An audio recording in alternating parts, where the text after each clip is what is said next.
Okay, so ready to start then?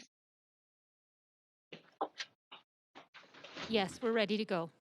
Okay, thanks. So I'm now going to call the public hearing of November 9th, 2021, reconvening from um, November 2nd and 4th of 2021 to order.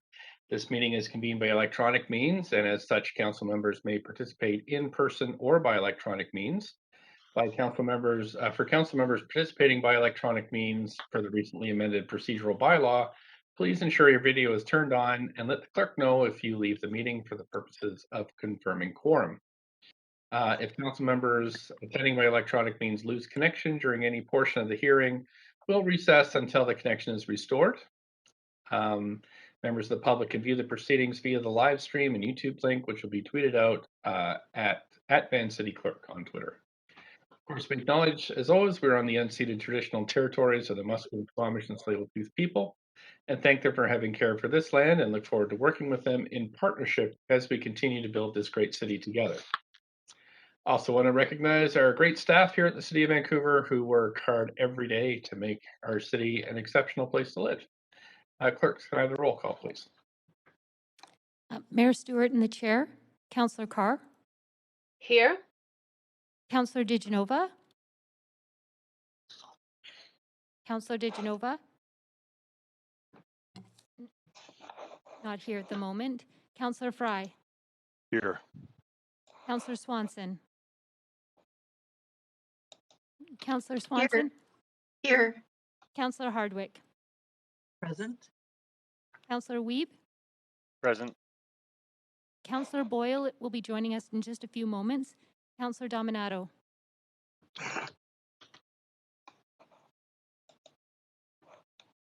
Not here at the moment. Councillor Bly. Present. Councillor Kirby-Young. Not here. You have quorum, Mayor Stewart. Thanks very much, clerks. Let's see. So just before we begin hearing from speakers, a few things to remind folks that public may participate by speaking in person, by phone, or by submitting written comments to Mayor and Council. Speakers have 5 minutes to make their comments and should state whether they are in support or oppose the recommendations, and if they are a resident of Vancouver. Speakers may only speak once and should follow on Twitter at Van City Clerk for updates on the progress of the meeting. And any comments on the agenda items can be submitted in writing through our online web forum at vancouver.ca/public-hearing-comments.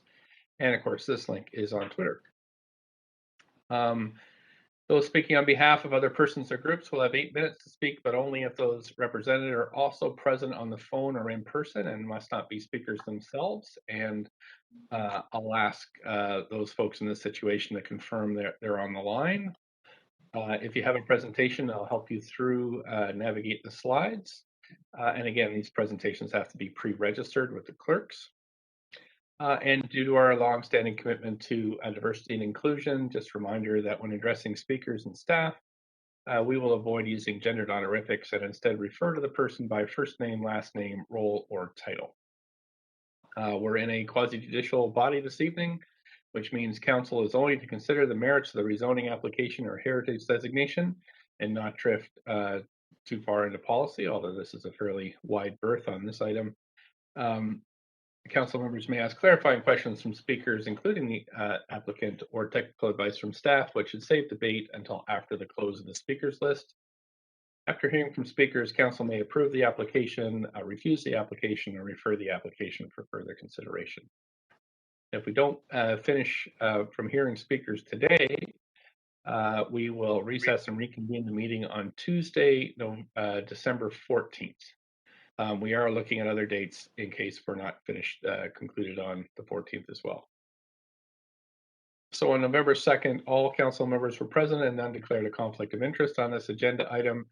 Council received a staff presentation, asked 2 rounds of questions to staff, and heard up to speaker 49 over a period of 2 nights. If there are any members of the public who wish to speak to council on this item, please call 1-833-353-8610, code 56723, hashtag before the close of the speakers list. And I'll repeat this number often, and it's on Twitter and on the live stream. For any speakers that are physically in City Hall, the clerks will ask you to come forward to the podium when it is your turn to speak.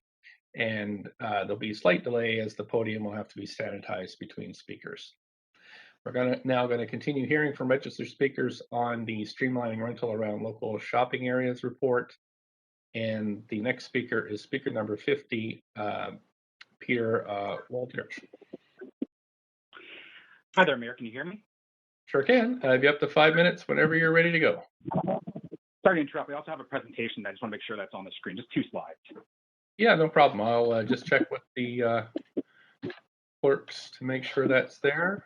Clerks, I'm just trying to get onto my, I think I'm being connected now, but is the presentation ready to go, clerks? Yes, it's on the screen. Great. Okay, so I'll ask you to time, clerks, as I'm just, my remote desktop seems to have cut out. So I'll need somebody to start my computer, I think, in Chambers, but otherwise we can go ahead with the presentation. Peter Walkirch, please go ahead. Great. Thank you very much, Mayor and Council. I'm here to show my support for this policy. Now, I should maybe apologize in advance because this has been an emotional hearing for me. My best friend recently told me he's planning on moving to Kelowna because of how broken Vancouver's housing system is. He's living with his mom, with his wife, and their 2 kids, and they can't find suitable housing in the city. I grew up in Vancouver, and he's, I think, my only friend from my youth still in the city of Vancouver, the only one. But now my friend, like all the other ones before him, he's reached his limits, and I'm angry. I'm angry at the decades of planning and political cowardice that has prioritized the comfort of people who were lucky enough to buy houses decades ago. Planning that's built upon a central conceit, keeping renters and people who can't afford houses out of most of the city unless they're in some basement. And by the way, this is what causes loneliness in this city. Friends and family not being able to live close to each other, being forced into sprawl or beyond. The other night, we heard house owners pontificate about how apartments cause loneliness while opposing desperately needed housing. And that is deeply offensive. Now, what I hope you're looking at is a comparison of when this policy was last proposed almost 2 years ago as the rental transition zone policy and how it is now. And you can see it's been already substantially reduced. Entire areas have been removed. And I think that when you councillors sent this back for more consultation, you knew what that meant. You knew what would happen. You knew that staff would get the message you were sending out loud and clear. Make this smaller. Make it less controversial. Make it less uncomfortable for the richest and most privileged residents in the city. And you got your wish. The policy has already been cut back, but I am worried that it still won't be enough, that even this small, modest program, after years of planning and consultation and work, still won't be timid and weak enough for you. Please put up slide 2. This public hearing demonstrates what I'm talking about. This shows a couple of maps, which I got from Twitter. They're accurate up to the weekend, and it shows where the letters in opposition to this policy have come from. The written opposition here is overwhelmingly coming from just a few neighborhoods, especially West Point Grey. This is especially so on a per capita basis, as you can see, where West Point Grey is dominating this conversation. I say this is no accident. As part of the consultation leading up to this, staff held info sessions on the rental policy across the city. I attended one in 2020 before the first COVID lockdown, to give you a sense of how long ago this was. This policy affects renters more than anyone, more than house owners. And yet there was an info session in Dunbar where relatively few renters live. And there was not one in the West End where many renters live. Despite this, staff's presentation on this policy showed that the vast majority of renters and even a majority of owners support this policy. And yet I feel the need to remind you that your job is not to give West Side house owners a veto over housing policy. The SRP is supposed to be the replacement for the Affordable Housing Choices interim rezoning policy, which expired in 2019 under your watch, and you still have not replaced it. Some of you recently have been talking about the health risk of living on arterial streets, how it isn't just to force renters to live only on busy, polluted streets like that, And good. You should be concerned about that. It is unjust. But you have maintained a system where it is illegal to build new housing on the city's side streets. This is your chance to slightly change that. But until you do, you sound like hypocrites. Hypocrites who spit out platitudes while actively protecting the very evil you complain about. After 3 years of this council, the housing crisis is worse than it's ever been. You've failed to take action on climate change. You've failed to take action on housing. Why? I think it's because you're too afraid to rock the boat when healthy house owners show up to complain. I hope I'm wrong. I hope you'll prove me wrong and pass this policy because it deserves to be passed. The city needs more rental housing. Renters deserve to live on side streets. This is a small, modest, incremental policy. And if you won't pass this, what hope is there you will pass any other, even slightly controversial policy? As leaders, you need to recognize that some people will never be satisfied unless the city is frozen in amber, the moment after they moved in, of course. Because what exactly do you think is going to come from the Vancouver plan or the Broadway plan? A recommendation that nothing change? Because I don't think that this council would have the stomach to act on any other recommendation. If you can't pass this, I just don't believe you're capable of passing anything, and I'm done. Thank you so much. That is the 5 minutes, and I don't see any questions for you, so I am going to move on to the next speaker. Thanks so much for participating tonight. Council, we're on to speaker number 51, who's Aaron Wilson. Hello. Hi there. You have up to 5 minutes whenever you're ready. Please go ahead. Hi there. My name is Aaron Wilson. I lived in Vancouver for 11 years. I'm a homeowner. I heard about this public hearing via Van City, BuzzFeed, I think it's called, Van City News, and I've been following along with public hearings. And so basically, I just want to say that everybody here, they should all be ashamed of themselves. Like, you all got elected to these positions to fix the housing problems in Vancouver, and yet you guys just sit here with your obstructionist views. Look how much effort went into this proposal from the city staff. How many resources were piled into this? And you think that some trees and some NIMBYs are a legitimate reason to not go ahead with this? The federal government is inviting immigrants into this country in the thousands, and we don't have anywhere to house them. Like, this is a big problem.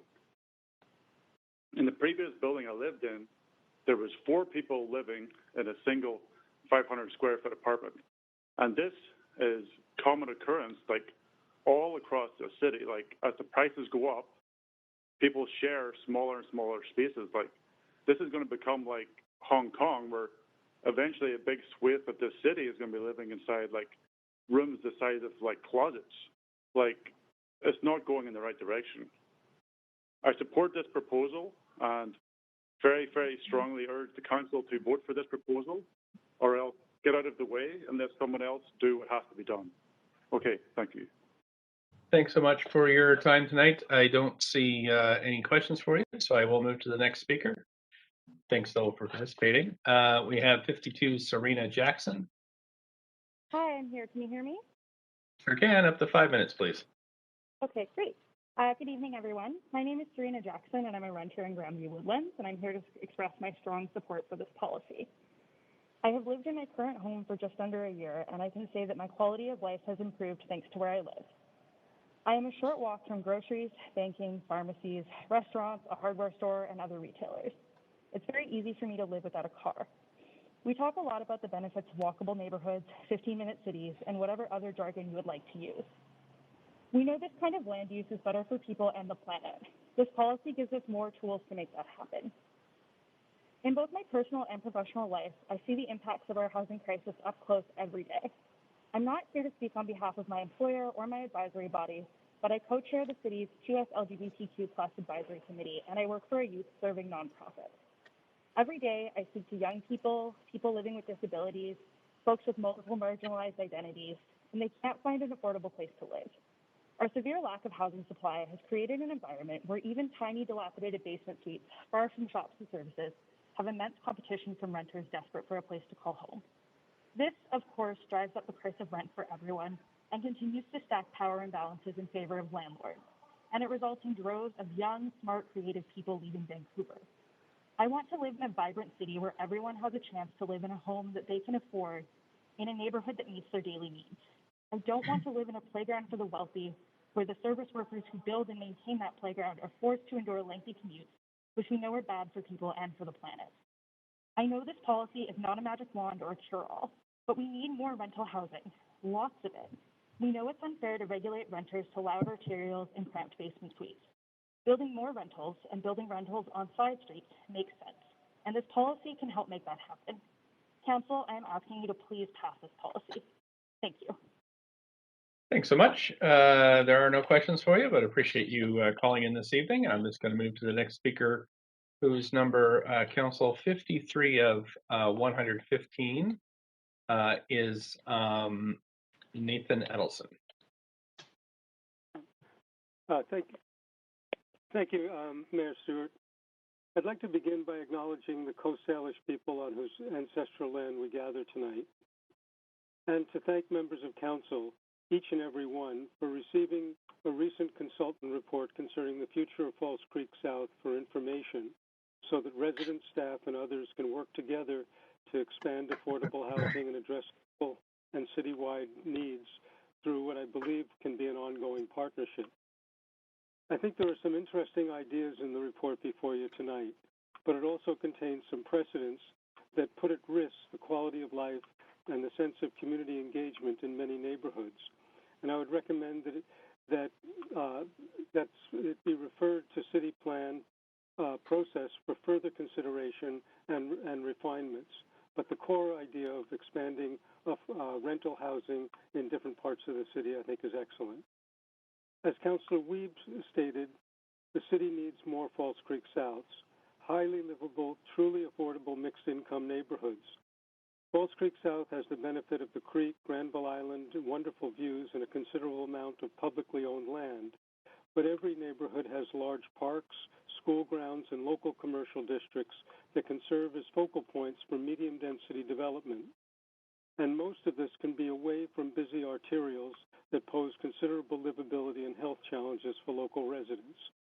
And the city can use a combination of strategic procurement and zoning regulations to achieve outcomes that will be meaningful for generations to come. Several other helpful amendments were made by Council in its work on False Creek South that may be relevant to this report. First concerns existing buildings. In most instances, existing homes are worth protecting for their likely building life. This is in part due to their embodied environmental qualities, and in part because, as Gordon Price has noted, the best way to build affordable housing is to build old housing. Scott Hind has mentioned a number of ways in which densification can be achieved with development that limits underground parking, maximizes the amount of space actually used for dwellings, and respects the essential qualities of existing homes. Second part has to do with non-market development. The operation and possibly the construction of affordable housing is best managed by non-market enterprises. As some critics have noted, too much value is going into the hands of those who control and speculate on land before even a single unit is produced. And it is challenging for city staff to oversee private landlords to ensure the ongoing delivery of housing affordability. Finally, community services must be provided in keeping with the needs of existing as well as future residents. What I have found is when they are given the time, information, and respectful process to understand current challenges and opportunities, local residents, business people, and service providers can work with the city and senior governments to come together to address both local and citywide needs. This is a challenging opportunity for city plan and its implementation through genuine community planning.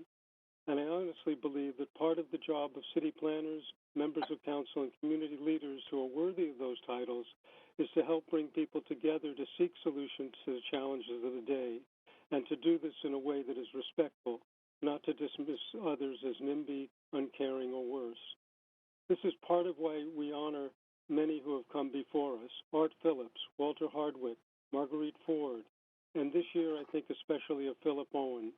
To borrow a phrase from a recent American president, the most misunderestimated of all, who overcame those who mislabeled him with a smile and a twinkle in his eye and became a champion for so many of us. Large area rezonings like this, the one proposed before you, are likely to lead to a great deal of uncertainty, some speculation, and a limited amount of truly affordable housing and an urban design that may be problematic. I think it needs the refinement of local planning, or at least holds that possibility open. That doesn't mean that initial new projects can't go ahead, but there should be a way of making sure that each neighborhood can be looked at so that the design can fit into those neighborhoods. Thank you very much for your time, and I wish you luck in this hard decision. Thank you so much. There are no questions for you, but I do want to thank you for sharing your thoughts this evening, as always. And thanks, Council. We're going to move on to speaker number 54, who is Julius Satoni. Thank you, Mayor Stewart. Yes, I'd like to recognize the Musqueam, Squamish, and Tsleil-Waututh Nations as owning the land on which I live.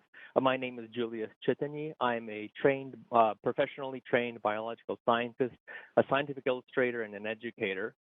I live in Zone C2 in West Point Grey, and I do support rezoning, but I'd like to make two important points about this. First of all, we are undoubtedly, from all the mountains of evidence available, in a climate emergency, and I hope that nobody disputes that, because there is no reason to anymore at all. So we need to desperately both reduce emissions of greenhouse gases and also enlist widespread public cooperation in protecting biological diversity. These are the underpinnings for what we need for a sustainable future. So as a biologist, I'd like to make 2 points specifically. One of them is that, yes, rezoning is going to be necessary and critically important to reduce vehicle emissions caused by people needing to move around a lot, to shop and do other things that they need to farther away from home. By rezoning areas that will allow people to walk to shopping centers, for example, we can reduce this problem of urban deserts that we're seeing. That makes it more difficult for people to live sustainable lives for the long term. Also, rezoning would reduce the intensity or the speed of urban sprawl and the large cost of vehicle emissions that this would cause. Although I do enjoy renting in a neighborhood here in West Point Grey, where there are many beautiful old houses, what's more important to me is to fight climate change. We have to make sacrifices for this, absolutely, and provide people with more options for sustainable living and reduced vehicle use. My second point is that I want to make it crystal clear that we also need to find a way, while rezoning and creating these taller apartment complexes, to preserve the large trees that we have in Vancouver. We have a kind of an urban forest here, and this is critically important for a couple of reasons. And I think that it can be done, but there must be measures put in place to preserve some of these large trees. For example, not only are they a tourist draw, which is economically important, but more important than that, the trees are important for the mental and emotional health of city residents, especially as population density increases, especially as we rezone for this reason. We're going to need for people to have these connections to the natural world. And that's where the second point comes in on this second point, that one of the important things we need to do is to be able to reach people in educational and conservation outreach to inspire them to show concern for the natural world, which is going to go hand in hand with fighting the climate crisis. And to do that, we rely on any kind of connection they have to the natural world. For many people, seeing these large trees along streets is the closest they're going to get to some of these ancient forests that we're striving to protect in BC here, for example, or to similar organisms that you might find in some of these ancient forests. Not the same, but similar. So we need this kind of connection that people have to these to be available to them as well. And we need this to be a reminder for them for what we will lose if we don't take action. I just think it's super important for this. Also, they provided direct benefit to fighting urban climate change by temperature regulation, atmospheric conditioning, such as atmospheric carbon sequestration, habitat space for birds and other pollinators, and also as a pool of diverse mycorrhizal fungi into the city that support our urban forests and our gardens. So as a biologist, I can't overstate the importance of protecting Vancouver's urban forests, especially the plantings of the largest trees, whether they are native species especially, but also some of the ones that have been introduced, because some of these are really impressively large and would make a large psychological impact on people in a way that is going to help us in the long run in fighting the climate crisis. We need to make sure that whatever means are used to set up the new apartment buildings that are going to be put in these places, that they take measures to not remove these largest trees. But as I said, I do support rezoning if it is going to allow for the reduced emission of greenhouse gases, because that is something that we are long overdue on acting upon. And I would support the climate emergency action plan in every way that I can. Thank you. And that's it basically for me. Thank you so much. That's the 5 minutes. I don't see any questions for you from council, so I'm going to move to the next speaker. But thanks for participating, and sorry about mispronouncing your last name. No worries. Thank you. Thank you. We're going to go to speaker number 55, Maureen Sharon. Hello, can you hear me? Sure can. Up to 5 minutes, please. Oh, okay. First of all, you all pretty well know me. I've lived here my entire life. My first comment is always to thank you guys so much for the too many long days and all your efforts in doing your jobs. I don't envy you. I'm going to jump in right first off to what's a minor point, but I'm really not happy with the removal of the setbacks on the upper floors. And right now we seem to focus on the only people being negatively affected by that as being the existing single-family homeowners or duplex owners. And I think we need to look further into the future and realize that removing that and having more shading and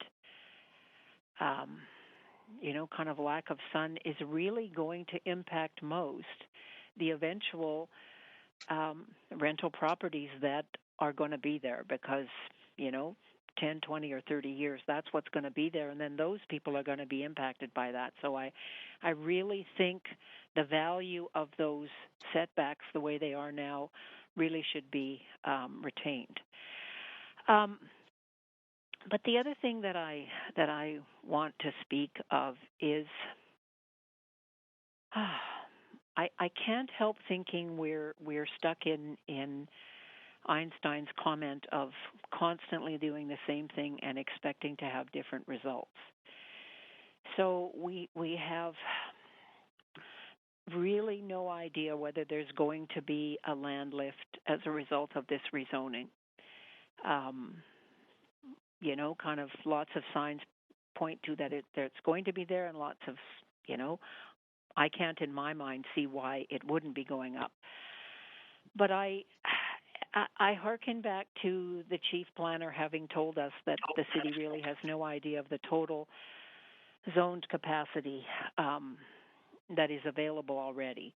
And so I'll look back to the one decision, and I don't remember when it was made in the last 10, 15 years, where we rezoned all the arterial streets for whatever it is today. And we didn't understand in any great idea whether we were going to get what we wanted. We certainly didn't get affordability, else we wouldn't be sitting here tonight having to deal with this again. And so we keep rezoning with this grand hope that somehow we're going to get affordability, and we keep doing it again and again and again, and we don't seem to ever get there. And so I don't have an answer at this point, but I'm kind of hoping that somebody can come up with something that actually has a better chance than this of getting the affordable housing that we need. Because I don't think rezoning is how we get there. And I wish I was more involved in the industry to kind of make some suggestions, but doing the same thing over and over again isn't getting us there. So, and my last point is, I know that there's lots of these NIMBY comments and whatever, but really, and I keep saying this, the entire planet cannot live here, and at some point we need to figure out kind of what the quote end goal is, and when is the city kind of to the point that we want it, because I sure the hell hope I'm not here at the time it begins to look like the downtown core with 20 and 30-story buildings everywhere, because that just destroys the livability that everybody wants to come here for. So, I'm definitely opposed to the portion of this that goes to the streets one block off the arterials. I'm not totally happy with the C2 piece, because I really wish I could see a plan that I would be delivering the affordable housing that we need. And somebody made a comment to me one day about something, and she said, well, look at all the density we got. And I said that the objective was not density, it was affordability. So in my mind, kind of that particular discussion, I said that plan failed because it didn't deliver what we really wanted. Okay, thanks so much. Thanks. That's the 5 minutes. Thank you so much. There are no questions, so I am going to move Okay. to the next speaker. Thank you so much for participating tonight. Next, speaker 56 out of 115 is Cameron Thorne, speaker number 56. Good evening, Mayor and Council. My name is Cameron Thorne, Vice President Development with Strand. Thanks again for the opportunity to speak with you this evening in support of the recommendations within the report before you. I've presented before you a number of times now, and I think many of you know that our company has a long-term vision of providing purpose-built, secured rental housing in multiple locations across our city. We currently have some 900 rental units either completed, under construction, or in the approval process with the city. So we're committed to rental. I believe the recommendations proposed in the report will facilitate the delivery of critically needed new rental housing. It's no secret to anyone that Vancouver is facing a housing supply crisis and a lack of affordable rental homes. From my perspective, there's some areas of particular interest to me and that I want to highlight here. One is that amending the C2 district schedule to enable 6-story mixed-use rental projects without a rezoning is, again, very supportable. I like the idea of implementing the residential rental tenure design guidelines, as this will provide guidance and clarity on building designs, which will enable simpler building forms, which will be better for the green buildings policy, mitigating construction costs, and enhancing the public realm. And I'm supportive of housing in areas closer to transit, shopping, and services that reduce reliance on the automobile. Processing times under the current methods or processes to build rental housing can be quite lengthy and carry with it a fair degree of uncertainty regarding both the density, the massing, and the form of development that will eventually be agreed upon. When you look at the letter of inquiry process and then the timeline from a rezoning application to a public hearing, you're looking at somewhere around 15 to 18 months of processing time and the associated financial carrying costs to go through that time period, and that has a real impact on the financial viability of rental projects. I believe that in general, if we can look at incentives and policy changes that can improve the processing times and provide more clarity and certainty, will certainly reduce the costs and the risks of building purpose-built rental housing, and these should be applauded and encouraged. Finally, I want to thank staff for the technical work and the extensive consultations undertaken over the past 2 years to get us to this point, and I would strongly encourage councils to support the recommendations in this report. Thanks very much. Thanks so much. You do have 3 questions. Mayor Stewart, point of privilege. It's Councillor Kirby Young. Could I be added to the queue? Sure. Thank you. Okay, Councillor DeGenova, Councillor Swanson, Councillor Dominato, Councillor Kirby-Young, questions for this speaker? So Councillor DeGenova first, up to 5 minutes. Please go ahead. Thanks so much. I'm wondering if you might be able to comment a little bit on, you had talked about the timeline and that you felt that this would move forward. I mean, I've seen a lot of different policies come forward, some of them broader than others. But what we're considering here is is in a sense a different way forward. But we've already had STIR, we've had Rental 100, and sure, the social housing or rental tenure, and it is supposed to be or rental tenure. So I understand right now staff don't have the capacity to move that out to market rental. So right now it's just social housing or non-market housing. Um, do you feel that STIR or Rental 100 significantly met those needs of to address timelines or the time that you would be waiting in the city of Vancouver versus other municipalities to get through the process? Well, certainly under Rental 100, and we built some projects under Rental 100. It was a good program, but there's still the timelines to go through the rezoning process. And what I like is, again, is the idea of being able to move through to basically to a DP application as opposed to a rezoning application, and that will, as I say, save 15 to 18 months. So you still submitted a rezoning application under Rental 100. So to me, there's a difference between that and this. Okay, and I'm just wondering, can you comment a little bit on the time that this takes? As you said, creates a financial burden. Do you feel that Sorry, I think you broke up on me. I can't hear you. I think Councillor DeGenova is frozen. Yeah, I lost you there. Yep. So what I'm going to do is just pause her timer, and I'll move on to Councillor Swanson. Thanks. I've got two questions.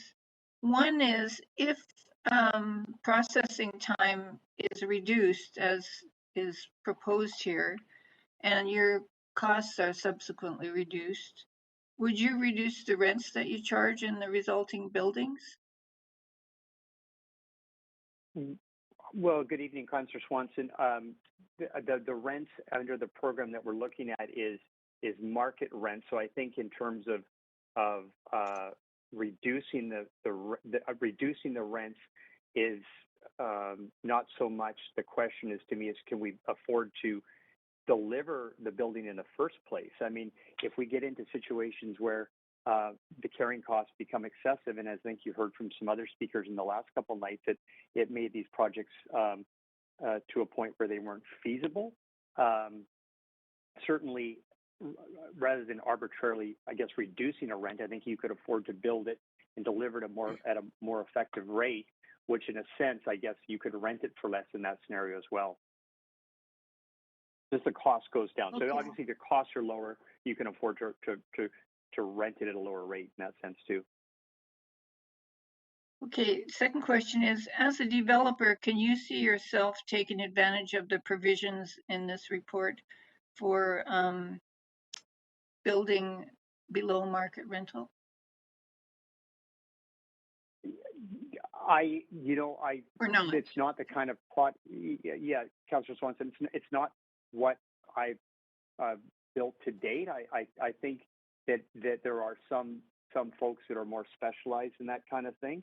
Not to say that it's not something that couldn't be explored under the right circumstances. We focused on delivering a certain type of housing, and as I say, I think there's some people that specialize in building non-market or below market. But certainly for all of us, these incentives will certainly help deliver, I think, a spectrum of housing, whether it's below market or rental housing as well. Okay, thank you. Thank you, Councillor Swanson. We have Councillor Dominato next. Thanks, Mayor. Yeah, just a couple of questions. You may have heard some of the callers before over the last couple of nights, and there have been concerns raised about whether this proposal will address affordability in the city. I'm interested in your perspective on what adding rental supply does do for the city in the context of that conversation, not necessarily about these specific buildings, but If you could just comment on that and in the broader context of what adding supply might do. Yeah, I mean, I'm not going to say anything that's earth-shattering that you haven't heard from other people before. You know, it's really an issue of demand and supply, and you know, we're not price setters, we're price takers. So you know, we've got to, in terms of us delivering housing, we've got to contend with land costs, we've got to contend with labor costs, rising construction costs. They're all factors that are inputs into the ability to build rental housing. Again, as I said earlier, if the carrying cost and the level of risk go down because you're reducing the uncertainty and the timelines associated with the rezoning process, it's going to enable you to perhaps take on projects that maybe wouldn't be otherwise feasible. So you're going to be adding more supply. And again, if you add more supply, you're going to be able to certainly create more opportunities. More supply is going to. We already know that we've got an overwhelming amount of demand. So obviously, adding a little more supply or as much supply as we can add is going to certainly help reduce the cost, or at least make housing a little more affordable. And we've seen that in other places like Seattle as well. Thanks for that. And just one more question. Just with respect to, you mentioned the timelines for processing these applications. Um, eh, One of the things that we have done at the city is we've had, expedited process for housing applications. Do you think there could be, and I've got this question sent into staff, but did we look at an expedited process for rental beyond the pre-zoning? Yeah, I mean, I certainly would welcome it, but to me, this is an important first step. If we can, you know, from my experience, the timelines, as I said earlier, are say 15 to 18 months to get through the pre-application or the inquiry process and the rezoning process, and then you have somewhere between say 6 to 8 months to get through a development permit process. So if you were able to go from 24 months, say, combining the overall rezoning DP process down to 6 to 8 months, that to me would be a significant first step. But again, if there's other things that staff could offer, as well as a way to streamline even the DP process for rental, I certainly think that would be welcomed. Great, thank you. That's probably my time. Councillor Kirby-Young, and then we'll get to you, Councillor DeGenova.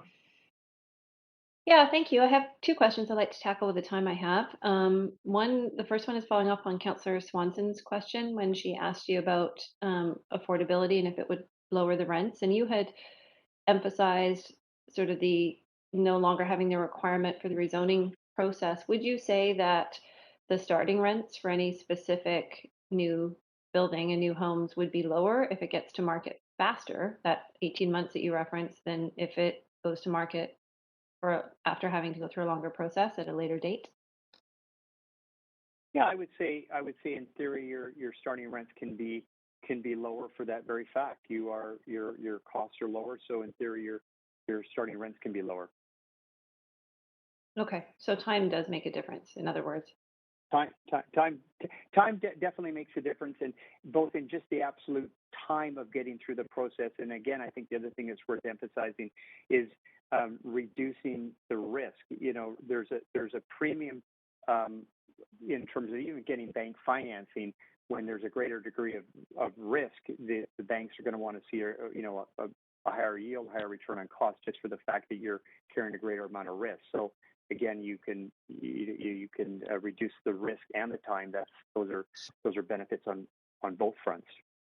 Okay, thank you. And then my second question is really this, and that's a lot of the rental incentive programs that we've had have been time bound, either pilots or a specific number of projects, and some have ceased. Some had an extension in order to bring in more applications because they weren't necessarily generating the interest.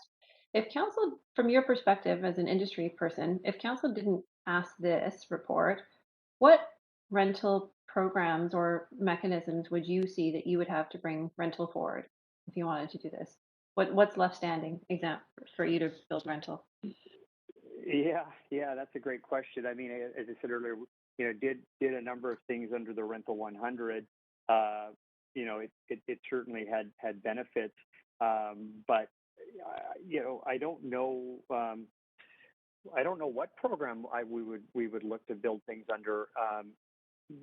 In the absence of this, we'd be caught in the same paradigm of longer timelines and no real sort of opportunity to compete with, say in the C2 zone where developers or condo units are building lower density, but they're building condo. We would be competing against developers of that housing product, and certainly it doesn't make it easy to compete with that. So I think the end result would be you just wouldn't get the supply of rental housing that I think the council is looking for.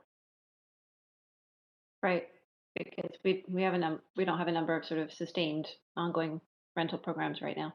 And then there's the economics of building rental strata. That's what I hear you saying, right? Yeah, exactly. And I mean, Rental 100 was a good program, but again, as you say, a lot of these programs are time limited. To me, this would be, if this was a change to the zoning district, this, and it's obviously something that lives in perpetuity. I think that again, it's another thing that creates more certainty for the development community, and I think and for people in the area. Certainty is good for everybody, whether you're a builder of rental housing or you're people living in the area. I think it's just better to try and have some programs that aren't time limited. Okay, and one last quick question. For sort of the non-C2 zones or the off-arterial, people suggested that lower forms, 2 or 3 stories would be preferable, like a quadruplex, triplexes, things of that nature. Do you have a general comment on the economics around delivering rental in that more sort of gentle density or sort of different typologies? Yeah. I'd be hesitant to wager a response on that because we haven't built that form of housing. So I guess in a sense, there's probably other people that can answer that question better than me, I'm afraid. Okay, no problem. Fair enough. Thanks for speaking to council today. Thanks so much, Councillor Deschanel. You got about 3 minutes left. Thanks, and thanks to my colleagues for asking one of my questions to catch me up while I was trying to get my app going here again for WebEx. I'm wondering if you can answer this question, since I was going to ask you about the outcomes on affordability. This short program that I'd mentioned before, are you aware of that, or is that something that you understand, sort of the short program that became permanent from a pilot recently? The short program? No, I'm not. All right. So the social housing or rental tenure, coming to the acronym short, I mean, the policy and looking at this as a way forward, what we're considering here tonight, and looking at also other ways that we've tried to move that forward. I mean, it says to continue to implement the social housing or rental tenure program to prioritize and expedite affordable housing projects through the development process. The intent being to learn lessons from the pilot. So we had a pilot, certain number of weeks rezoning, certain number DP. But if you go down the report, and it was late 2018, this report specifically, that projected in 10 years of delivery that it would be 2,500 nonprofit led projects, 4,200 inclusionary housing units, and 5,900 city land projects, like 5,900 units delivered there. Do you think this is a better way forward than that, if that included rental tenure and market rental tenure to deliver more affordable housing? But you had, uh, you'd have like a 12-week DP process, and maybe a little bit longer on the rezoning side, but it was kind of set in stone. Would that be helpful? Well, I mean, I do recall. You're right. There was a program that I do recall reading on several years back, and I think at least my own expectations or thoughts were a lot of it was focused more around the delivery of below market housing. And again, I think these are all great tools. So I wouldn't want to criticize those. And I think maybe in some ways you know you've got a number of policy objectives that you're trying to achieve. You're trying to create a spectrum of housing, and so maybe you do focus, the shorter, what did you say, a 12-week DP process. Maybe that, and given that you can only process so many applications at the same time, maybe you focus those really expedited timelines on the kind of housing that is oftentimes harder to deliver, like below market housing, and you're not saying that we wouldn't want a fast DP process for market rental housing, but again, if you've got limited bandwidth in terms of where your staff resources can go, I would suggest that you look at those shorter DPs for social housing and market housing, and I think that the very fact that you're going to, again, hopefully tonight or whatever night you get through the speakers list, but hopefully support the recommendations before you. That will be in my mind a big step in creating a greater supply of rental housing, even if we aren't dealing, or even if we're not enjoying 12-week DP processing timelines. Thanks. That's over my time. Thanks, Mayor Stewart, and good to know we don't have to reinvent the wheel all the time. But thank you very much. Thanks so much. That's it for questions, Speaker. Appreciate you coming in this evening, and we're going to move on to Speaker 57, Gail Gatt. Hello, can you hear me? Hi there. You have up to 5 minutes whenever you're ready. Can you hear me? Sure can. Hi, Mr. Mayor, fellow councillors. I am speaking tonight in opposition to this motion.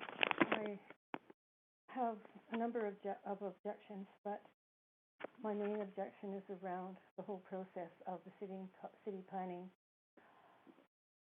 planning that we were promised by every one of you who have now been elected to council. In the last election, there was a lot of discontent about the way neighborhoods were not listened to and the way things were rammed through.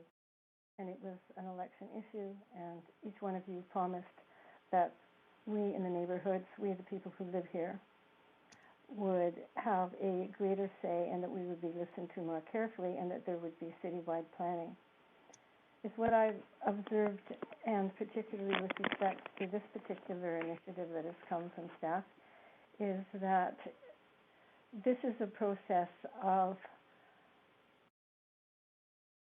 dealing with city planning before there is any citywide planning.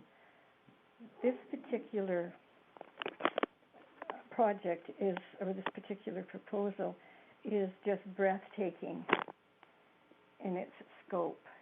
It is going to affect almost every neighborhood in the city, and it is being done with very little consultation.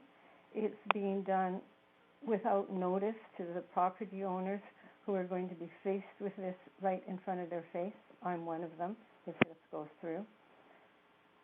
I don't believe that there's been enough notice.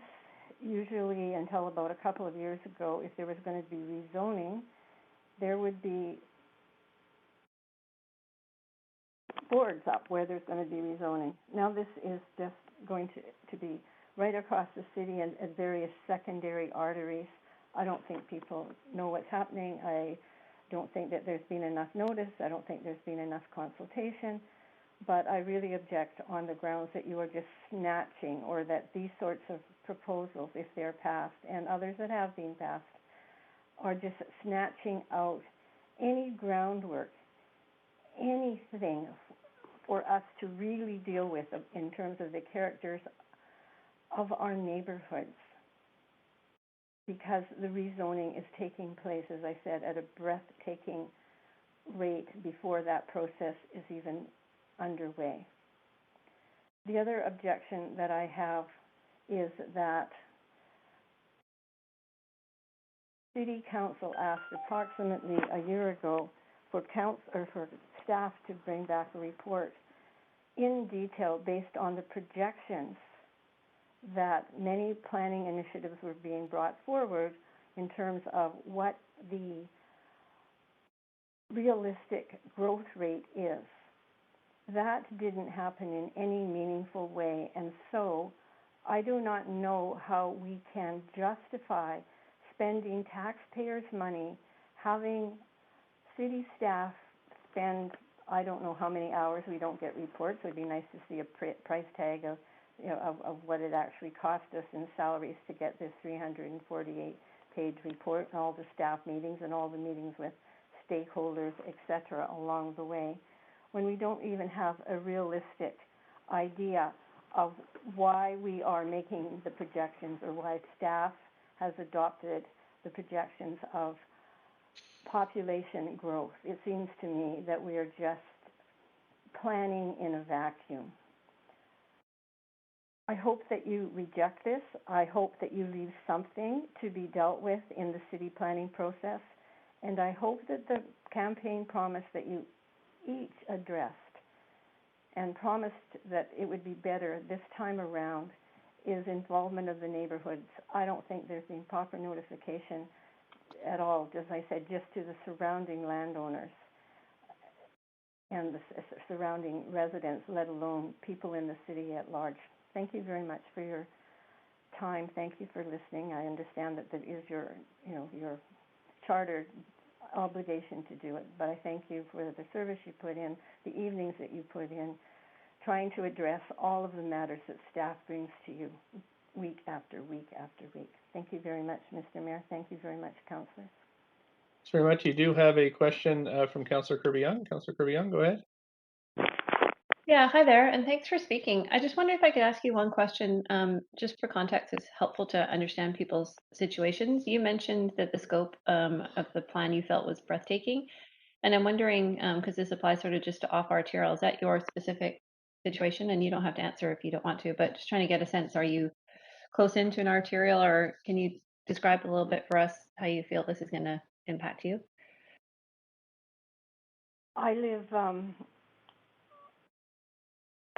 a block over from the arterial, that one of the arterials that would be affected by this. Essentially, my neighbors across the street will be, their land could be assembled, and I could be facing, I don't know, a 6-story building.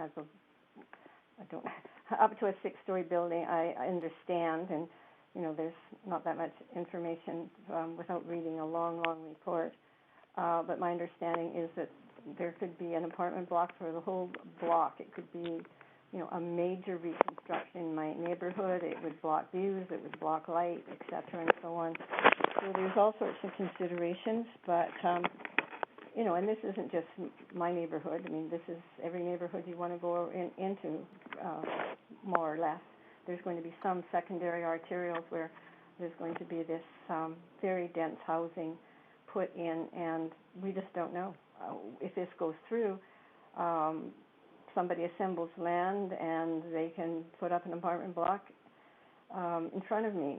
And the other thing that really worries me, Councillor, is that when this first came out, it was my understanding that, in fact, my very house could be assembled and there could be 4-story buildings, so that it doesn't seem that there's very much left whatsoever to plan in our neighborhood in a citywide planning process.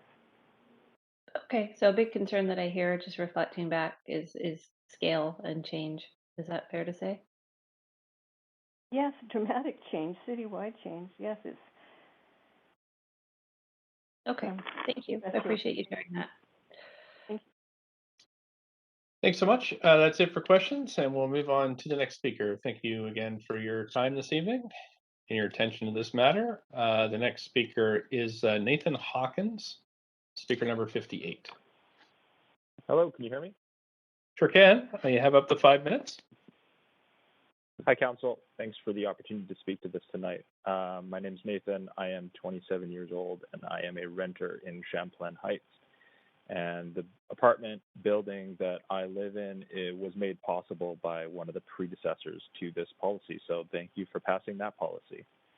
I imagine a lot of you have not tried to rent in the market recently, so I wanted to paint a picture of what it took me to find the apartment unit that I live in now and why I'm so in support of this policy. I used to live with my parents in Kerrisdale, and I was looking to move out of my house for about 2 years. Every week, I spent 3 to 5 hours browsing real estate listings, trying to find a place that I could rent affordably for my income. And it took me 2 years to find this place. And technically, it's not even in that less than 30% of my monthly income that I'm spending on rent. I pay about 35%. And it's such a desperate situation for a lot of people. Frankly, I'm doing pretty well. I'm on track to make about $53,000 this year after tax. That's about $45,000, and I'm paying $1,500 a month in rent. And like, frankly, that's a lot better than many other Canadians when our median income is around $37,000, $38,000 a year. So if I am in trouble, think about how many more people, even less fortunate than me, are in trouble with the status quo. It's unacceptable, and I'm really hoping that the councillors recognize a vote no against this policy is a vote in support of the status quo. It's a vote in support of people like myself and others who are spending years, hundreds of hours looking for a place they can afford to rent. That's not okay. The second part of my story is the preservation of single detached housing is anti-family, because I would love to live in the neighborhood where my parents live in Kerrisdale. I would love to be able to afford to be a 5-minute walk away from them. When I have kids, I would love for them to be a couple blocks away and they can come and see my kids whenever, but I can't afford to live in Kerrisdale. And I can't afford to live there because we have refused to allow new housing in that neighborhood unless it's knocking over an old affordable house to build a new, more expensive house. And that's just so backwards to me. I really think that there's many, many families who are being split apart because the insane rise in housing costs in our city, it just makes it impossible for children to live near their parents. And that is destroying families. So frankly, if you care about families, you should be voting in support of more apartment buildings, more affordable housing in communities, especially the mansion communities like West Point Grey, like Shaughnessy. And we should be encouraging more of Kerrisdale to be like the apartment portion of Kerrisdale, which is wonderful, and less like the large houses with the 70-foot frontage in Kerrisdale. The third part of the story that I want to tell is the status quo forces new condos to compete with existing affordable housing. I see this all the time along the Arbutus corridor. There's a 3-story affordable building that has probably been around since the 30s or earlier. And that land gets purchased, it gets knocked down, and what do they build instead? They build a 4-story condo there. Knocking down a affordable 3-story building to build a 4-story building that is less affordable is completely insane. It's so bad for affordability. It's so bad for the climate and the embodied carbon that are in those buildings. It just makes no sense. We should be preserving as many of those existing affordable apartments as we could, not forcing new housing to compete with those people, and instead make single detached luxury homeowners compete, because that's how we displace the fewest amount of people. That's how we add the most affordable housing. There's some mansion lot that I saw in West Point Grey that's like, it's just absurdly large. You could easily fit like 2,000 apartment blocks on this piece of land that's like 300 by 300 square feet. But we don't. We don't allow that. The only thing we allow is a giant mansion, which just makes no sense if you agree that we are in a housing crisis. Speaker, we're at the 5 last- minutes, so but you do have a question from Councillor Dejanova. Please go ahead, Councillor Dejanova. Thanks very much. And I have to say, I appreciate that you signed up to speak tonight, and thank you for that. And I understand that it's difficult for people who are renting. In fact, I have helped people recently who've been trying to find rental, and I know that it's out of reach for many people, even even choosing the lowest rental, even if that doesn't meet their needs for a family or whomever that might be. So I just wanted to acknowledge that, and I also wanted to ask you a question. Do you feel that is 6 stories enough? I mean, is it fair to say that here we're looking at 6 stories and we're kind of chopping things up in a sense? Like we look at duplexes separately, but then in doing that, we can, you literally get, as you said, a newly built home and it costs more, but half the land and a newly built home in East Vancouver recently sold for more than the entire price of the lot in the old home. So I'm just wondering when a developer goes to buy up land to build 6 stories, or maybe it should be 8 stories, or maybe in some areas it should be more. Some areas it could be less. Do you think that that's helpful, to the next generation to, as you mentioned, your kids one day? Do you think that we're going to be able to sustain ourselves? So, first question is, do you think 6 stories is enough? And do you think that, not looking at the land economics here, if we're increasing them, is that fair to future generations? I think this policy gives me a sliver of hope for the future of Vancouver and affordable housing, and I'm really strongly in support of this policy in particular. I think I would like to see more density. It doesn't really matter to me if it's height, if it's more lot coverage, if it's less setbacks. I just want to see more homes on a piece of land. However we make that happen, I think that's great. But really, I think we need to have more apartments that are off arterials.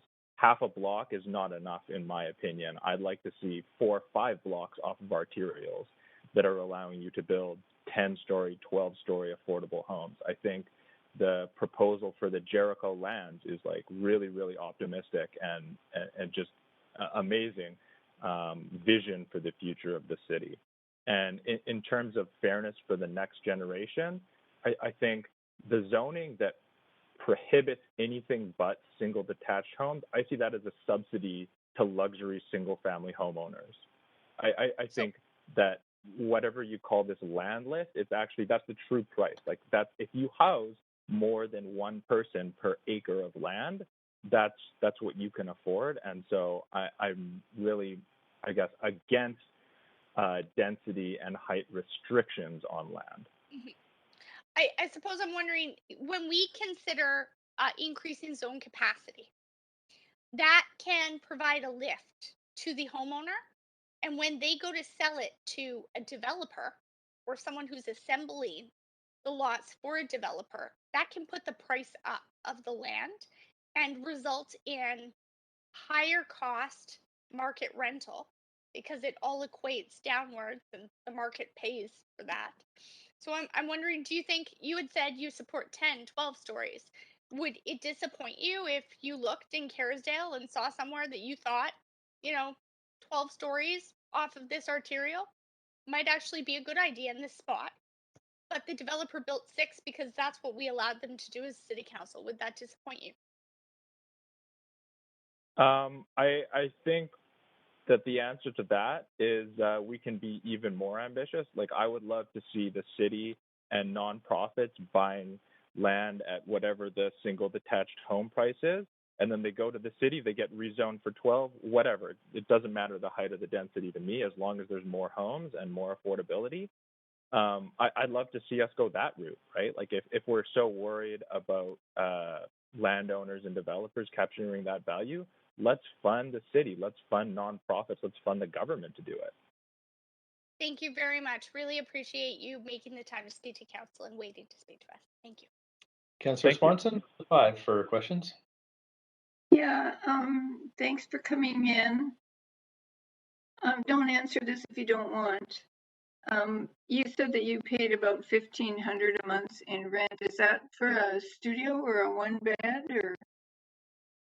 That's a 1-bed with a den. It's about 700 square feet. Whoa.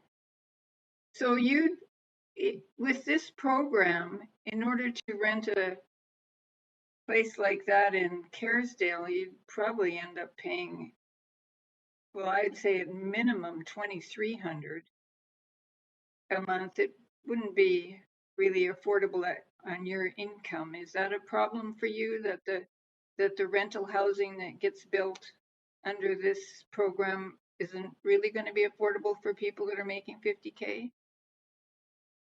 I think that this will encourage the doors to open for more rental being built. And maybe it's not quite at the level of affordability for me, but at least it's a step in the right direction. And I think if council takes a step like this and shows that they're encouraging more rental development, even more affordability can come in the future. Okay, thank you. Thanks. That's it for questions, very much. Speaker. Appreciate you coming in tonight. Thanks, Council. We speakers 59, 60, and 61 have withdrawn. So we have speaker number 62. It says Michael Wiebe here. So is speaker number 62. Good evening. Hi there. Is this Michael Wiebe? My name is Michael Wiebe. No relation. Okay. Please I'm a go ahead. renter Thanks. I'm a renter in Vancouver, and I support this policy. I want to ask, what does our city stand for? According to a recent report, Vancouver was ranked the least affordable city in North America. Are you proud of that? We've heard a lot of opposition to rental apartments on the grounds of negative impacts on street parking, noise, congestion, privacy, shadows, and so on. Now, those are real costs to apartments, but what about the benefits? New housing will allow people to live near their jobs and have a short commute, to live near family and grandparents, and to stay in the city they grew up in. Amazon is creating 3,000 jobs in Vancouver, and new apartments for tech workers will prevent them from competing with residents over our limited housing stock and making housing even more unaffordable. We also need to consider the number of people bearing the costs and the number of people enjoying the benefits of new apartments. How many people would suffer from more difficult street parking caused by a new apartment on their street? A few dozen? Now compare that to the dozens of people who would have a place to live in that new building. What do you value more, easy street parking for the rich or housing for everyone? So do the costs of apartments outweigh the benefits? If you think that, then you think Vancouver should be a playground for the rich. And apparently, that is what our leaders have thought historically.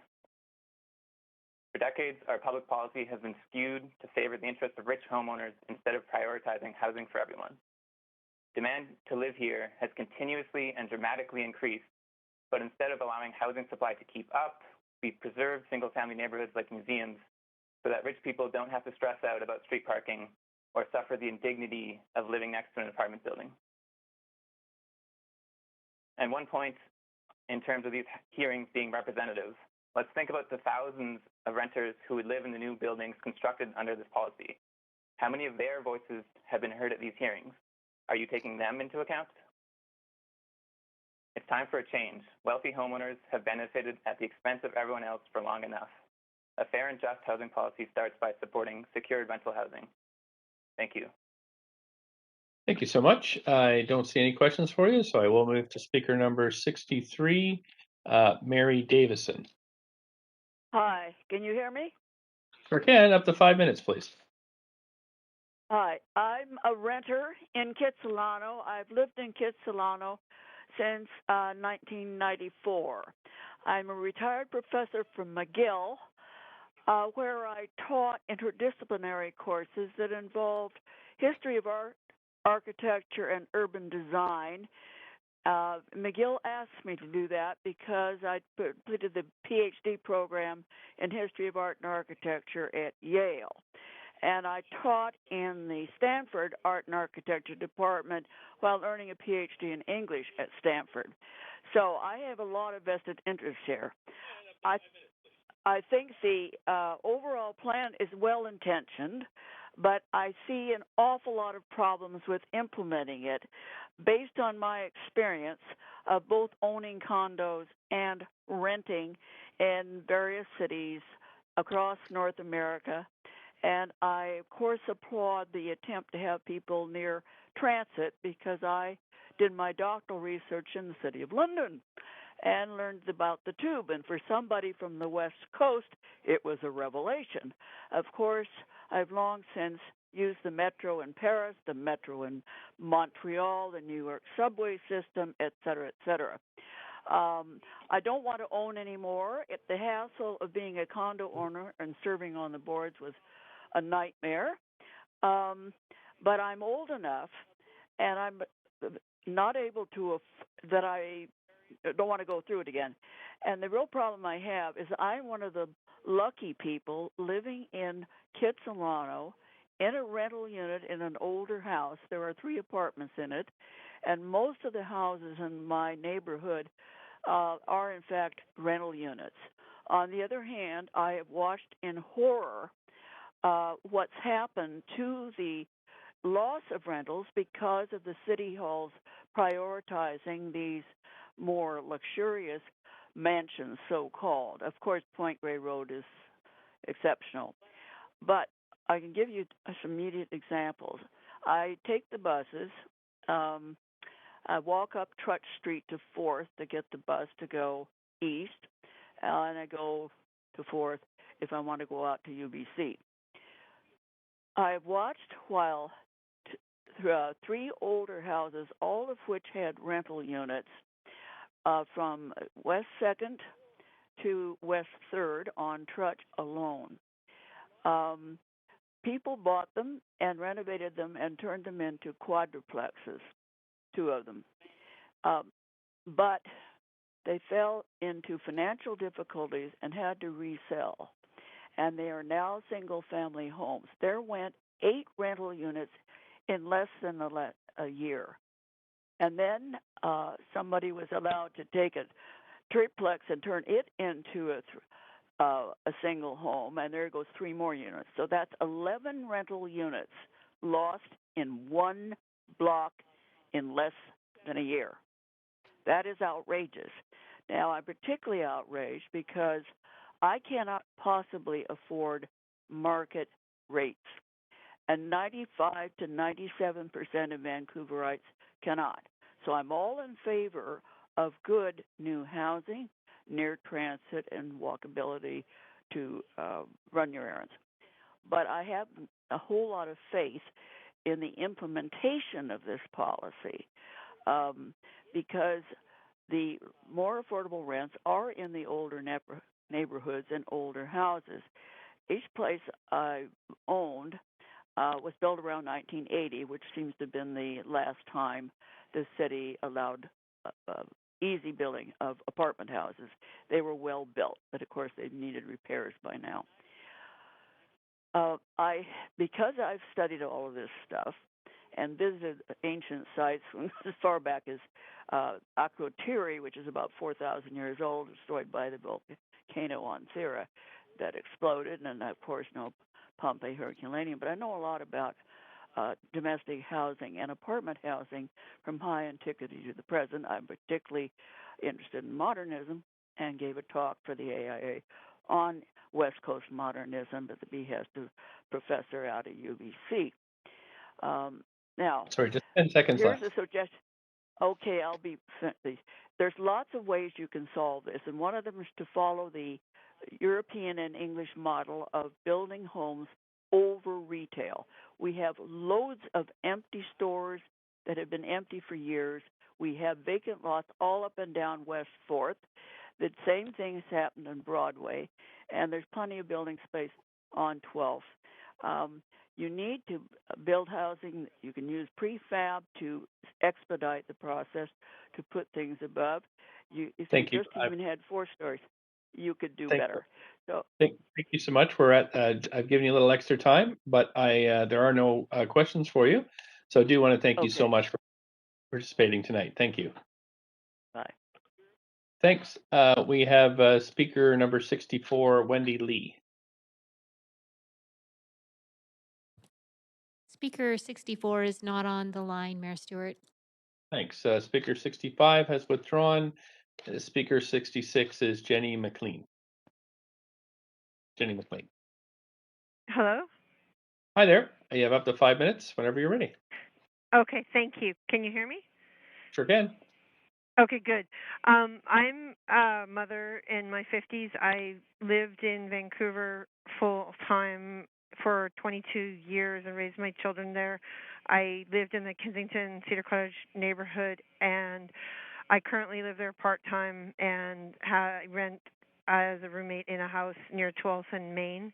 And I was able to participate in the building the plans with the public when King Edward Village was built, and that was a building that was put up at Night and 25th.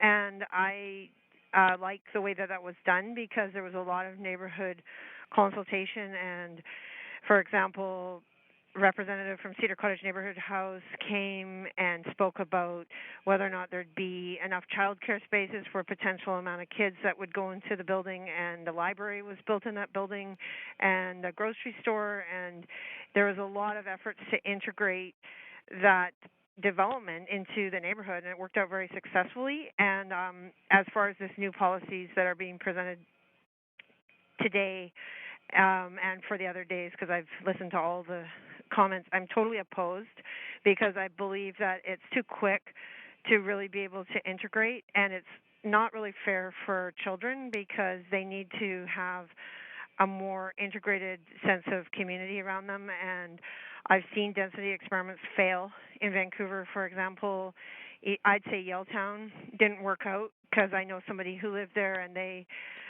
had to drive to Surrey for their childcare. And so it's something, when you put density somewhere, you're expecting that everything for children or families or stores will right away be there for that person, and so they don't have to drive. But actually people do have to drive because if they can't get their needs met in that area because it's just too dense and too urban of an area, they do end up having to drive. And if you put too many people in when you don't have adequate childcare spaces, it's not right. And there used to be a lot more emphasis on allowing like mixed demographics for true livability in neighborhoods, so it would be looked at not just for these single adults to go into places, but how would it be for children. And there's a huge reluctance to really look at children like living in cities and what do children need. They don't really need to live somewhere like what they built at Canby and Marine, which is a horrible environment for children. And the kind of strip mall that's there was actually, there was a stabbing in the underground parking. I mean, it's very dangerous. Like, you can't just put your foot on the gas and build all this stuff like overnight and expect that you can have a livable city. So I'm just really just phoning to register my opposition. Thank you. Thanks so much. I don't see any questions for you, but appreciate you calling in this evening. Council Thanks. Speaker 67 will withdrawn. Speaker 68 is Mary Down. Yes, can you hear me? Sure can. Up to 5 minutes, please. Okay, my name is Mary Down. I'm a resident of Vancouver. I am totally opposed to this proposed stream rezoning. Could someone, whoever is responsible for this oversight, please explain why no mailed notices have been sent to the city residents, both homeowners and renters, who live in the proposed rezoning areas? I thought it was city policy to inform residents of any upcoming proposals of zoning changes. Most Vancouver residents are completely unaware of the proposed changes, which will have an incredible impact on our city. Despite a decade with record amounts of rezoning and redevelopment, Vancouver still has a desperate lack of affordable housing. Spot rezonings, land assemblies, displacement, speculation, and land inflation are contributors to our lack of affordable housing. City staff have finally admitted, after council waited over a year for an answer, that they have no idea how many homes can be built under Vancouver's existing zoning without having any other spot rezonings anywhere in the city. City staff has also admitted that their housing need projections, which are 2.5 times more than population growth statistics suggest, are aspirational rather than being based in fact. Since September 2018, duplex zoning is allowed throughout the city with up to 4 units on a single lot, 2 units of attached homes which could be owned by different owners, plus 1 secondary rental suite for each of them. The claims being made by staff that no increase in land value or speculation is anticipated due to the proposed streamlined rezoning deserves careful scrutiny and independent review. It is the job of our elected officials to ensure that this scrutiny and review is done properly before you make decisions. The Georgia Strait has recently provided a number of examples of sites in Vancouver that have been rezoned for affordable rental housing, with the result so far being that the land remains vacant. But the owners and or speculators enjoy windfall profits with the new higher density status. The result is devastating for affordability. The so-called affordable housing that developers are proposing simply isn't working. You also need to consider what scale of growth can be supported by existing infrastructure and amenities, such as schools, utilities, and services. Adding new development next to a school doesn't mean those new residents will be able to get their children into that school. Without increased local school capacity, many parents have to commute their children across town to other schools. Climate change and the environment are so important.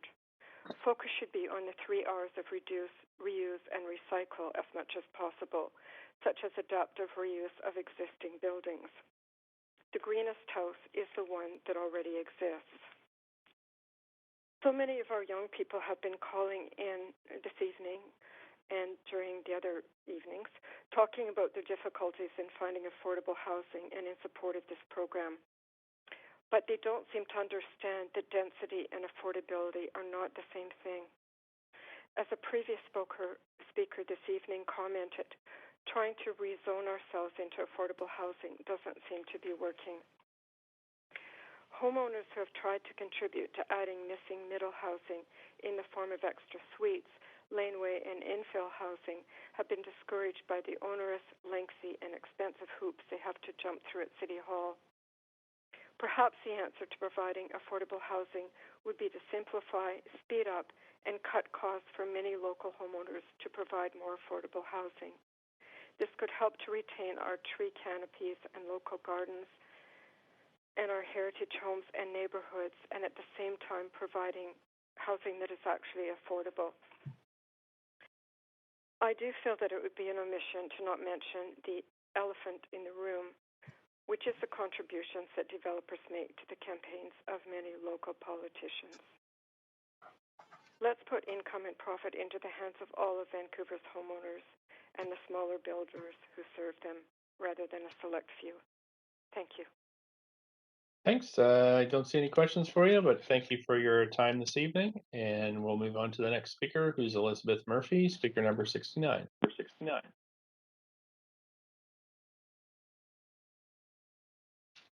Clerks, do we have Elizabeth Murphy on the line? Speaker 69 is not on the line. Thank you, clerks. We're moving on to speaker number 70, Evan Allegretto. Hi there, can you hear me? Sure can. Have up to 5 minutes, please. Perfect. Hi, Mayor and Council. My name is Evan Allegretto. I'm the president at Intracorp Homes. I first want to applaud staff and say that this policy is one of the best policies ever I've seen come out of City Hall. It's the only rental policy, in my opinion, that has the ability to slow down or potentially reverse the shortage of housing in the city. It's truly a housing first policy, and I full-heartedly support it. Council first saw this rental policy in November 2019.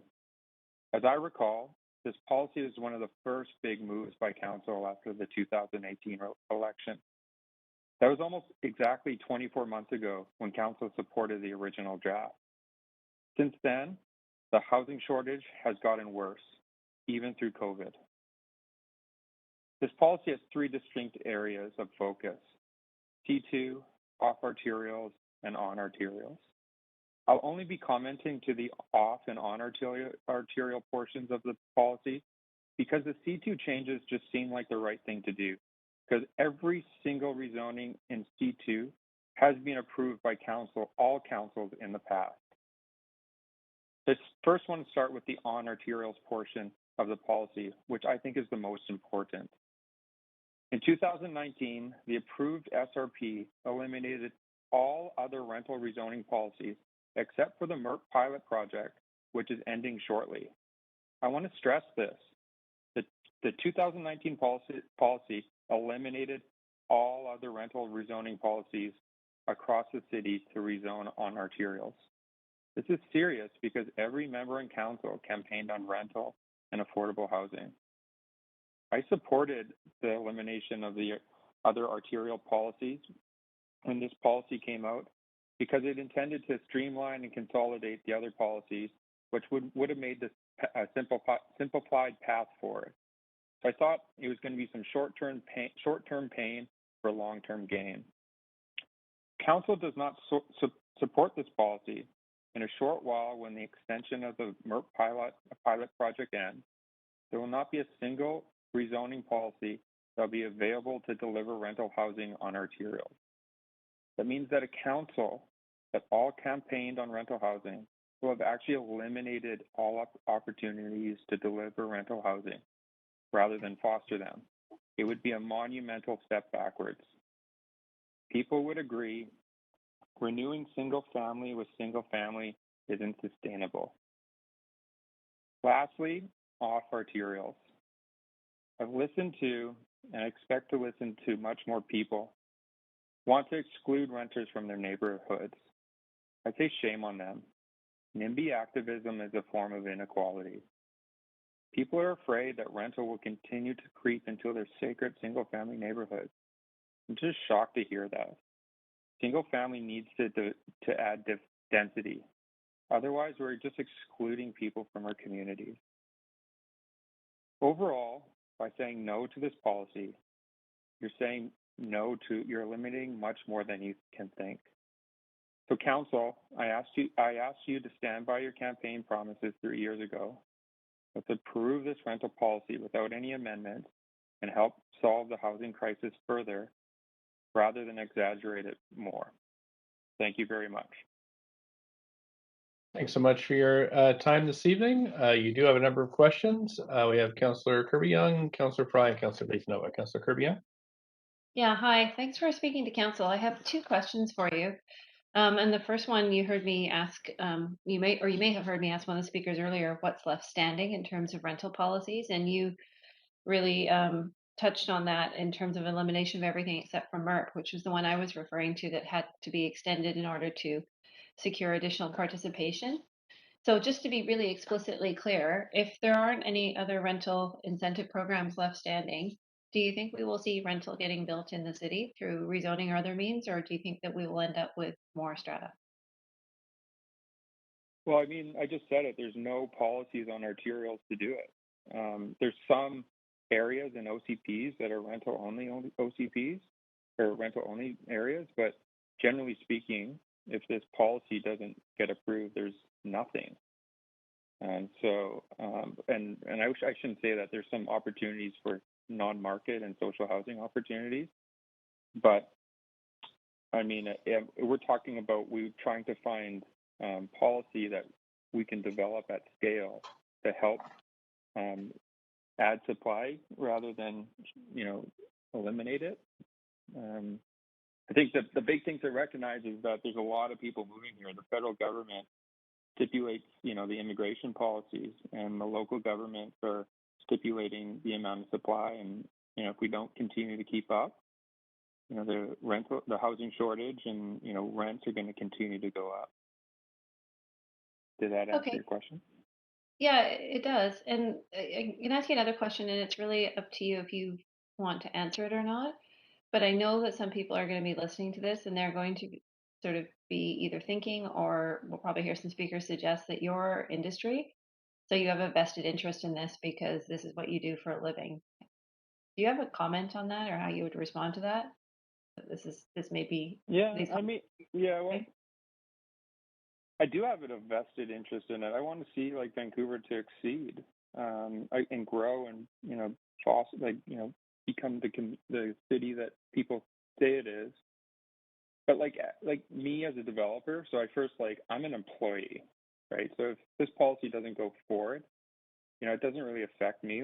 We work in Metro Vancouver, so we work in every municipality. We work in municipalities down in the state. So, I mean, like I said, like it would be impactful, but it's not devastating. So I just want to see that the housing get delivered.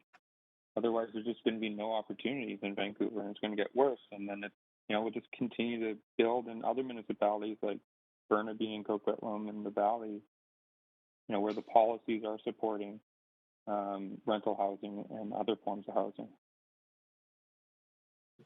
Okay, thanks. I'm going to leave it there because we have a full night, but thank you. Thank you. Councillor Fry. Yeah, thanks. Thanks, Evan. Thanks for joining us. And you acknowledged off the top that that council has approved a lot of these, in fact, all the C2 rental projects that came forward, which is true. Now, I'm just curious. So what does this mean as far as making a difference if these would inevitably get sort of approved theoretically? The the removal of the rezoning process, what does this mean to you in terms of time and money and getting projects off the ground? Yeah, I mean, I think I heard one of the other speakers, I think it was Cameron, it's about like 12 to 18 months, maybe in an extreme situation, 24 months. So when you put, all the, factors into delivering the housing, if you take 24 months off the schedule and the interest and all the costs associated to it, it makes rental more competitive to condos, and people will invest. So I think what it really will do is it will accelerate the delivery of rental housing, and that's the key thing here. Is in like a 10-year cycle, this policy could double or triple the amount of rental in the C2, where either nothing could happen or people may choose to do condos in a 4-story form. So it's just giving rental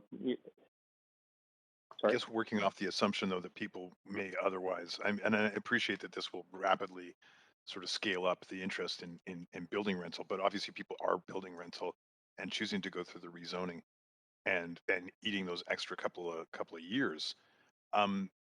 So I guess where I'm going with this is that this does add a sort of new level of profit, and obviously, developers are in the business of building and making profit and building more, and that's how that works. I'm curious though, with the end of the MERP and with these sort of, do you see an opportunity to kind of, will the market supply more affordable housing that we actually, would otherwise be supporting through MERP type projects, but won't be, as this is articulated? Yeah, I mean, the problem with MERP is that MERP only works for sites that are that landowners have owned for a long time and have a really low land basis. No one's able to go buy sites and redevelop in MERP. I think the thing, like the real big focus here, is if everyone wants rental rates to get lower, developers to build non-market housing, it's only going to happen if the supply increases dramatically.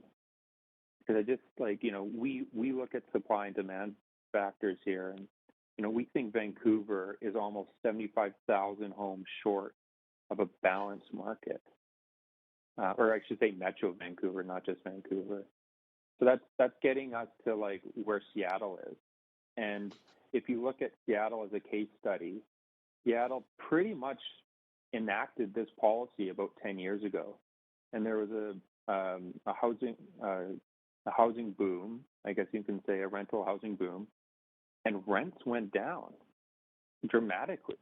They initially went up, I will recognize that, because there's still a backlog of housing, but then they went down. And I brought this up at the beginning of my speech, is like this policy has the potential to do it. And predominantly it's not C2. C2 is a drop in the bucket. There's not a lot of C2 zoning there, and there's not a lot of sites there. But the on-arterials, you can just imagine there's a ton of opportunities on arterials. And then the offer materials, that's going to be much slower because the economics are going to be really hard to do. And I think, like, you know, I speak to the neighborhoods, the change in the offer materials is going to be really slow. Like, I would say less than 1% a year. But the real opportunity is the on arterials, where there's dramatic supply. I had another question, but I appreciate your answer, and I'm out of time, so I'll have to leave it at that. Thanks. Councillor Dejanova, up to 5.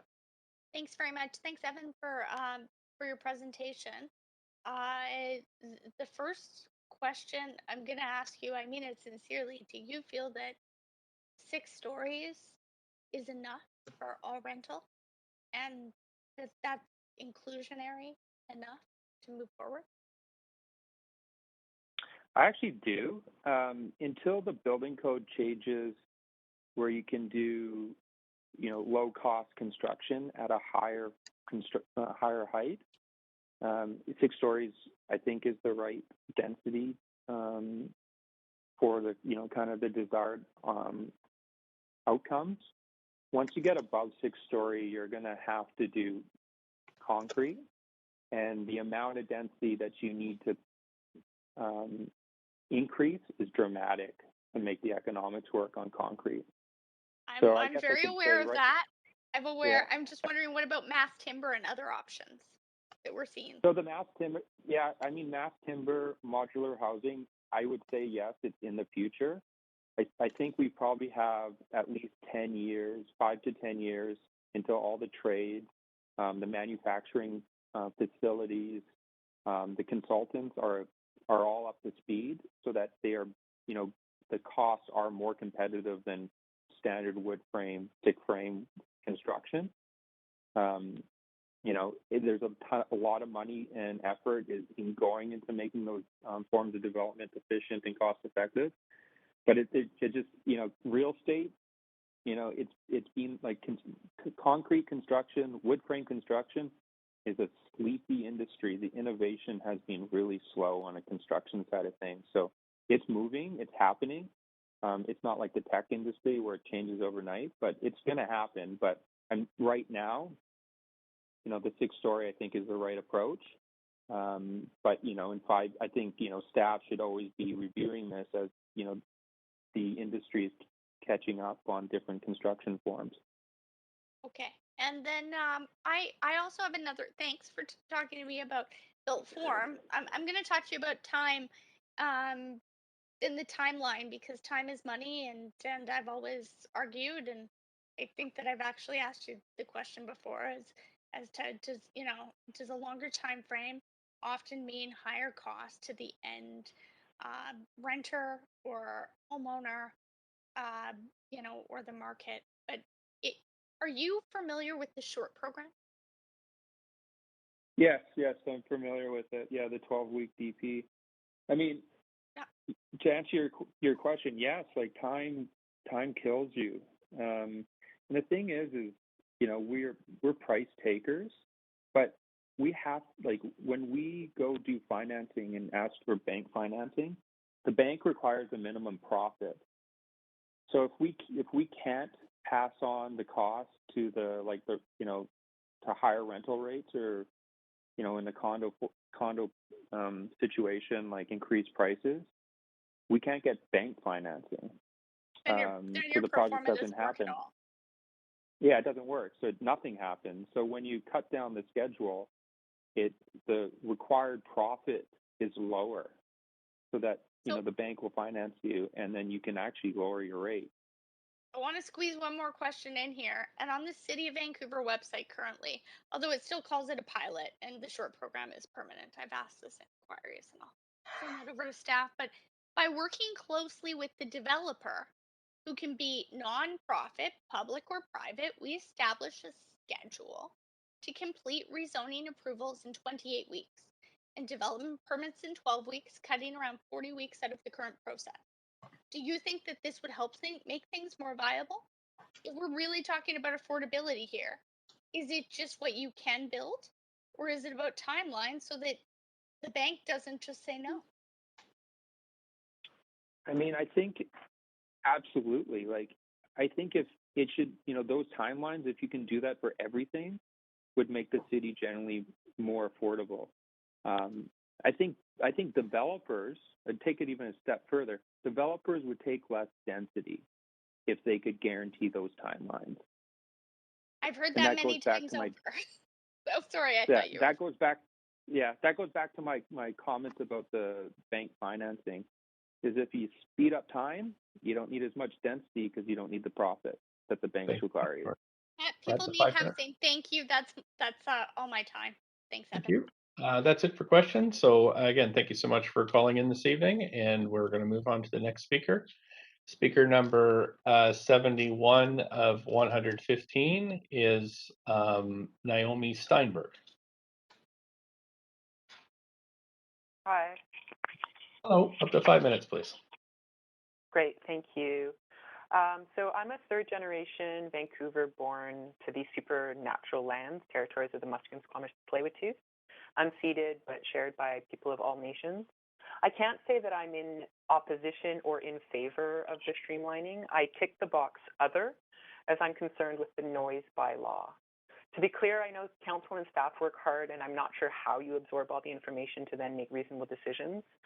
I know that there are 4 rezoning applications coming for hearing on the 16th, and then 2 more on November 18th, both along the Cambie corridor. So definitely I could be in favor of streamlining, but as long as there were some important changes made and insurance that there would be ongoing negotiation within the context of local plans. Casting my mind back to day one, I liked what speaker number 6 had to say in terms of longhouse typology and the kinds of communities that can be fostered and individuals that can be supported in this way. Or speaker number 8, talking about the tree canopy and the cap at 2 stories that might actually be able to meet density. I did have to miss day 2 as I was at work as a performing artist.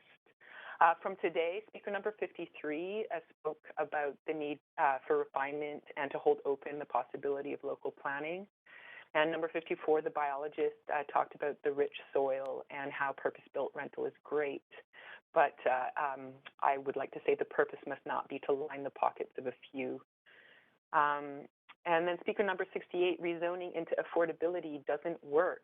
What about simplifying and cutting costs for infill or duplex or these other kinds of densification models that would allow us to retain more tree canopy and local gardens?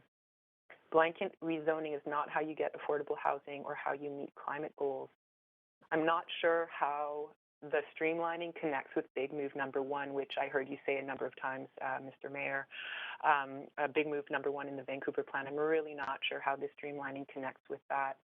If I, living on the Cambie corridor, if I look at some of these excavations around me, at the soil loss, at the water table being altered, at the number of trees cut, at how heavy this is on the pocketbook, at how toxic cement is, none of the process for building this housing is environmentally friendly, and certainly there's a huge lack in salvaging. So if this streamlining goes through, then please, I urge you to use your power to demand more salvaging and to create policies to aid in warehousing, apprenticeship, and marketing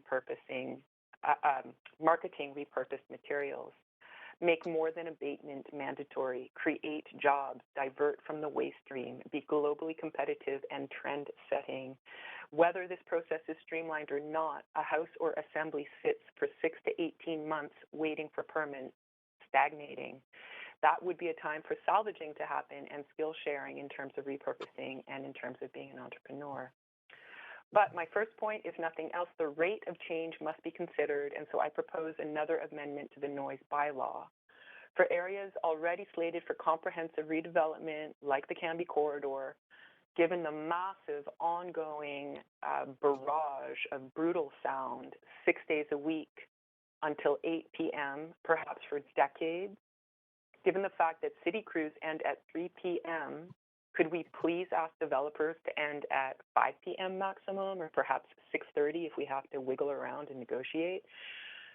To hear that brutalizing sound of the excavators, of the shoring drillers, of the rock breakers is causing many people to lose their minds and decrease our ability to make income. So as you're considering this rezoning, please consider these kinds of refinements and amendments. and do not talk about the Cambie corridor as an example of success. There's no SkyTrain entrance at 33rd. There's no amenity between 25th and 41st. And whole blocks and now side street blocks are falling, lining the pockets of a few realtors and speculators. And the so-called secured rental is often managed by a savvy investor. Particularly concerning if you're not going to be getting the DCL and the CAC, how are these new communities meant to have facilitated activities such as what Susan Haid said would be important to create complete communities? The amenities such as daycares often serve just the residents of these high-end condos.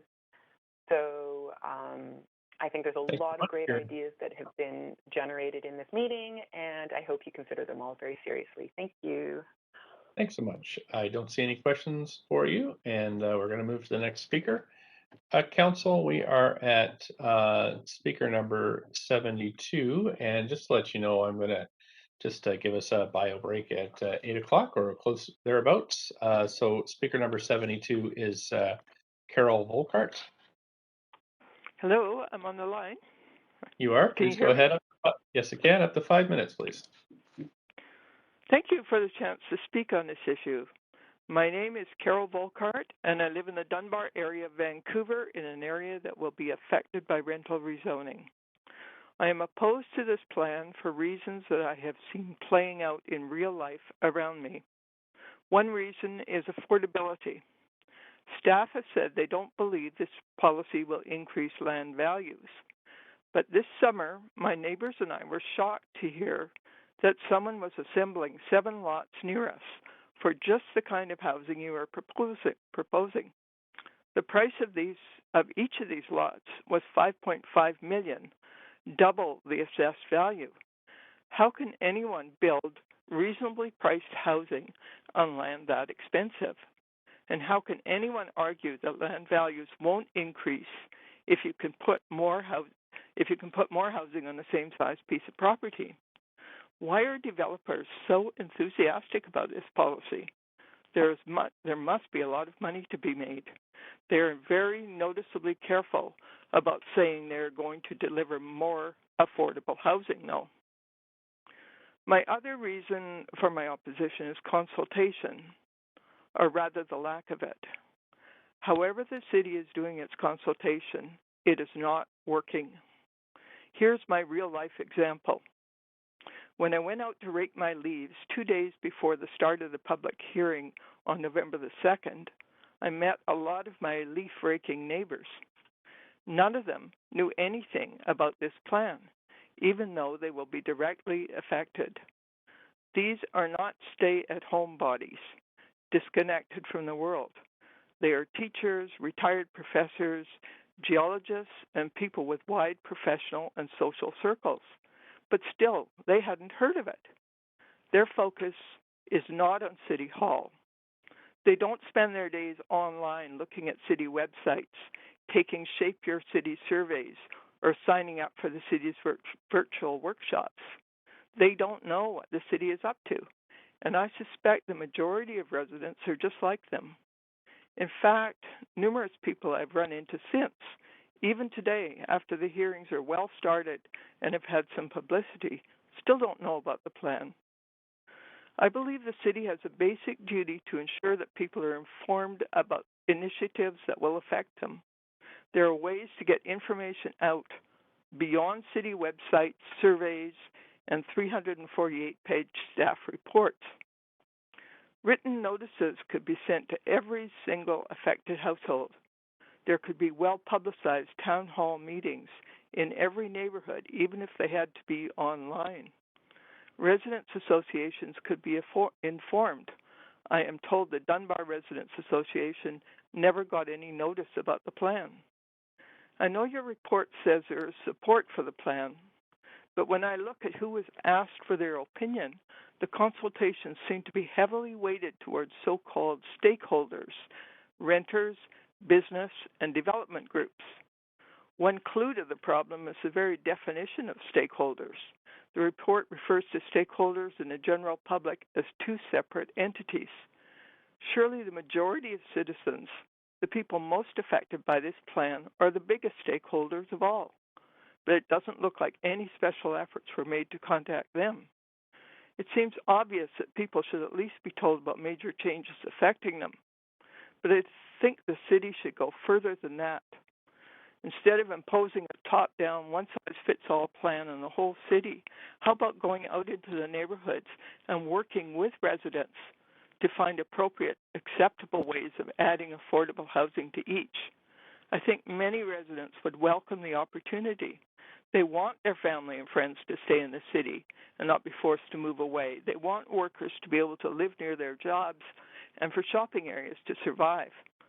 What they don't want is speculators buying up properties and leaving them vacant and deteriorating until super expensive rentals are built on them. I urge you to reject this proposal, if only on the grounds that citizens have not been properly informed and consulted. Go back to the drawing board, but this time involve neighborhoods and their residents from the start. You'll be surprised at the response. Thank you very much for listening.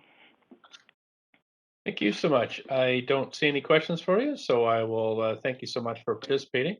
Council, we're at 2 minutes to 8 by my clock, and so let's take 10 minutes just to stretch our legs and clear our minds, and come back at 10 after 8, where we'll pick up with speaker number 73, Vivian Wong. Thanks, Council. We'll see you at 10 after 8.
Hi, Mayor Stewart. You right now there's 5 on the line or on WebEx, so we're not quite at quorum. Oh, there we are, 6.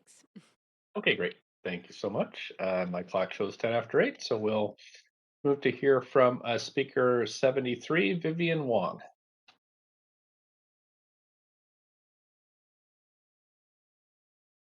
Vivian Wong, speaker number 73. Speaker 73 is not on the line. Thank you very much. Speaker number 74 is Neil Robinson. Hello, Mayor. Can you hear me? Sure can. Up to 5 minutes, please. Good evening, Mayor and Council. My name is Neil Robertson. I'm an architect, one of the principals of Stewart Art Architects, and I'm speaking to you in support of this proposal by staff. In my view, this policy is simply a continuation, formalization, and amelioration of long-standing citywide rezoning policies, namely the Rental 100 program and the Affordable Housing Choices interim rezoning policy. We were the first firm in the city to rezone properties under the Affordable Housing Choices interim rezoning policy when it was adopted by Council in 2012. And we've rezoned several properties under both programs, many of them before this Council. We were also one of the firms that was engaged by staff to study and test the proposed A6 and A5 zones. I've read many of the community comments and listened to many of the speakers. While I agree with many of the observations, I believe, however, on balance, this is a good proposal, which addresses the stated goal of increasing rental supply while simultaneously expediting processing. Some speakers lamented the prescriptive approach to rezoning that essentially pre-zones lots along arterials, similar to what has been done in the Cambie Corridor Plan with the RMA zone. Certainly, bespoke CD1 rezoning does create opportunities for unique responses to site and context. However, the CD1 approach to processing, in my experience, is never less than 2 years to get to public hearing. The use of pre-zoning regulations in lieu of design guidelines generally cut that time down to approximately 1 year. My understanding of one of the mandates given to staff was to address processing to issues, and I believe that this approach would achieve this goal. Some speakers expressed concern about the boxy expression that results from this policy. Based on our testing of the proposed zones, I agree that to achieve maximum density, you will find more rectilinear expressions compared to some of the typical multifamily expressions of building stepbacks above the 4th floor. To reference Robert Venturi, we would be getting more decorated sheds than ducks. It will be down to the skill of the architect to ensure a high level of design, but our studies showed that interesting and engaging results are certainly possible.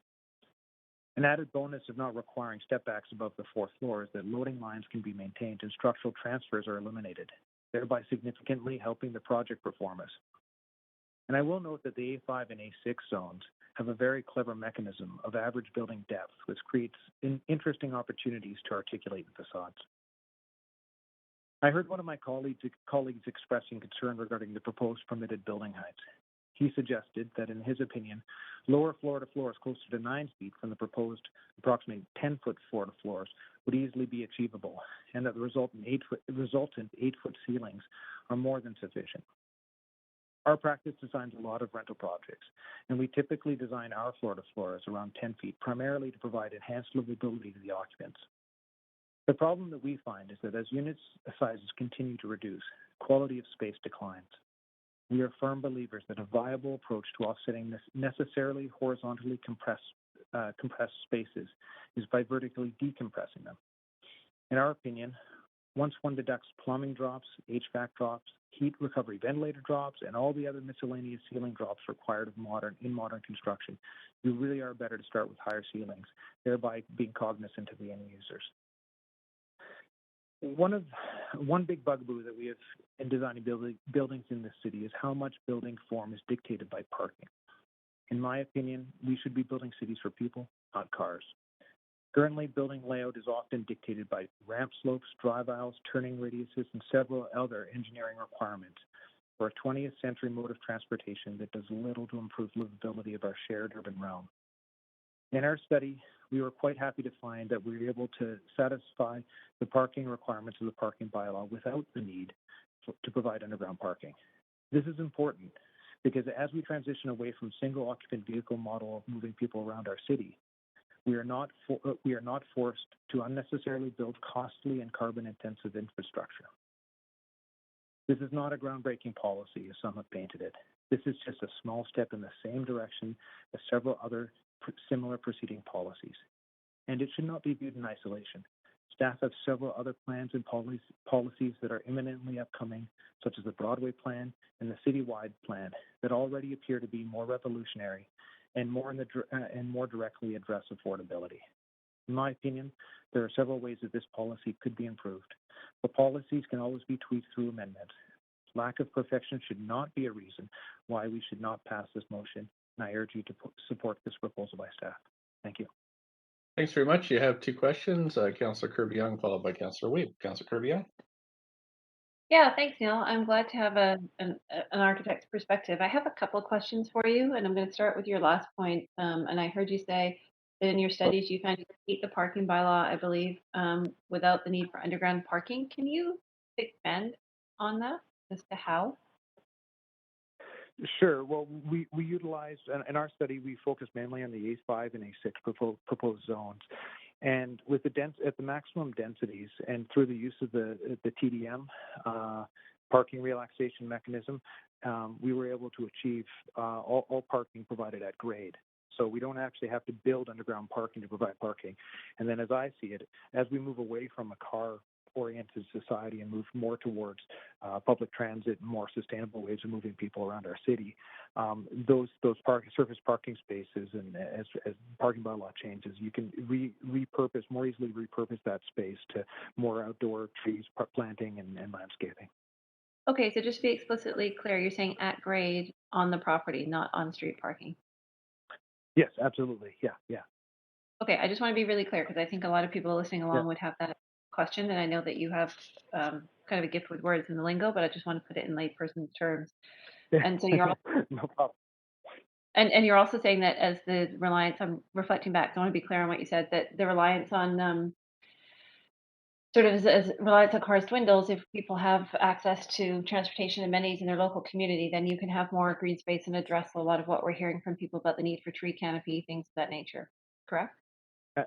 Yeah, absolutely. Yeah, I mean, right now we're beholden to the parking bylaw, so we have to provide the parking under there. But there are relaxation mechanisms for secured market rental that allows us to reduce the number of required parking, and then on top of that, we can use the TDM to get further relaxations. Okay, thank you. My other question is going back to your first point, and I was going to ask you this question, so I'm glad that you addressed it head on, and I just want to explore it a little bit, which is this notion that people have concern about the setbacks, because as you referenced, it's just going to be a number of boxy boxes consistent along the street. I mean, realistically, I know that, you're an architect, you take pride in what you do, but do you think that we're going to end up with the same number of boxes, or do you actually think that people in the sector are going to take time to, as you said, articulate the facades and try to differentiate the form? Well, there's certainly the opportunity to do that. I mean, like I mentioned, I really kudos to staff. I really like the average building depth. Like a lot of times, building depths are dictated that you have to be this building depth. But what they allow us to do under these proposed policies is to average it out. So it allows you to play around with the facades and both front and rear facing facades and push and pull and really articulate the facades. Now, I think that you guys need to mandate. Sorry, go ahead. Sorry, can you just clarify what is it that, for people that may not be as familiar, what is it that is unique about the depths, or what? Can you explain that simply? So instead of just saying the building needs to be a certain depth, what this policy allows you to do is do an average. So if I believe the average building depth is 70 feet of building depth, at least in the policies that I recall. So what you can do is you can do a portion of the building at a greater depth than 70 feet. So it's not a hard line. You can go to 90 feet for one, but then to offset that, you decompress the other side of the building and put it at like 60 feet of building depth. So you get these really interesting opportunities for ins and outs of the facade. Okay, that's really interesting. Anything you want to add on that? Just to provide some additional context. Yeah, I mean, I think you guys are. A lot of people talking about developers and how much money they're making. In my experience, all these projects are on a knife's edge. Like, I can't tell you how many projects we start that end up getting canceled because it just doesn't pencil. And then again, as we're making, and rightfully so, requiring builders to build to higher standards to make these buildings much more efficient, it makes the building more expensive. And again, with the land acquisition, it's difficult. So you guys, for better or worse, have decided that you're going to be partners with industry and partners with builders. So I think you need to know your partners, and who your partners are driven by performance, and they're beholden to banks, who absolutely are beholden to performance. So thank you so much. We, Councillor Kirk, I apologize. We there was a problem with your timer, but we are at time now. Okay, thank you, Neil. Okay, I'll get off my soapbox. Thank you. Oh, yeah, Councillor Weave. Councillor Weave has questions. Councillor Weave. Yeah, follow up on the average building depth. Would that allow the architect to keep large trees on the property, move around certain ecological landscapes, so they could kind of ensure that the kind of treescape of that block would be maintained, recognizing they could move the building depth? Is that one of the opportunities that that change has?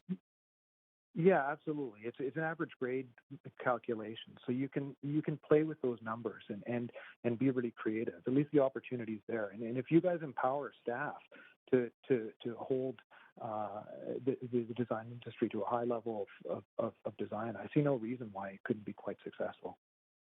Okay, you also talked about enhanced livability, recognizing we seem to be building smaller suites and decreasing some of the livability. Can you talk about how some of these new standards would allow us to increase the livability of these projects? Well, I think all you have. Thank you for your question. I think all you have to do is go into any cathedral and just feel how light and airy the space is when you're in there. I'm biased. I grew up in a house designed by hippies with quite high ceilings, and I really think that you can really use height within spaces to offset compression horizontally. So it just makes things feel so much less compressed when you give people a little bit more room to breathe. And if you can't do it horizontally, doing it vertically definitely helps a lot. Okay, thank you very much. Appreciate that. No problem. That is it for questions. Appreciate you coming in tonight, and I'm going to move to the next speaker. Okay, thank you. We have speaker number 75, Larry Benj. Hello, can you hear me?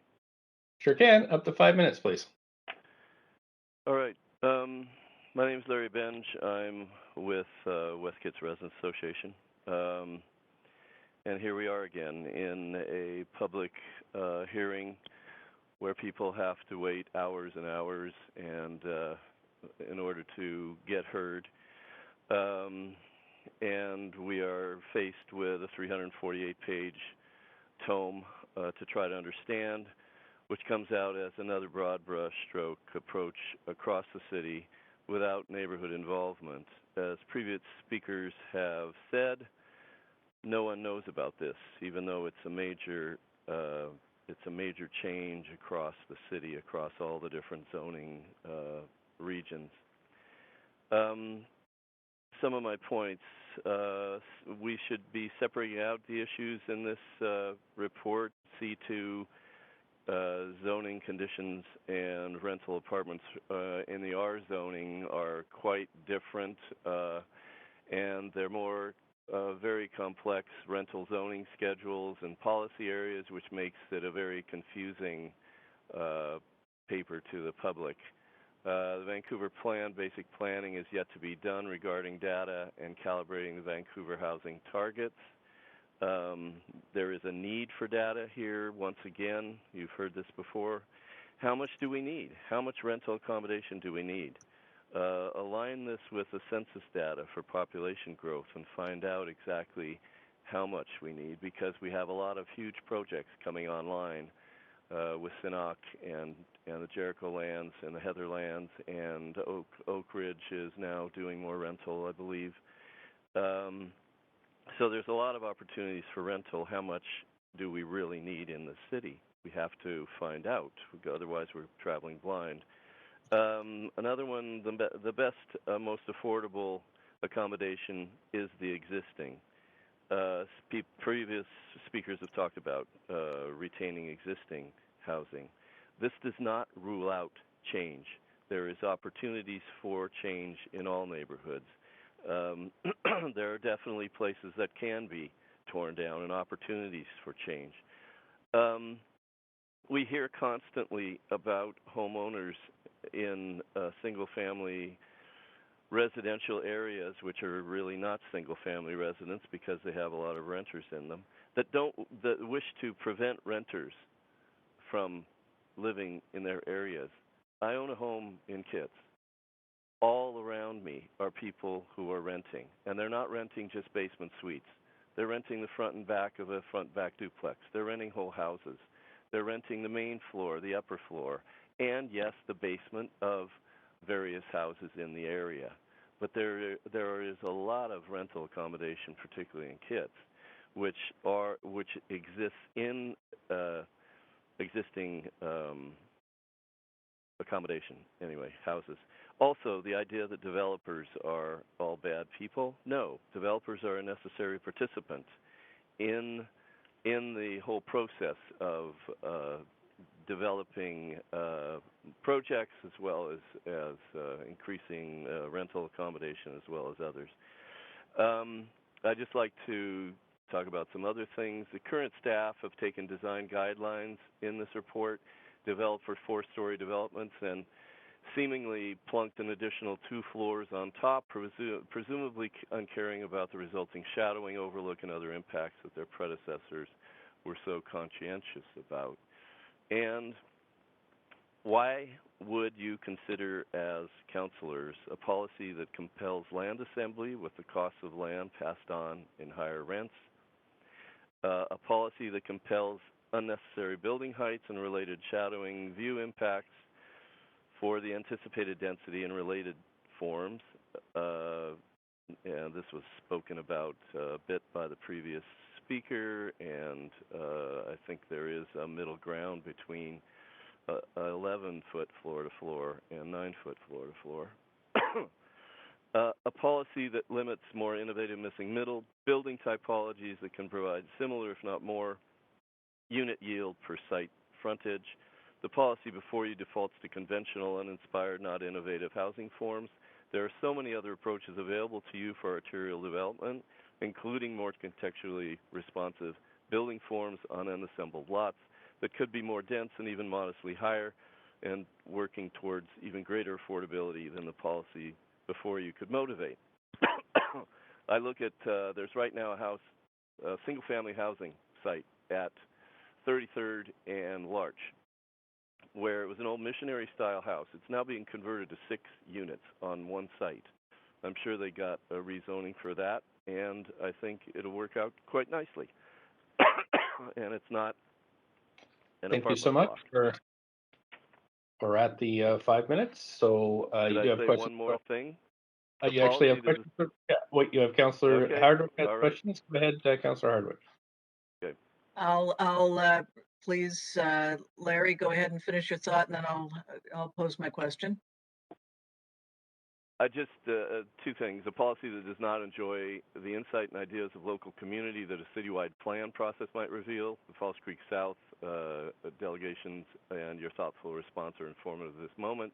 A policy that does not secure true affordability while giving away land value to market speculation. That's it. Thanks. So, what do you think the motivation is here? Why this? Why now? As a longtime city watcher, I know you look at it through the lens as an architect, urban designer type person. But what's your take on this? I mean, just cut to the chase. Well, I guess I think the city is being a little bit lazy. They are ignoring the fact that neighborhoods, and when I speak of neighborhoods, I'm not talking about homeowners exclusively. I am talking about all the people that go to make up a neighborhood. Renters, homeowners, business people, all of that. Homeless people, where they are. And the city in the Vancouver City Plan, it has made no move towards breaking down the city into smaller pieces. Obviously, those pieces would be the neighborhoods with their unique resources, needs, and what would be unique ways of enhancement. And so this is just an easier way to, stimulate additional development across the city in a one-size-fits-all kind of way. And I really think it's not the best way to do that. As the previous speaker spoke, about the complaint about boxes, I would add the idea of off-the-shelf designs for these places. Yes, there is an opportunity for architects to innovate within that, but it seems like, especially with rental, you're always going to be looking at kind of the lowest common denominator because you're trying to keep costs down, and it's difficult. Right. So you listed off a bunch of developments that are coming down the pipe. Do you have any idea in sheer number of units what you talked about Canby Corridor, Oak Ridge, Sanok? Do you have any idea from? Well, Sanok, they're talking about, I think they were talking 6,000 units or 15,000 people, something like that. But then I'm not going to speak for them. That's just one of their news releases who said that. In Jericho, I'm in the Jericho Lands Working Group, talking about 10,000 units, 18,000 people. And not all of that obviously is going to be rental, but it is going to be, some of it's going to be market, some of it's going to be rental. Sanok, a large portion of that is supposed to be rental. I'm not sure the latest figures on Oak Ridge because it seems to change. It has changed several times through the life of that project, and I'm not sure of what that is. But there's a hell of a lot of rental coming on stream. Whether it satisfies what we need or not, I have no idea. The director of planning has even said they don't have the numbers. Is anybody working on the numbers? I am. We have to be. We have to develop with an idea of what we're trying to do, and there are so many questions that come out of the idea of a Vancouver plan. What are we doing? Why are we doing what we're doing right now? Is it the right way to go about it? How many people can we expect in? Because we're being told on the one hand that Vancouver grows at roughly a 1% growth rate a year. That's Compounding. 1,700 people. Yeah, it's compounding. But, how can we deal realistically with any of this without factual backup? I just don't understand it. I don't think any major city in North America would do something like this. Thanks so much. We're at 5 minutes. Thank you very much. Tonight, and we'll move on to the next speaker. Speaker number 76 is Scott DeLange. Thank you. Scott DeLange-Booms, speaker number 76.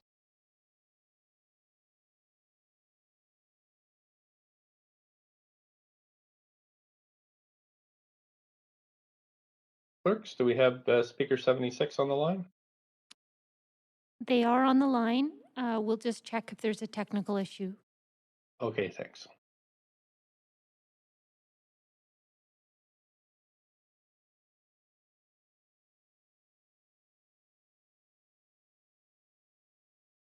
Hello. Hi there. You have up to 5 minutes whenever you're ready, please. Okay, I'm coming through okay? Now? Yep. Okay, good. Glad that got resolved. Mayor, Council, thank you for the opportunity to speak with you today. I will be brief as this public hearing has gone on for a long time, certainly long in fact, now stretching across 3 days over the span of a week, and this is after the policy got delayed for a year. I shouldn't have to tell you that Vancouver has a housing crisis. There's an acute shortage of rental housing out there. I don't know the last time anyone on council tried to look for an apartment to rent, but they are hard to find. And even if you are lucky enough to locate one, it's quite common for one to be snapped up between viewing and applying. And this policy isn't going to solve the crisis, but it's going to help. It will move us incrementally towards it. And every additional apartment that gets built will help in that respect. So I ask you to pass this and pass this quickly. This is, like I said, a fairly small incremental change, and more should be done. The 6-story rental shouldn't just be on arterial roads or just adjacent to the arterials, but on all the residential lots in the city, because that is the sort of bold policy that's really needed to actually get the housing crisis addressed. But even so, this policy does help. It should be supported, and it shouldn't have taken a year to get to this point. The last version was fine. It should have been passed then, and it's important that this council move quickly to pass this and then get to work on passing the next policy to keep moving the ball forward and getting each step towards a more permanent long-term solution to this. You've heard from a lot of young people struggling to find housing in the city. They need these apartments built and built now, and they shouldn't have to spend 3 nights at council fighting to get the small step towards building the homes they need fast. So please pass this immediately. Thank you. Thanks so much. Councillor Dejanova has questions for you. Please go ahead, Councillor Dejanova. Thanks very much for waiting to speak to council. I know that you have before advocated for increased density and more affordability in the city. I'm wondering if, considering I have to look at these recommendations, but where this will fit into our policy, or what policy that we have that applies to this. Are you in favor of the MERP program? Do you think that it was wise for council to have done away with that? I would have liked to have seen it transferred from a pilot project into a more permanent policy. Okay. And does it concern you that instead of doing that, we're, reinventing the wheel maybe and starting all over in some ways with another policy? Yeah. I mean, like I said, these are kind of small incremental steps. I mean, the MERP process alone wouldn't have really been enough, but it would have helped, as does this. And I'd rather us kind of continue to add pieces to it until we can kind of really find that solution, rather than scaling back one and restarting over again. Thanks so much. I'm just wondering also, and sorry, I only have limited time here. So, in asking you, in some of these areas on your arterials, do you think we could go higher than 6 stories? And if all we're incentivizing is 6 stories, and that's the highest and best use that it's zoned for, and developers go out and either assemble land or they own land, and they do this, and then 3 years later we allow a policy where you could have built 8 or 10 stories. Do you think that we should be considering that now, or that is 6 stories enough? Would you consider that a missed opportunity? Sorry to throw that all at you, but I have 3 minutes left and I wanted to give you that time to answer it. Yeah, I would consider that a missed opportunity, because it's important to understand that it's not just a matter of passing these in the abstract, but you actually have to get the physical homes built.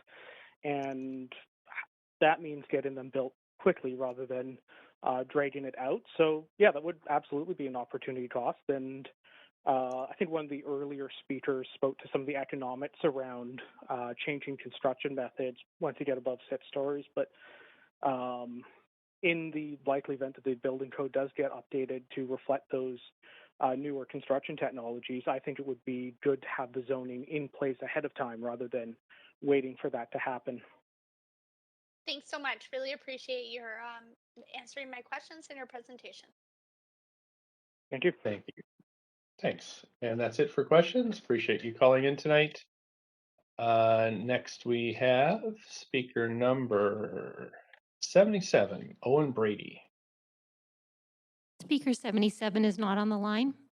Thank you, clerk. 78, Albert Twang. Hi, good evening, Council. Can you hear me? Hi there. Yeah, up to 5 minutes, please. Thank you. Hi, Council. Your Worship, my name is Albert Huang. I work for Terra Housing, Terra Social Purpose Real Estate, or a company that's been working with the over 200 nonprofit housing associations and co-ops in the province of BC for the better part of 35 years, working on affordable housing, rental housing, and in short, absolutely, Council needs to pass this SRP policy today. My support for this comes from my experience having been born and raised in Vancouver and having seen childhood friends have to move away from the city because of the lack of housing available in the city, rental or otherwise.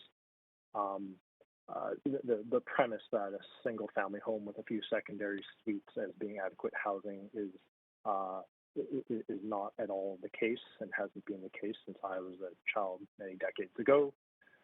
It seems wholly undignified for me that we're trying to shoehorn people into, front of house, attic, basement living situations when in fact that housing reform ought to have been replaced by something a little more dignified where people have their own mailbox and front door many years ago.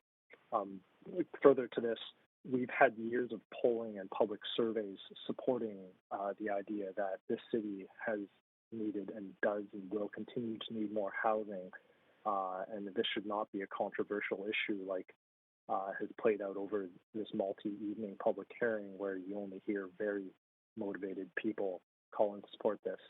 The whole premise of coming up with the data of how much we need is not a complicated question to address and can be weaponized as a misleading topic if someone were motivated to. But how much do we need? I would suggest what we can watch vacancy rates in terms of rental housing. We know that even during a pandemic at its worst, did not even come close to bringing rental vacancy rates to a healthy range of 3 to 5% plus.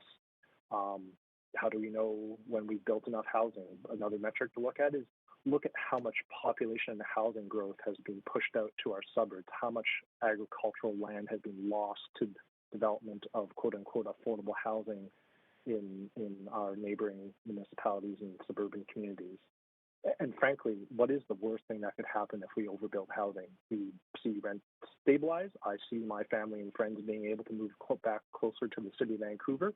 The whole premise is akin to this city asking ourselves how long a piece of string is, given that we understand that the relationship between housing growth and housing population growth is endogenous. It should be no surprise that our population growth is low if the amount of housing we've added to this community is low. And otherwise, any overtures to the idea that we need to slow down until we understand the whole system is poorly advised, as it just plays into the issue of housing delayed being a housing denied as far as I can see it.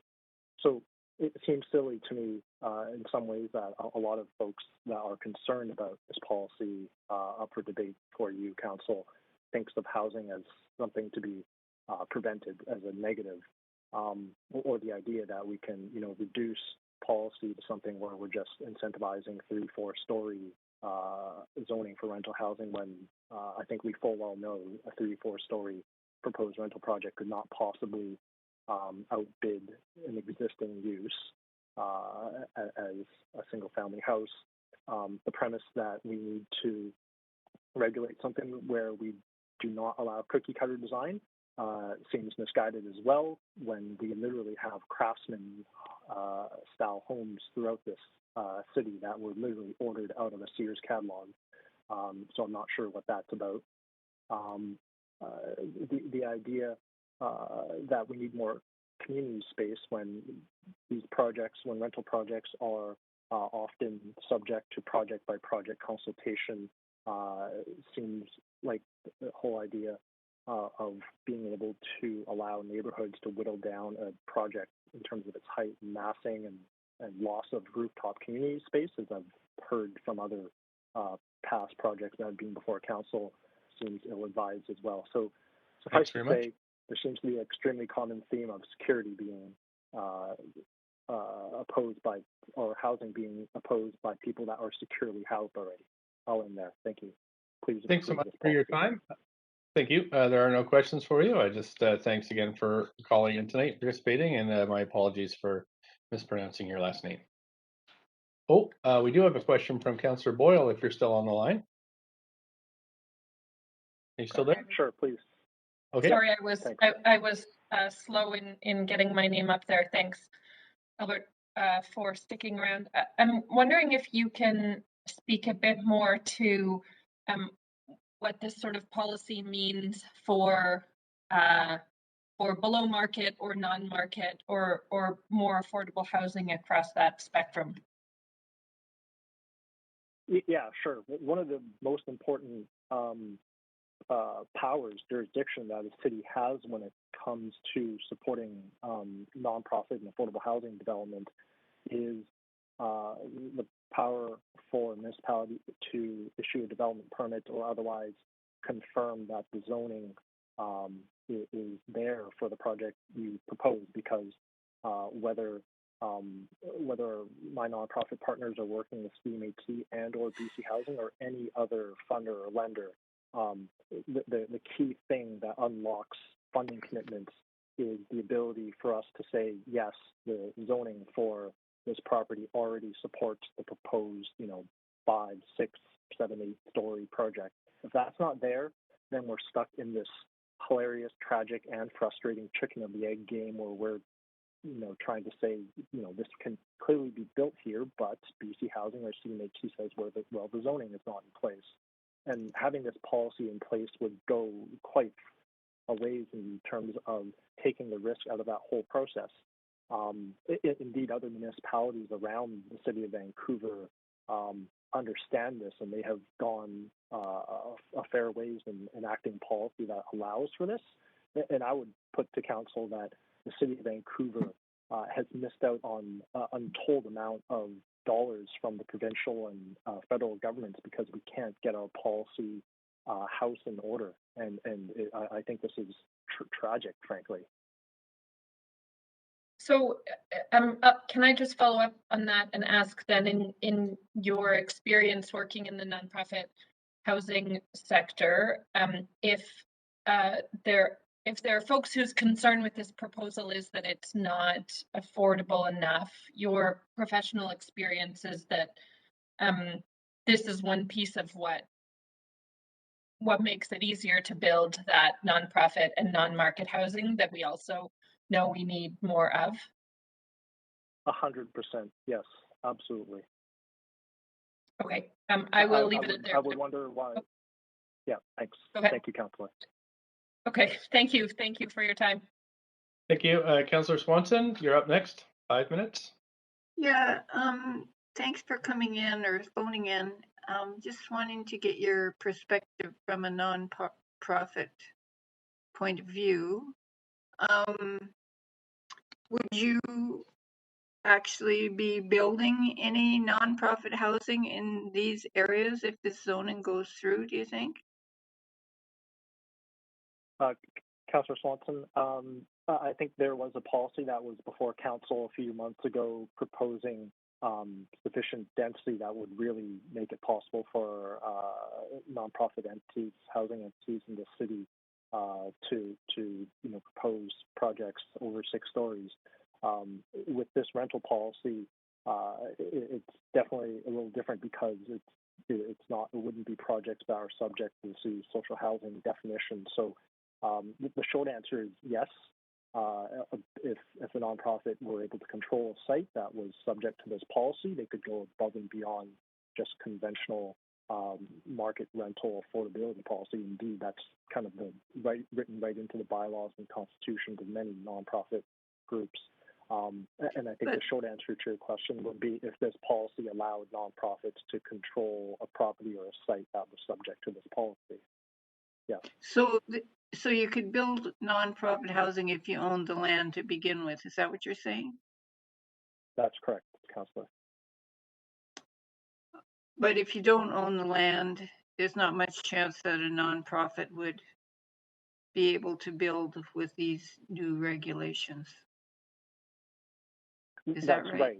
unless unless there was policy written where a nonprofit-led project were able to outbid any other property owner for a given site. So say for instance, if a policy allowed a conventional developer 4 stories, but there was language supposing that a nonprofit could, put double the amount of height and density on it, ostensibly a nonprofit developer and housing operator would have a better shot at getting control of the site based on that. But are you saying that you'd need more than 6 stories if you had to buy the land?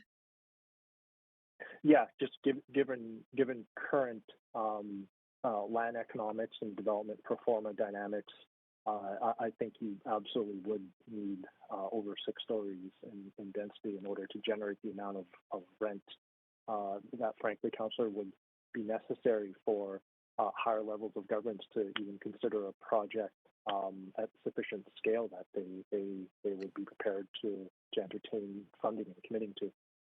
Do you think there's any chance that governments would step in to provide the land for nonprofit projects in these zoning areas? It may be the case, but that'd be a whole exercise of kind of reviewing which lands are owned by the province, by the federal government, by the city of Vancouver, for example, Councillor. And last I checked, just reviewing publicly available data on lands that the city of Vancouver owned, there are a scarce number of sites available where there isn't already housing built on it that's owned by the city of Vancouver.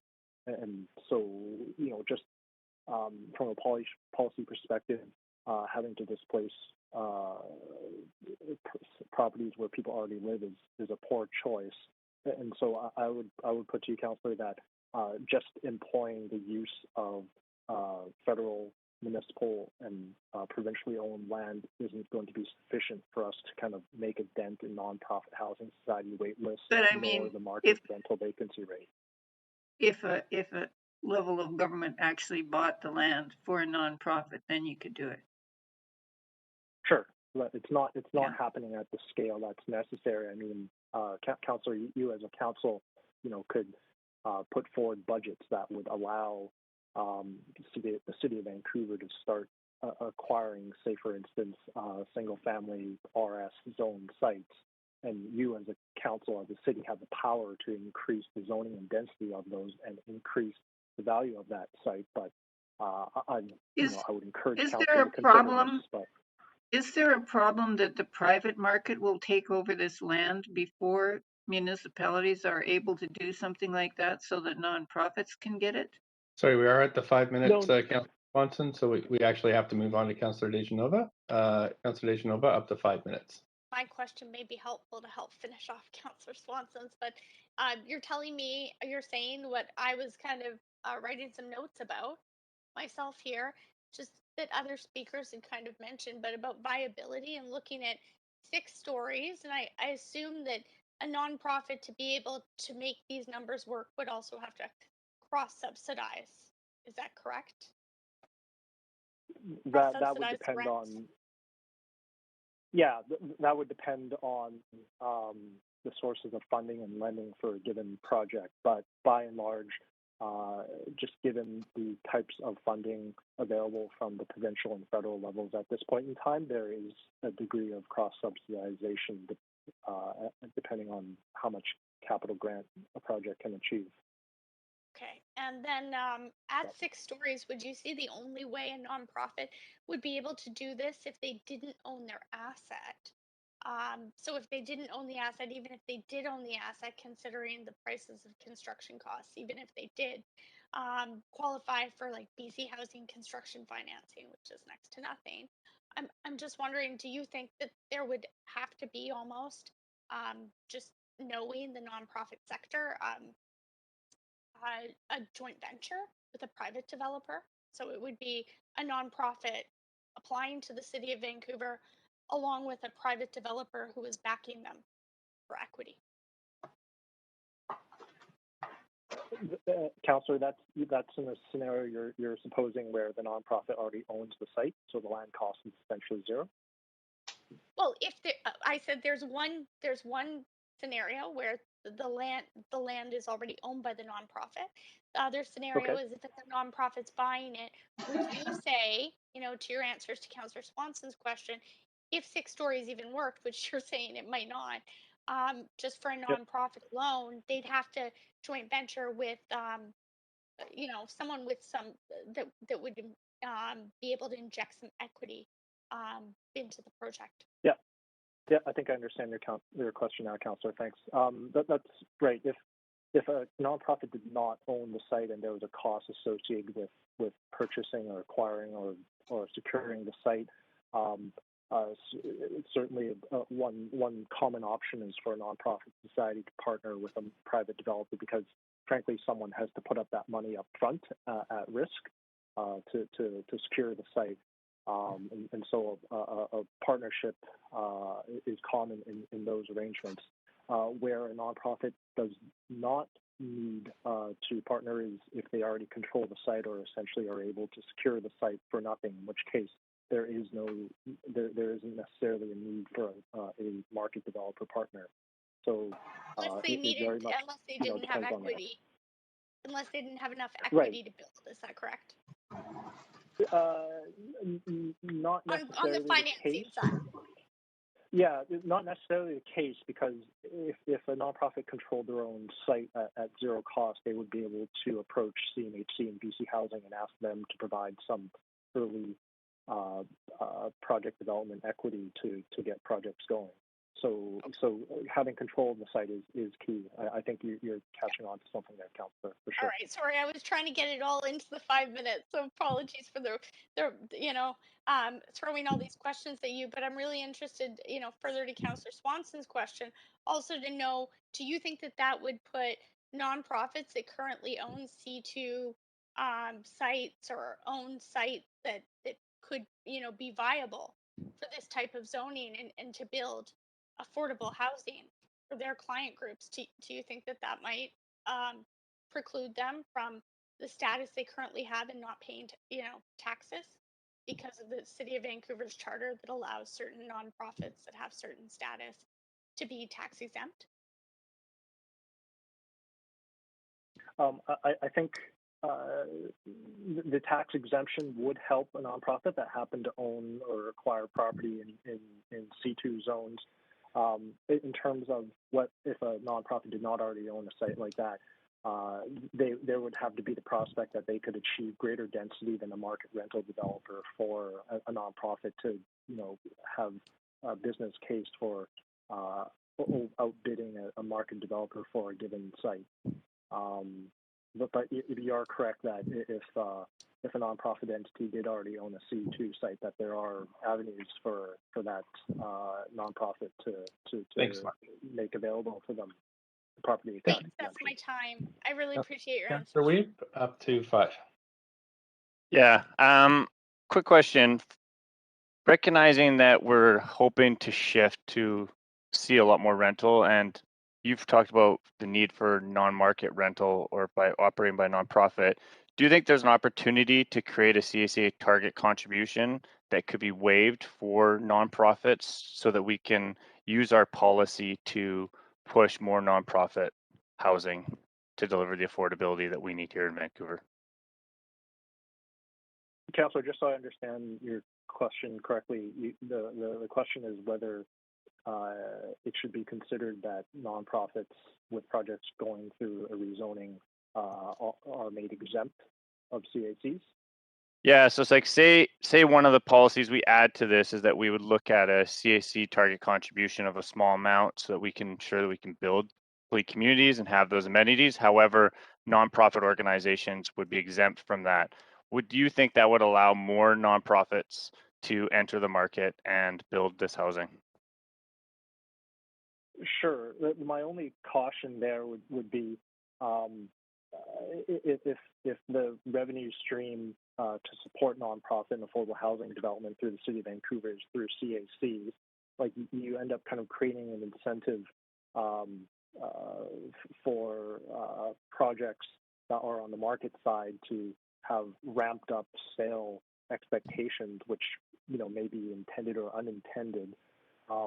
Another way you might go about this is to set fixed CAC schedules such that the whole process is transparent and open and easily understood by the community. Indeed, at the moment, I think there are numerous, areas and neighborhoods within the city where the city updates, publishes a CAC for the development and construction community at large, and so it's understood. And so each individual CAC isn't painstakingly negotiated between staff and applicant.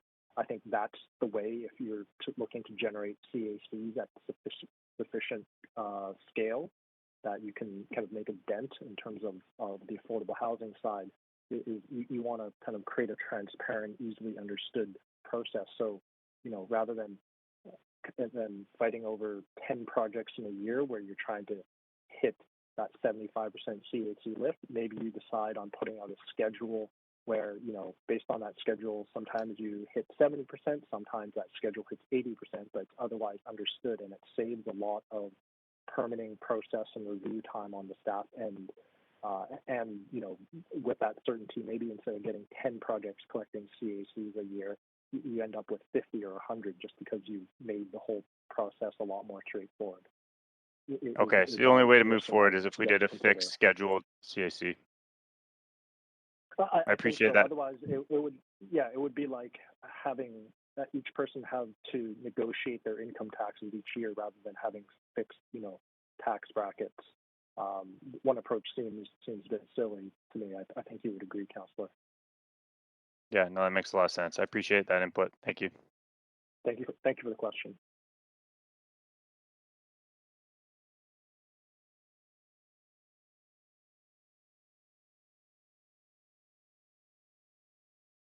You're on mute, Mayor. Thanks, Councillor Weep. So we've just hit 9 o'clock, Council. We still have 35 speakers left, so we're not going to get through them tonight. Hear from everybody tonight, even if we do extend, so I'll just put it your way. Also, at the rate we're going, we're probably going to need 2 more sessions to finish this off, because we have another question. We have another set of questions to staff as well as our debate. So I have asked for clerks they've already identified December 14th as the next day we would speak to this. I have asked clerks to start identifying days in January where we can conclude this public hearing. With that in mind, I will move us to Jamie Letwin, speaker number 79.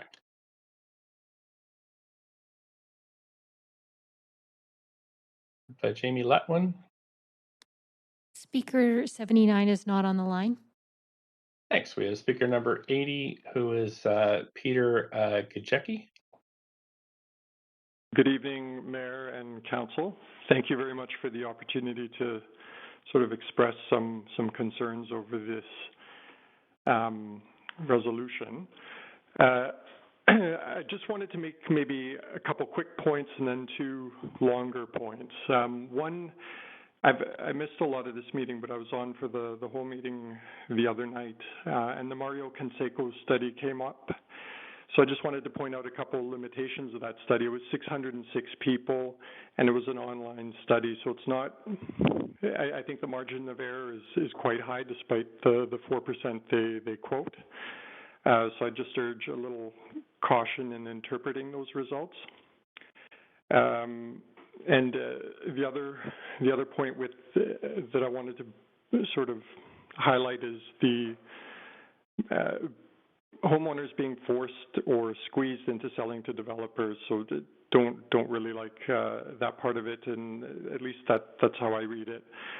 The 2 longer points would be, the question has come up, will this help or not help? And I think I don't know. And based on the chief city planner stating that no robust data is available, it sounds like it's probably not well known. And I agree with the earlier speaker who said we may very well never know. However, I do think it's worth trying to know because, you know, there are two sides to the equation. There's the supply side, and of course there's the demand side, and what will happen to demand when supply changes. And I think, you know, there might be some value in coordinating any densification with, you know, with our neighbors in the suburbs. Now, the actual main point that I wanted to make is the idea of neighborhood. I've heard quite a few speakers over the last couple nights try to paint this as a rich versus poor or renter versus owner debate, and I disagree with that. You know, for me, it's about the neighborhood, and there's no question that this proposal will change the neighborhood, especially the neighborhood I live in. We live on 15th. Which is obviously between 16th and 12th, which are both part of the proposal. And the proposals will potentially spill over to 15th and 13th, which leaves very little of the existing neighborhood that, you know, of course, we would like to preserve. And we would like to preserve it because we like how the neighborhood functions. We've got gardens, lawns, dog walkers, neighbors, and so on. And the reason I know it's not rich versus poor is because not all my neighbors are rich, and not all my neighbors are owners. Some are renters, some have lived here for 40, 50 years, some for 10 years, and so on. And the reason I know that is because I see them on a daily basis. They're walking by, we mow each other's lawns, we garden. My neighbor's mother comes over to garden in her yard because she doesn't have a garden and she enjoys doing that. My other neighbor's family comes and tends to their lawn. We shovel each other's walks and so on. And no matter how nicely you design these buildings, we're going to lose that, and I don't want to lose that. So I think I'll leave it. I'll leave it there, and just if it wasn't clear, I'm against the proposal. Thank you. Thanks for your time tonight. I don't see any questions for you, so we'll move to speaker number 81, Maximilian Leeper. Good evening, Mayor Stewart and Council. My name is Maximilian Leeper. As some councillors have actually pointed out in the past, I've become increasingly attuned to the public hearings that occur before you. I'm a student at the University of British Columbia, where I'm finishing my undergraduate degree. My classmates at UBC and I have increasingly tuned into the public hearings that appear before you, not least because of the housing precariousness so many of us have endured. This is why I'm calling in. We need more rentals, we need more market rentals, and we need them now. This policy will foster further rental development in our city. On most calls I've participated in, there have been few, if ever, more than 10 speakers. This public hearing has over 100 registered speakers. Obviously, the residents of our city are aware of this hearing, they're aware of this policy, and as it appears before you, they're overwhelmingly in support of this policy amendment. We need less consultation, and we need action. I currently live in Vancouver, but I've lived across Europe and the Americas. I resided in cities such as Paris and London. In Paris, we have 6-story buildings. In London, we have 6-story buildings. The height of these buildings has not ruined the neighborhoods, as some speakers have suggested or fear. I'd counter that, in fact, they contribute to the neighborhood. They ensure a strong social fabric is created with a diverse community. This policy brief, I've read the whole 300-some-odd pages, includes requirements for family rentals. Antecedent speakers have delved further into this, and I'll echo their comments. A vote no will be a vote for protecting RS zonings above all else, including moderate rentals such as this one. This is a vote for perpetuating the elitist and classist exclusionary zoning system. I urge you to vote yes and ensure we have an inclusive city. As a last note, and for the sake of brevity, I'll echo the previous points of speakers such as Michael Mortison, who spoke to you in person last week. I'd also echo other individuals that were here today, such as Strand Development's representative. This policy should be passed, and I hope you vote in favor of it. Thank you. Thank you for your time this evening. I don't see questions for you, so I will move to the next speaker. Council, we've got Natasha Latek on speaker number 82. Speaker 82 is not on the line.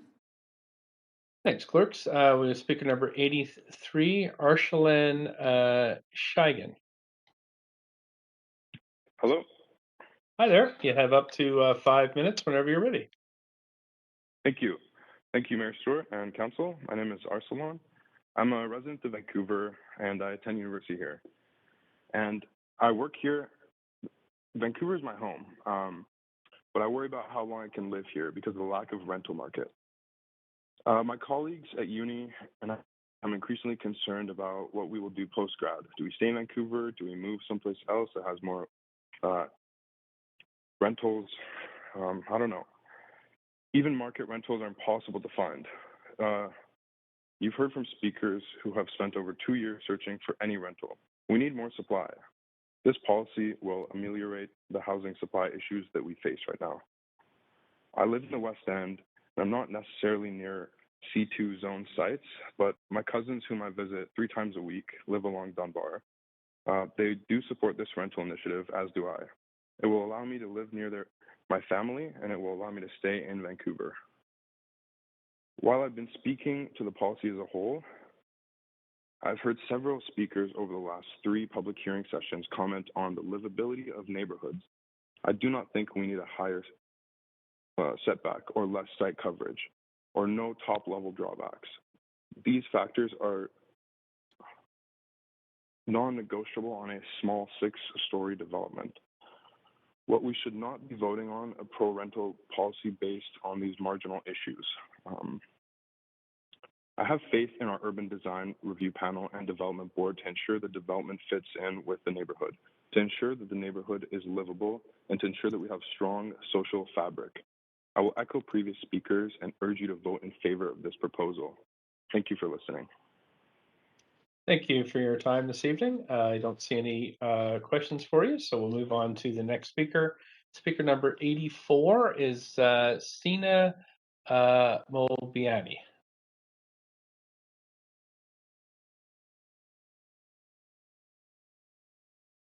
Speaker number 84 is Sina Mobiani. Speaker 84 is not on the line. Thank you, clerks. Speaker number 85 is Andrew Shields. No, not on the line. Thanks. 86 is Ethan Whitting.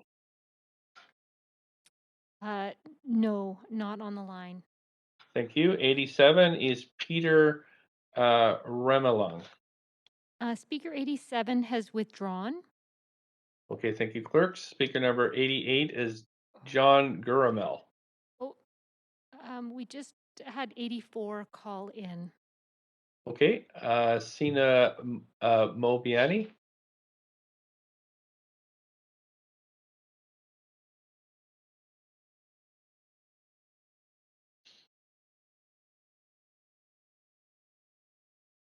Oh, Hi there. Is this Sina Mobiani? yeah, yep, that's me. Sorry, I had trouble just logging in here. No problem. Up to 5 minutes whenever you're ready. All right. Well, hello, Mayor Stewart and Council. I just want to state I'm Sina.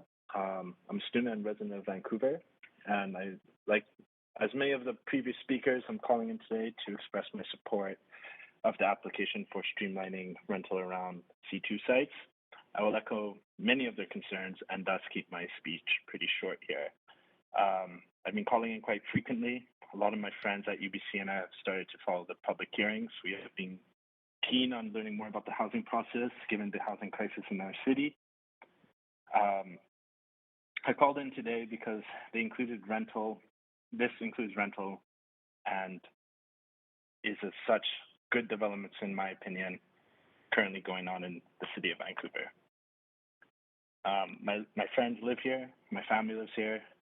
I am feeling pushed out due to the lack of available rentals. I've already made friends that have left our city, and I'm hoping City Hall will enact some policy changes that will help me stay in my community. This policy change will ensure that there is more rental stock by doing a blanket policy change for all C2 sites. These are the measures we need. This is what I want to see in our city, and I'm hopeful that you will support it. Finding secure rental housing is extreme difficulty for me. I've been living in a precarious housing situations as the lack of supply has hindered across to housing. Even at market rates, the beginning of every term, I've struggled to find housing. As so many applicants apply, there's simply not enough supply.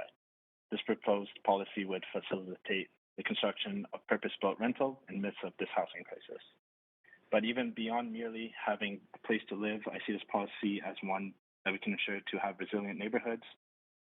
As this policy changes only for rentals, these units will be occupied by members for our community that live here rather than offshore investors in strata units.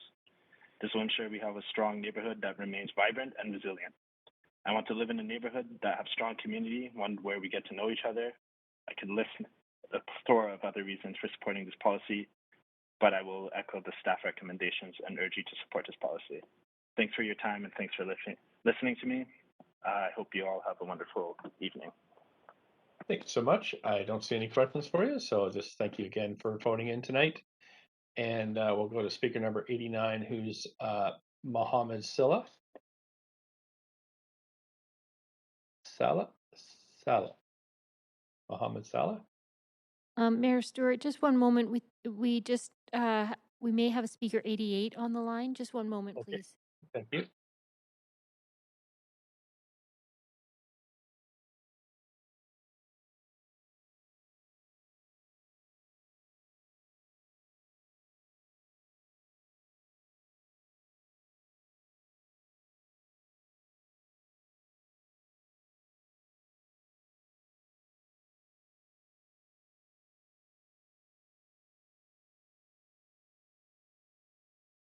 My apologies. Speaker 88 is not on the line.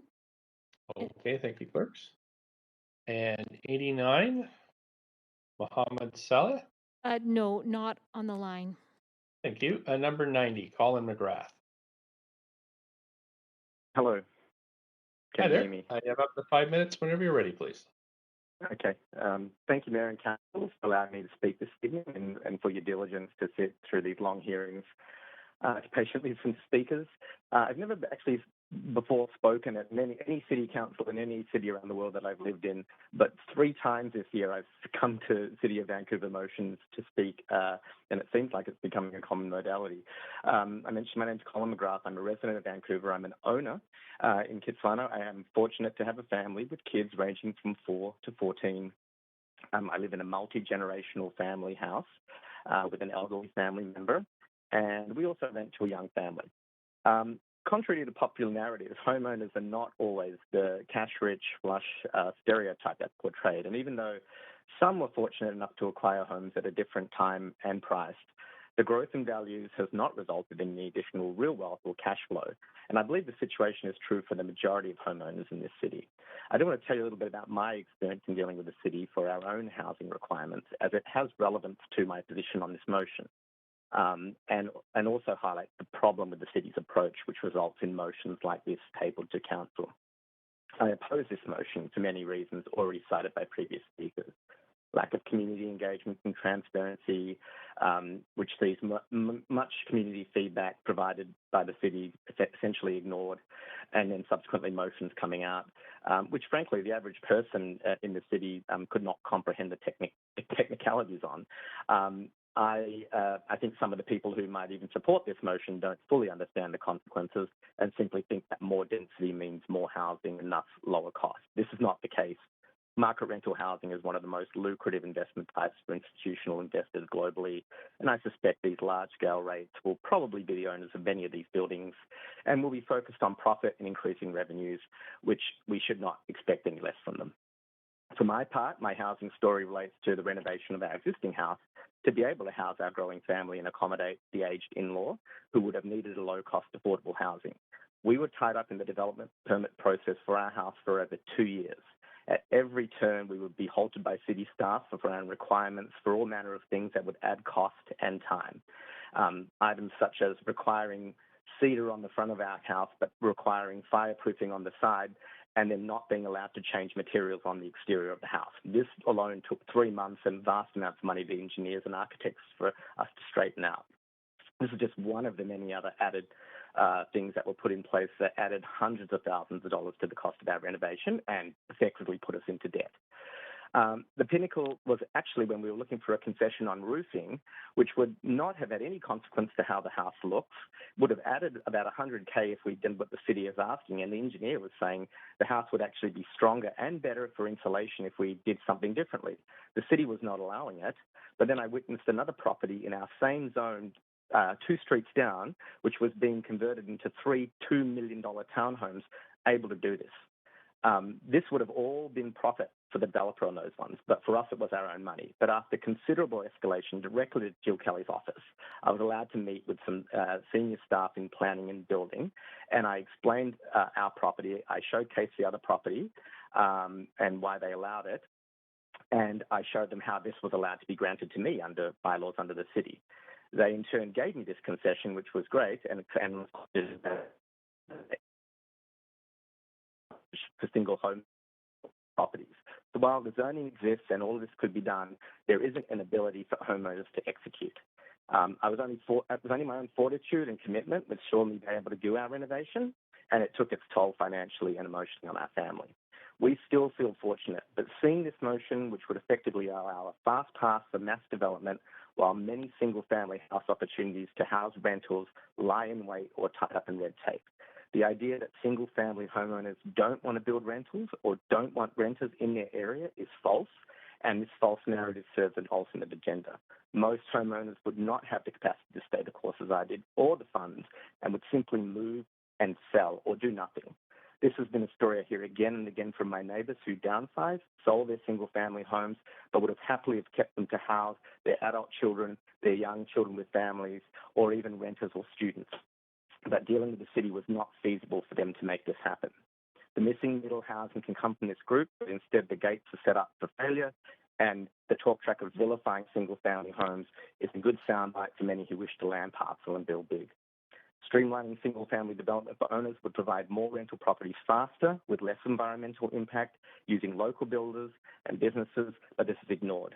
The soundbite that homeowners don't want renters is misinformation. For many homeowners with rising taxes and costs of living expenses need renters. They would need renters to pay for their renovations too. In attending the open house for securing rentals for this initiative, many of my voice and personal experience. Sorry, Speaker, you are over the 5 minutes, but you do have Councillor Hardwick has questions for you. Councillor Hardwick. Sure, thank you. Yes, thank you very much. So there's 2 points that I really wanted to pick up on what you said. Is that first, that people thought they were doing the right thing by supporting this, but then you made a comment about sound bites. Could you elaborate on that? I don't want to put words in your mouth. Yeah, I'm trying to just think about. I think people feel that by saying that more density and more density and more height and those things are going to somehow result in lower cost is not the case, right? The land lift and everything that comes from these is considerably more than one would see land lift from allowing single families to build more. But I think that's what you're getting at, and I think people think that it's a good thing, but the unintended consequences are quite widespread. I'm not sure if that's the comment. Yeah, no, that's it. Yeah. But what you are saying is that within the existing zoning, and of course we're told that single family exists, zoning exists, which is not true, but you can get 4 units on a so-called single family lot, 33-foot lot, but that it's cost prohibitive. And it's the city that is making it difficult for, to be building from within what is already zoned. Correct. Exactly. I mean, I went to the open house sessions, discussed it. I talked to a great planner, a very nice person about my site. He thought it was great, asked me to provide that feedback. It was duly ignored.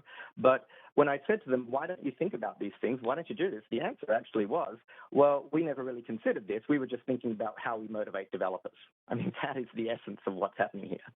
And I think that mindset just completely needs to be changed by the City Housing and Development Department because, that's what's going to cause motions like this to come out en masse. And I think that is part of the problem. There's a better way to do this, but it's ignored. Well, why do you think that is? Again, we've heard that we have all these speakers, but listening to them, we've got, on the one hand, people that are living in the neighborhoods that are, conscious of this widespread implications, then we got tons of people from the industry that are coming on and saying, you know, we need to do this.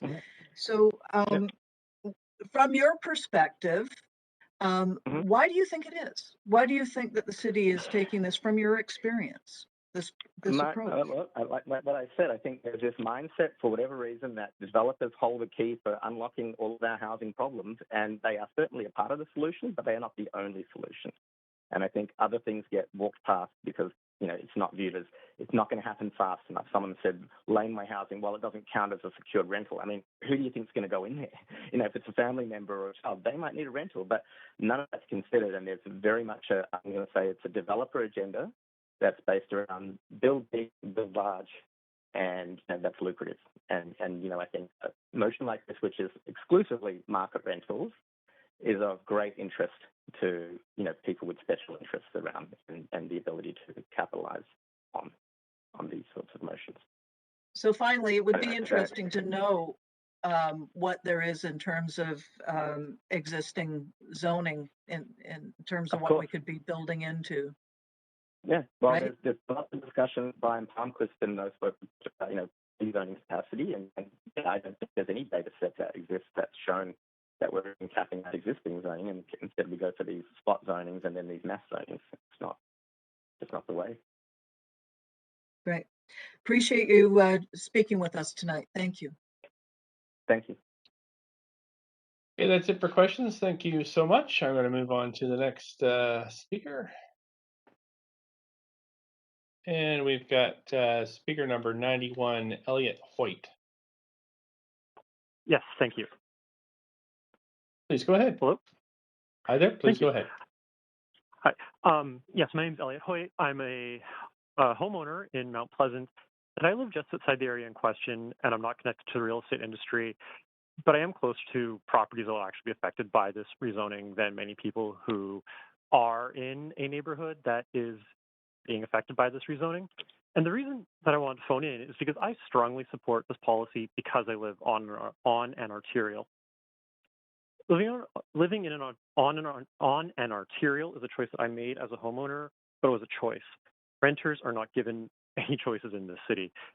As a previous caller said tonight, it took them 100 hours to find a rental. Scott DeLange-Boom mentioned that people will, units will rent between the time you see them and the time you can fill out an application. Renters don't have choices in this city. I've been a renter myself. I rented until 3 years ago. I had to find 3 apartments in that time over the past 7 years. We need more rentals in all of our neighborhoods, and this policy is a great start for that. Providing options that are off arterials is a great start.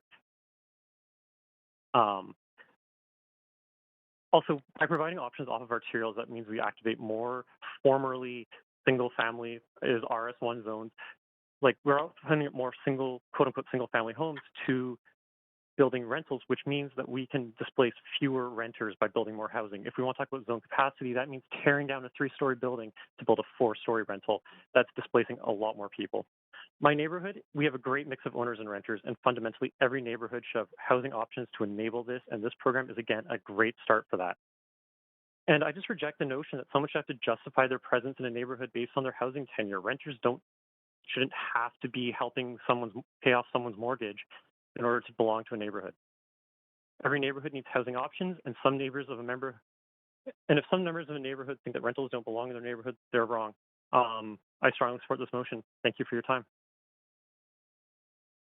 Thank you for your time. I don't see any questions for you, so we'll move to the next speaker. We have speaker number 92, Ute Lee. Speaker 92 is not on the line. Thanks very much, clerk. Speaker number 93, Clara Prager. Hi there. Can you guys hear me? Hi there. Sure can. Up to 5 minutes, please. Awesome. My name is Clara Prager. I am a resident of Vancouver. Have been for, 9 years now. And I live in Mount Pleasant, actually pretty close to Main Street. I live on a pretty quiet street near Main Street, but I absolutely love it here. and I can go and do my shopping just by walking. There's like so many amenities and restaurants close by. My husband can bike to work in like 5 minutes, and it's the quality of life we have here because we live close to a local shopping area is really good, and it's so good for our mental health to be able to just walk out the door and go get our takeout and support local businesses. I just really wish that more people could experience that, and so I'm strongly in favor of this policy. I think increasing rental stock close to shopping areas is good for the economy, good for housing affordability. It's really good for the climate, and I saw recently that this council is not close to meeting its climate targets, not even remotely close, which is very disappointing. So yeah, I think this policy is kind of a no-brainer, and I would, strongly support it. My understanding of this is that this is an already kind of watered down version of something that has been in the works for a long time, and has already gone through like years of consultation and has been amended.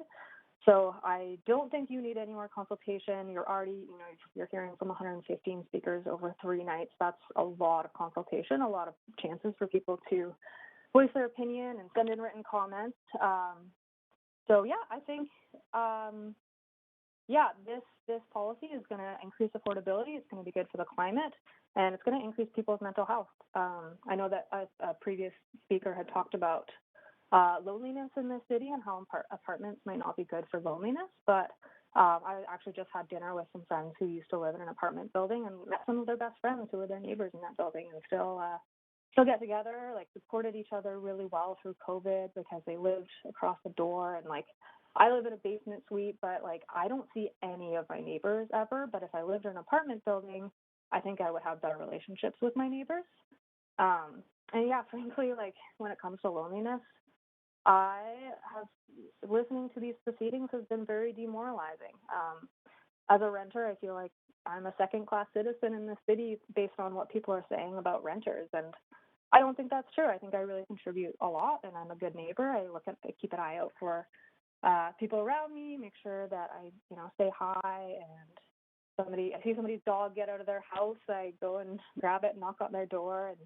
And I think that the rhetoric that renters are ruining neighborhoods isn't true, and I think people like me have a lot to offer neighbors, and it's been quite alienating to hear a lot of the rhetoric, frankly. But I trust that this council has my interests in mind and doesn't see me as a second-class citizen, and that you'll support this policy that will make it easier to find a home, because at this point I don't know how long I'll be able to stay in this city. And a lot of my friends have already moved away, so it's hard to like build long-lasting friendships because you just don't know if people are actually going to live here for the long term, because it's so hard to find housing, as so many people have said already. I also I don't think that council can reasonably go back to citizens in 339 days and say that they've lived out their mandate to increase affordability in the city unless they support this policy. So I strongly support this, and I urge you guys to as well. Thank you very much. Thank you. I don't see any questions for you. Just thank you so much for calling in tonight. And we're going to move on to speaker number 94, who is Leopold Wambersi. Speaker 94 is not on the line. Thank you, clerks. We have speaker number 95, Surabi Shakarwa. Hello, hi. Hi there. I'm sorry if I've mispronounced your name, but please go ahead. About the 5 minutes. Thank you. So I'd just like to start off by saying that I fully support this policy proposal, and I believe that it's long overdue. And the streamlining rental policy will give all renters in Vancouver, who range in all demographics, a large number of whom come from all parts of the world, the option to live off of busy, polluted arterial streets, or not live in people's basements or in a small unit behind someone else's house. Uh, and it'll just provide most people a fair chance for uh, having a good life in Vancouver. Other than that, just with regards to the compactness of development, this policy will definitely promote uh, sustainable compact living and lesser reliance on automobiles, and definitely prevent urban sprawl. Uh, and as per my understanding, as it is, like a rezoning proposal could put a rental anywhere in Vancouver. This policy is just saying that we would not require a rezoning to happen for a rental building to go up in some parts of the city. So the entire process of public consultation, development permit, design panel would all happen on a project by project basis. What this policy is going to do is simplify the process for City of Vancouver, which I understand is already overloaded with various development applications, and with a large amount of land being already blocked off in these area plans. This is just going to simplify the bureaucratic process of getting more housing into Vancouver, where we're already seeing that there's a lack of housing with respect to how many jobs we have. So I just think this policy has been long due, and eventually the result of how much rental comes out is going to be decided by the market anyway. This policy is just going to make us get there sooner, quicker, happier. Yeah, that's all from me. Thank you. Great. Thank you so much for your time this evening. I do not see anybody on the speakers list for you or questions, so I'll move to the next speaker. Thanks again, though, for calling in. We have Taizo Yakamoto, speaker number 96. Hi, my name is Taizo Yamamoto. Thank you to Mayor and Council for allowing me to speak in favor of this policy. I'm an architect and I live in East Vancouver. Over the past 10 years, our firm has completed 6 rental buildings with 527 units under the secured rental policy. We currently have 4 rental buildings with 314 units under construction under the secured rental policy. We also have 4 rental buildings with 271 units currently going through the secured rental policy approval process. Most of these projects have been on C2 sites, and all have been required to go through rezoning. None of these projects have been rejected at public hearing. In addition to these projects, we've been approached by developers to do feasibility studies for sites that are eligible for development under this policy.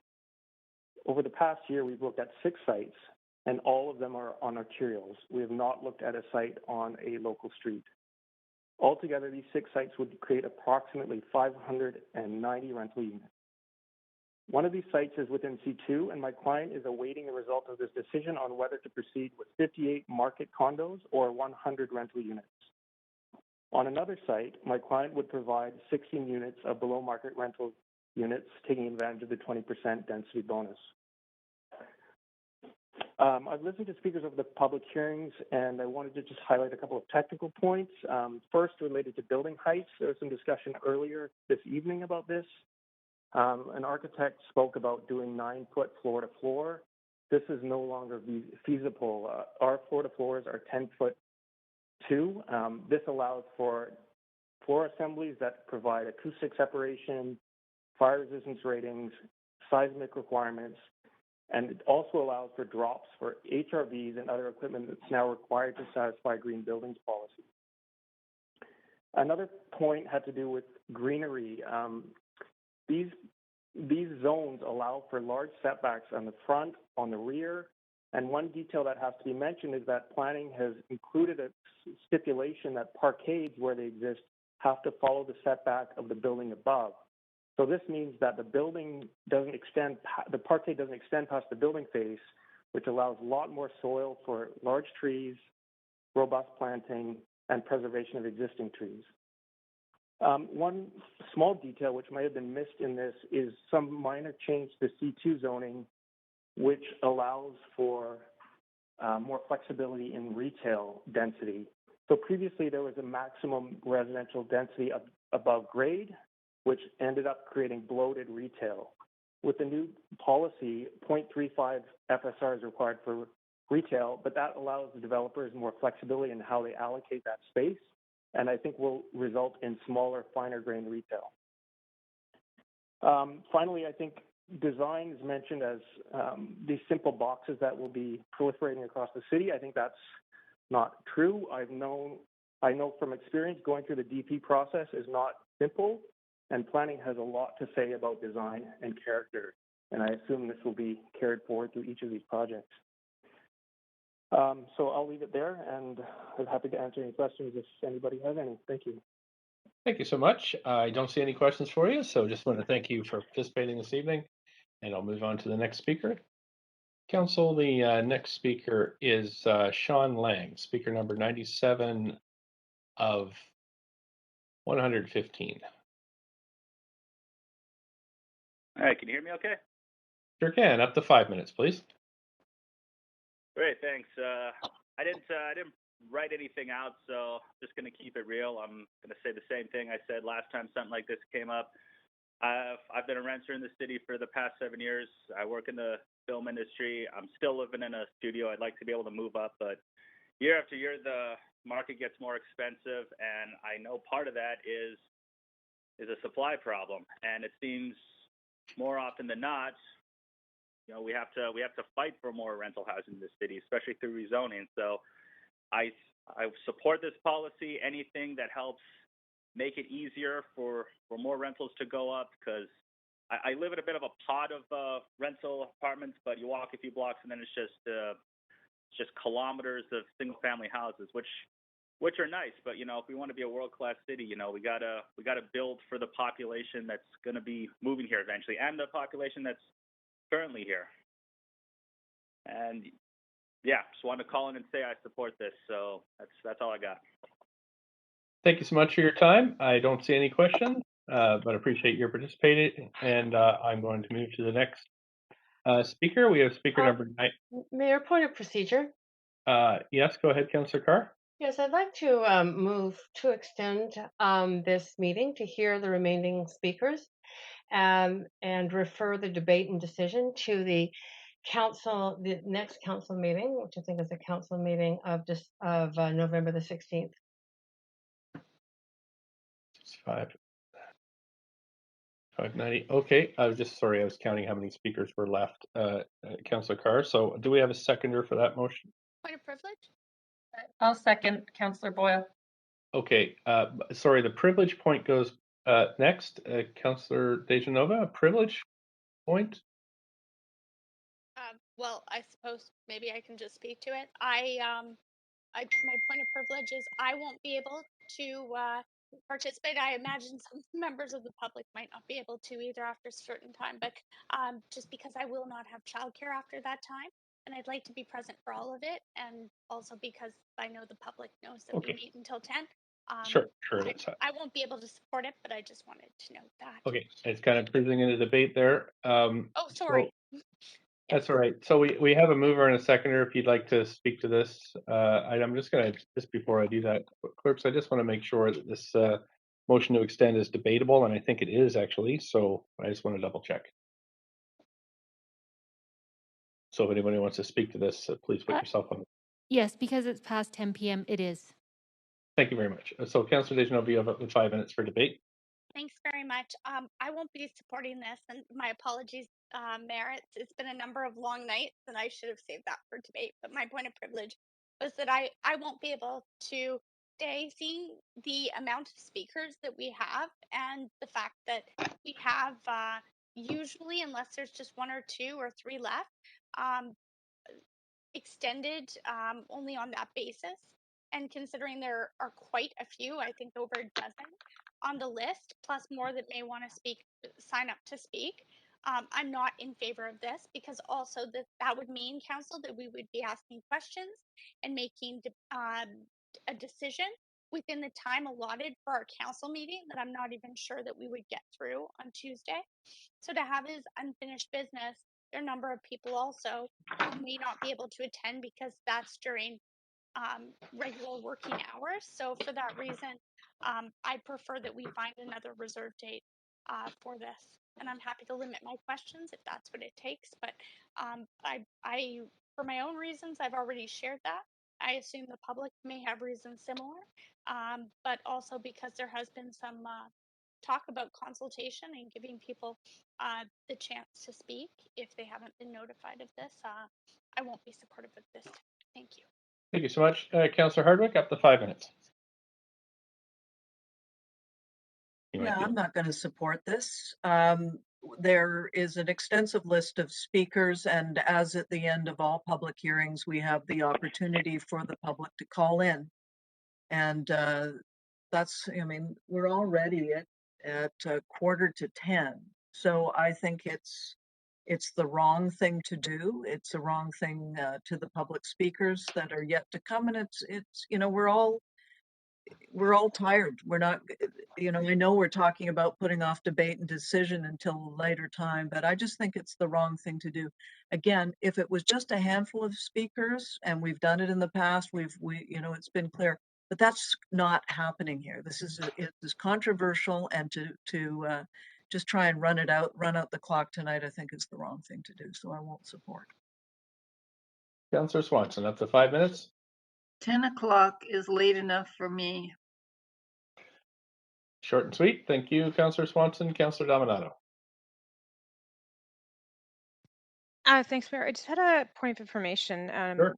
or it's more of a point of parley. I'm sure it's easier, but whether if we were to hear the remaining speakers on the list tonight and close off the list, could we allow on Tuesday that if anyone we missed or skipped over could still call in on the Tuesday? We wouldn't, so the list would be closed, but for anyone who had signed up and not been able to speak for some reason, they missed their spot, we would allow the sort of that last call of names and going back through the list as we have in past. But Yeah. Does that make sense? I'm just a little tired. It does make sense, and it may work for a council meeting where we can vary the procedures. But since this is a public hearing, we have to really strictly abide by the rules. And just so you know, there are 12 speakers currently on the line, so that is at least should allow for an hour. That would be 5 minutes each. And if there were any questions that would go beyond that, so I just leave you with that information. Okay, thank you. Appreciate that. Thanks, Councillor Carr. Yes, thanks, Mayor. I just want to remind councillors, of course, you know that you can hear the speakers in the recorded section of this meeting afterwards. So, of course, you won't miss any of the speakers, although the opportunity to ask questions, of course, won't be there. But that is there. I've been in many meetings where we have extended, in fact, past 11 to 12. I've also been in very long hearings where we've gone on many nights, but we have already gone on the third night. And I was rather dismayed to think that we might be extending this into January. That's a couple of months away. So I think that that extending to hear those speakers tonight, to close that speakers list, and then debate and decision in the nearer future, i.e. at the next council meeting, makes a lot more sense on this as the very pressing issue that it is.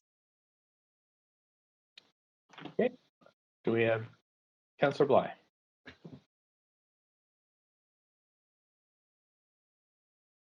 Councillor Bly?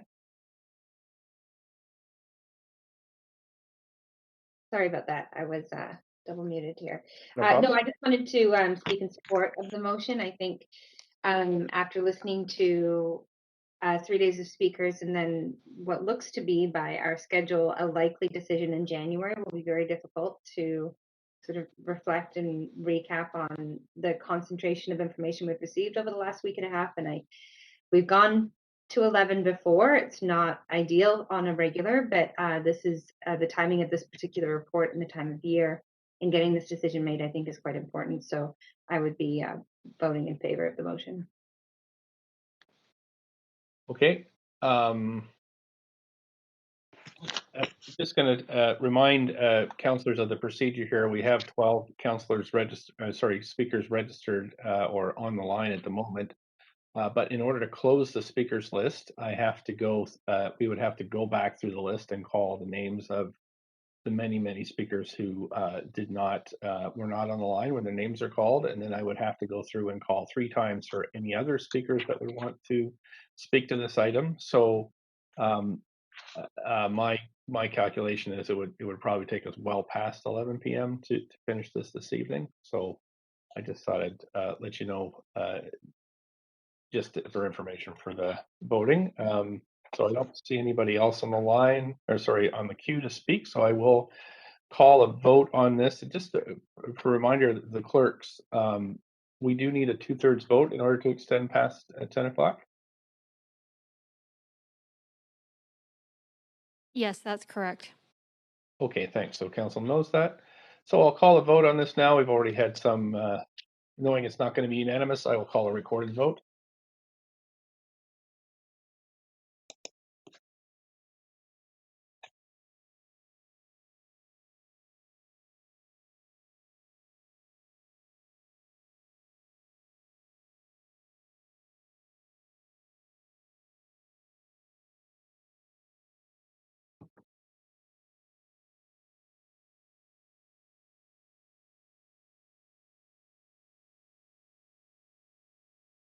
Okay, council, that has passed. And so we will be extending to hear from the remainder of the speakers to close the list and then to move the debate and decision to a future council's meeting. So with that in mind, Point of procedure. point of procedure, Councillor Dejanova. I have. Are you going to call out the names of those who were in opposition, Mayor Stewart? Sorry, I didn't do that. I don't know if it's still up there. Perhaps the clerks could do that. I think it was Councillor Swanson, Councillor Hardwick, and I think you, Councillor Dejanova, but I just want to double check. 3 opposed, I know. That's correct. Great. Thank you so much. Sorry for that, forgetting to call that out. And with that, we're going to move to the next speaker, who is speaker number 98, Marcus Weber. Yep, hello. Hi there. You have up to 5 minutes whenever you're ready. Please go ahead. Okay, thanks a lot. So I'm a renter in Vancouver. I just moved into the Aspen building that was done by Catalyst, which just opened on Main Street and 6th. So first, I would like to thank council and the mayor for supporting that project. I think there should be many more projects like this. It's a fantastic building. I'm really happy to be in this part of town. So I am very much in favor of the proposal. I think this should be an easy vote for council. This goes along with the plans that have been voted for in favor by this council and that they supported when they were elected. And this is just fulfilling the promises that were made. And I think a lot of the people who have spoken against it use terms that are very dramatic, like this is going to change the city in a really harmful way. I think that's not true. I think this is an incremental and a common sense approach. We're allowing high density on places that have a lot of traffic anyway. It would allow the people that are commuting on these roads and avenues to live there instead of commuting farther away. So I think it just makes perfect sense for this city. If you look at models like New Zealand and California, which both are moving very directly towards banning single-family zoning almost entirely across California and in some of the major cities in New Zealand. I think this is a way to keep the decision making within the city, so it's that power is kept within the city and not moved up to higher levels of government who might not know the community as well. So I think this is an excellent proposal, and I think it will allow the city to organically grow. It addresses 2 of the major problems, which is the supply of housing, the density, and as well the the cumbersome zoning process that adds cost, reduces profit, and ends up getting in the way, obstructing buildings and projects that might have been done already. So I'm very much in favor of it. Thank you so much for your thoughts and opinions. We don't have any questions for you, so I will move to the next speaker. Council, we've got, thank you. We have Erica Weiss, speaker number 99. Good evening, members of council. Mayor Stewart, can you hear me? Yes, we can. Please go ahead. Which is another way of asking whether you're all still awake. I'm opposed to the rental rezoning policy, and this is why. Given the rate of development that we've seen in the city over the past 15 years, if there was a favorable correlation between development, the amount of development, and housing prices, housing costs would already be greatly reduced by now. How much do we have to build before everyone who wants to live in Vancouver can afford to do so, and do we really want to build that much? I live in a property that would be directly impacted by this proposed policy. I wasn't notified of it by the city, and until very recently, I had no idea that it was even happening. I found it incredibly difficult to obtain the clarity and meaningful information that I need about the policy and the impacts of it from the city in order to make an informed decision and meaningfully participate in the process. Given the significant impact of the policy across the city, I'm frankly shocked that council has failed to notify members of affected communities directly to engage them in the process very early on. I am supportive of thoughtful measures being taken to increase the availability of below-market housing that are based on actual demand gleaned from census-driven data, taking into account the numerous housing developments already underway across the city and which are appropriate in design and scale to applicable neighborhoods. I do not support the speculative, arbitrary, one-size-fits-all approach of this policy, which would treat each neighborhood the same way without any community-specific planning or engagement. I'm particularly concerned about the potential environmental impact of this policy. There's a lot of talk about the green aspect of this initiative and how environmental it will all be. But the reality is that if this policy is approved, we will be losing an abundance of actual literal greenness due to the loss of numerous private gardens, especially in conjunction with the formation of land assemblies on off-arterial roads. How will the removal of private gardens and the corresponding loss of green spaces be meaningfully compensated for? How green is any development if it entails the permanent loss of countless gardens, wildlife habitat, and other green spaces? Where are the accessible, comprehensive studies on the environmental impact of this policy? In the absence of a clear understanding of the environmental impact, the emphasis on the green build aspect seems like a smokescreen for the loss of habitat and green spaces it would entail. Habitat loss is a leading cause of bird population declines in the province. One of the goals articulated by the Vancouver Bird Strategy is to support habitat by creating conditions for native birds to thrive in the city by protecting, enhancing, and creating habitats for diversity of native birds and reducing threats to birds in the urban environment. A 2003 Vancouver study found that species richness declined in relation to increasing urbanization. How is the loss of habitat due to the destruction of private gardens pursuant to this policy going to protect and encourage diversity of bird life? I'm also concerned about the impact of this policy on traffic. I believe it is utopian to assume residents of these developments will rely exclusively on public transit. While some may opt to take transit for certain trips, the reality is that many people will continue to own and drive private cars. What modeling has been done to project the impact on traffic across the city? What measures will be taken to alleviate increased traffic congestion resulting from this policy? In the absence of underground parking, how will resident and visitor parking be accommodated without flooding nearby residential streets, which are already strained by parking demand? Ultimately, I fear this policy does not do justice to a city known for its thoughtful and deliberate urban planning and which lauds itself for its greenness.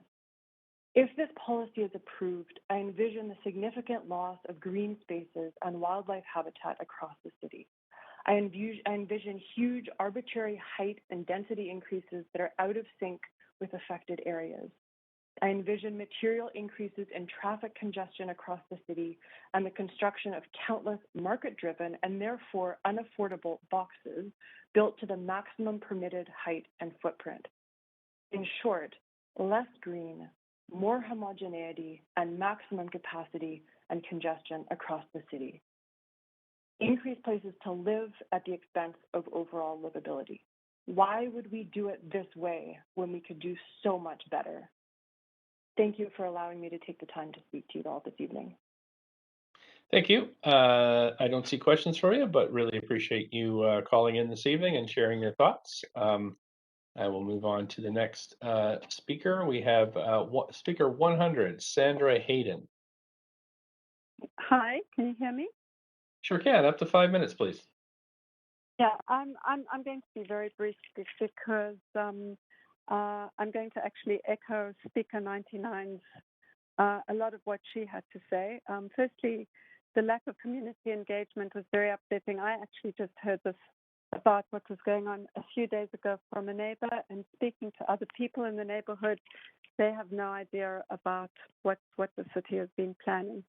And so basically I am in opposition of this. I think also because the issues that Speaker 99 brought up, traffic, congestion, with all the other development being planned for Jericho lands, the amount of buildings that are being done at UBC, already the traffic is shocking, and I do agree with her that I don't think it's necessarily going to be cutting down on cars. The other thing that really concerns me is that I feel that the city does the issue of boxes and homogeneity. I think that there's such poor lack of long-term future vision of what's needed in communities, and I understand and agree with the issues of high density, but I just don't have faith in how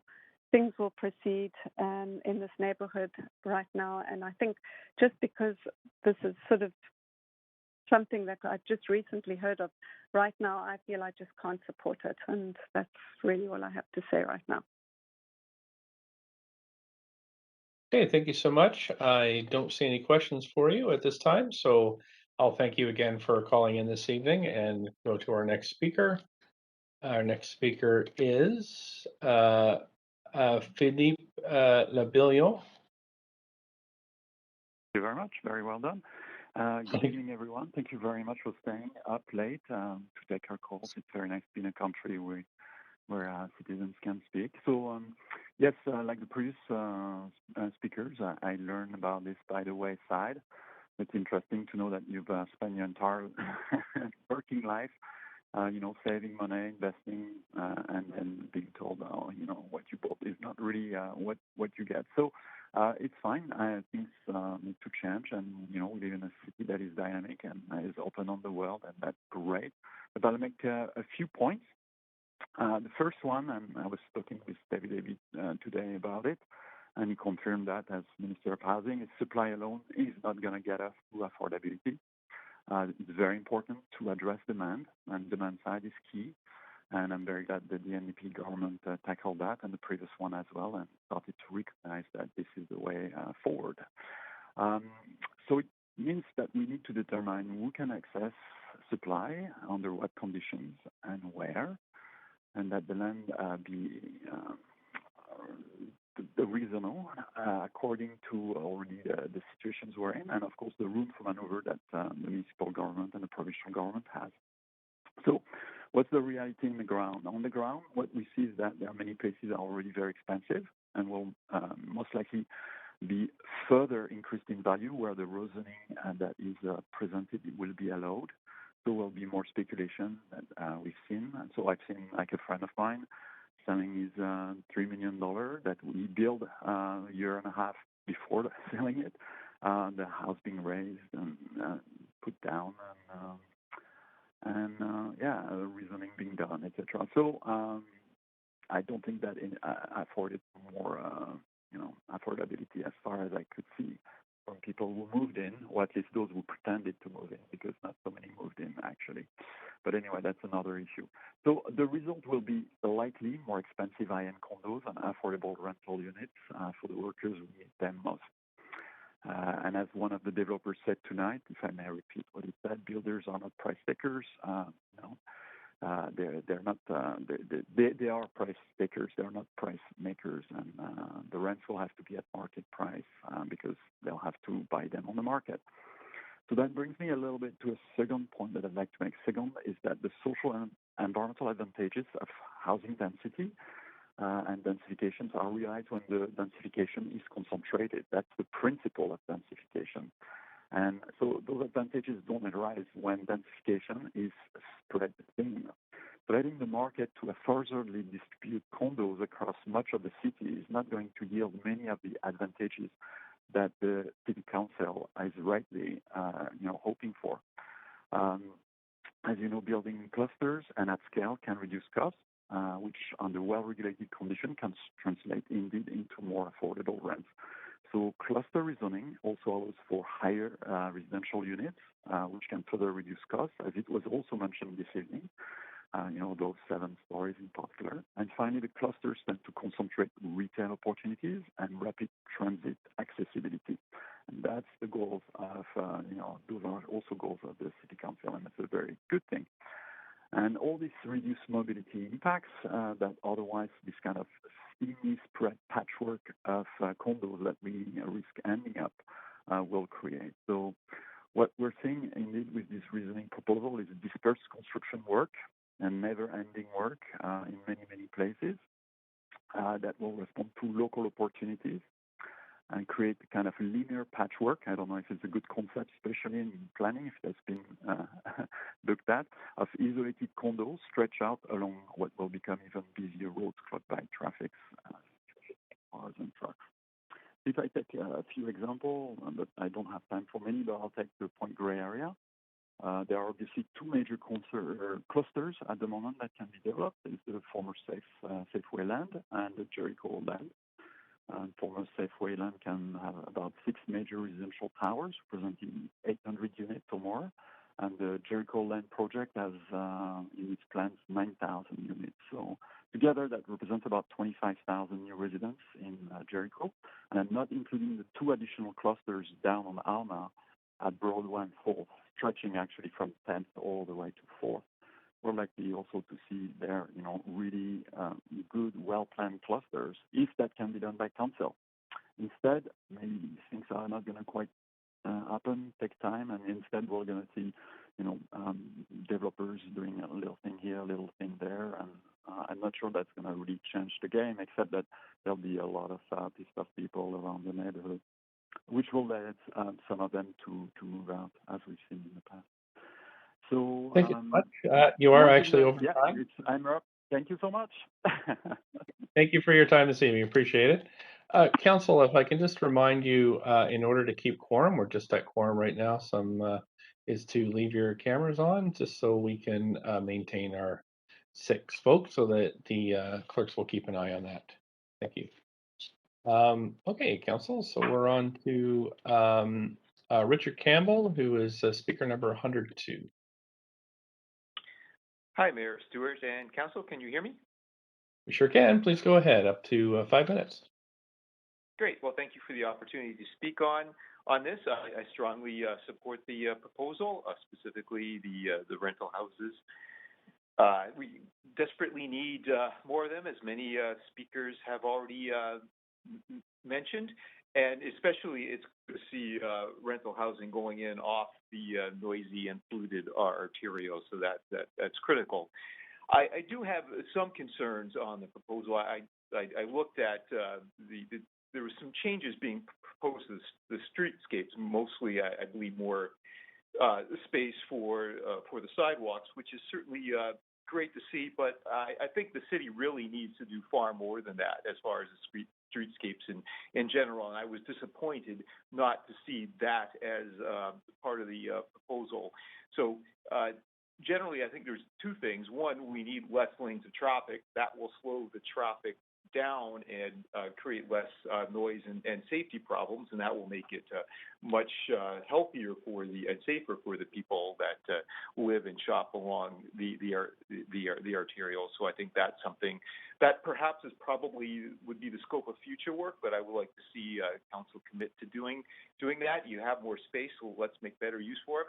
And also, I think we really need in front of these buildings not to have any on-street parking, except maybe some that's essential for accessibility.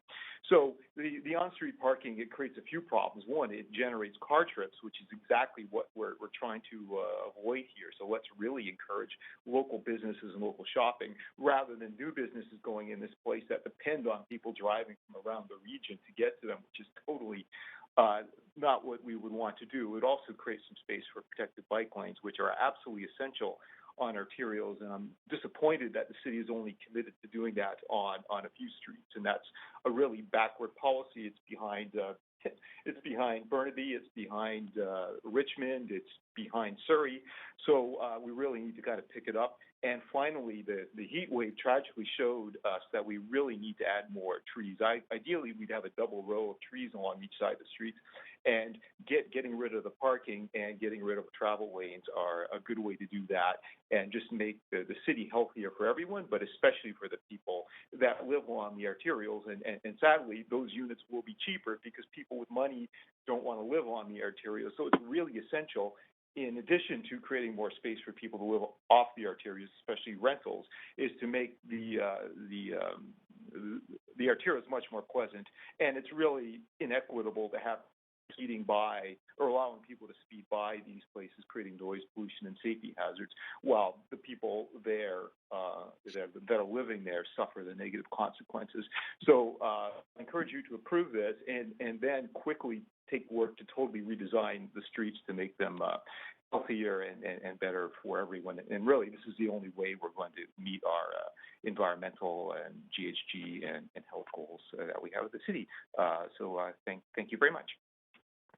Thank you for your time tonight. I don't see any questions for you, so we're going to move to the next speaker. Council, I was, just before we get there, I was incorrect. It is through the council meetings that I have to go through the list of, we're required to go through the list of speakers who missed. In this case, I will just call 3 times, and that is the proper procedure. I just checked with the clerk. So next we have speaker number 103, Alex Boston. Hi there, Your Worship, can you hear me? Sure can, up to 5 minutes, please.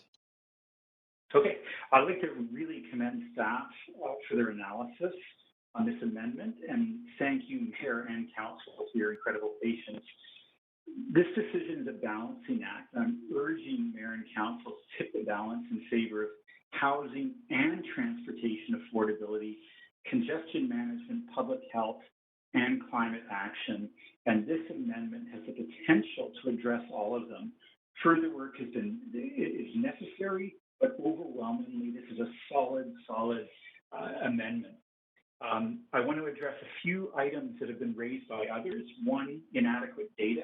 There's a heap of data on the demand for affordable housing and the supply that we're constantly missing year after year after year. And I'd refer those in attendance, as well as Mayor and Council, the excellent report by the Director of Planning, May 3rd, reporting on the affordable housing strategy, which is also consistent with Metro Vancouver's affordable housing strategy. We need more affordable housing. We're not delivering it. From a supply perspective, the demand is there. One of the major barriers is existing zoning policies, and it's undermining our economy, our health, traffic flow, climate, as well as affordability. In terms of inadequate consultation, there's been a massive consultation on variations of this policy, but also this is solid alignment with the affordable housing strategy, with the climate emergency action plan. There's been a lot of work that's been done by staff and by council and consultations that are aligned with this major amendment. There's concerns being raised about density in single-family neighborhoods. The reality is over half of the fabric that we're talking about has been losing density. There hasn't been a point in time since the early 19 70s where density was lower in half of these neighborhoods. And we are only talking about developments on the arteries, which is a tiny, tiny share of these entire neighborhoods. I would agree that across North America and across Vancouver, we have too much ultra-high density, but we also have way too much ultra-low density. This proposal for 4- and 6-story development is a very human scale and entirely appropriate for these arterials, notably because of their good transit service that they can have. Strategically creating affordable housing along these corridors with affordable transportation will mitigate growth in congestion and cars. And as mentioned previously, if there's strong active travel infrastructure that is integrated to complement this amendment, it will do a tremendous amount to further mitigate congestion in the region. If, on top of the loss of density and the plummeting growth in 1- and 2-person households that we see dominant in the single-family fabric, we also see that in these proposed neighborhoods are the neighborhoods where we have very, very low walkability. And that's in large part due to inadequate destinations, commercial destinations. So this proposal also puts in place the opportunity to move neighborhoods that are overwhelmingly unwalkable to make them entirely walkable. Once again, cutting local car trips. Short trips are the biggest share of congestion that we have on our roads and a major source of carbon pollution. So this proposal is another important contribution to the Climate Emergency Action Plan, notably in the leadership area of land use, and it will contribute greatly to the 15-minute walkable neighborhood big move in the Climate Emergency Action Plan. So I would encourage Council to strongly support this policy. I submitted earlier today a number of maps that outline the plummeting density and the huge opportunity that can be taken advantage of with this proposal. Thank you so much for your time this evening. I do not see any questions for you, so well, thank you for participating tonight, and move to Speaker 104, who is Steve Leafley. Hello. Thanks so much for extending the time and giving me a chance to speak. I'll be super brief. I had a long speech written, but I won't give you the whole thing. I totally support this motion. It needs to happen. It's critical that we keep growing the city as it needs to be. Keep growing. So thank you very much.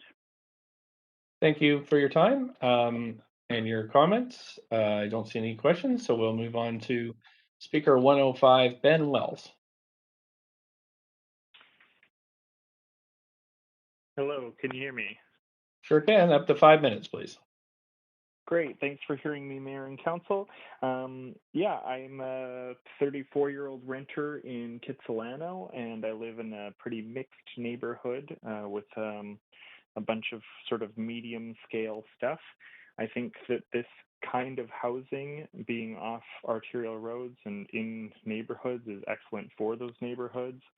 I live a life very closely connected with my neighbors and my neighborhood. I walk most places to get things that I need, bike to the other ones, and then drive infrequently to get to other services in my life.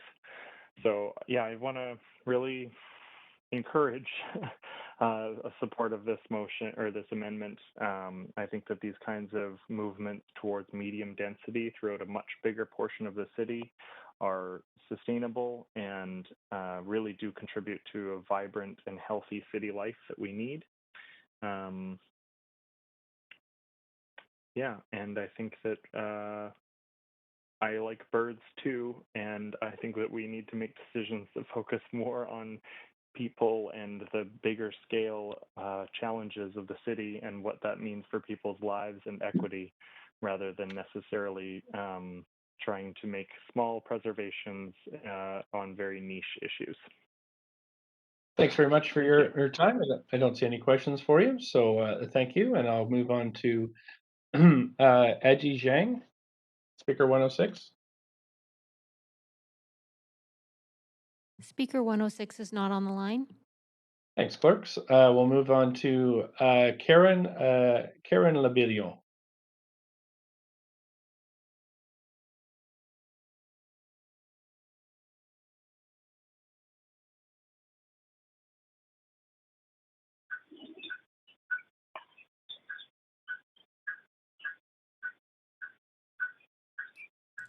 Mayor Stewart, we're just checking speaker 107. There seems Yep. to be a problem. Yeah. Okay, thanks. Hi. Hi there. I'm on the Thanks line, for but calling in. Oh, that's fine. Hi, Thanks. can You you have hear up me to 5. now? We can do up to 5 minutes, please. Thank you so much.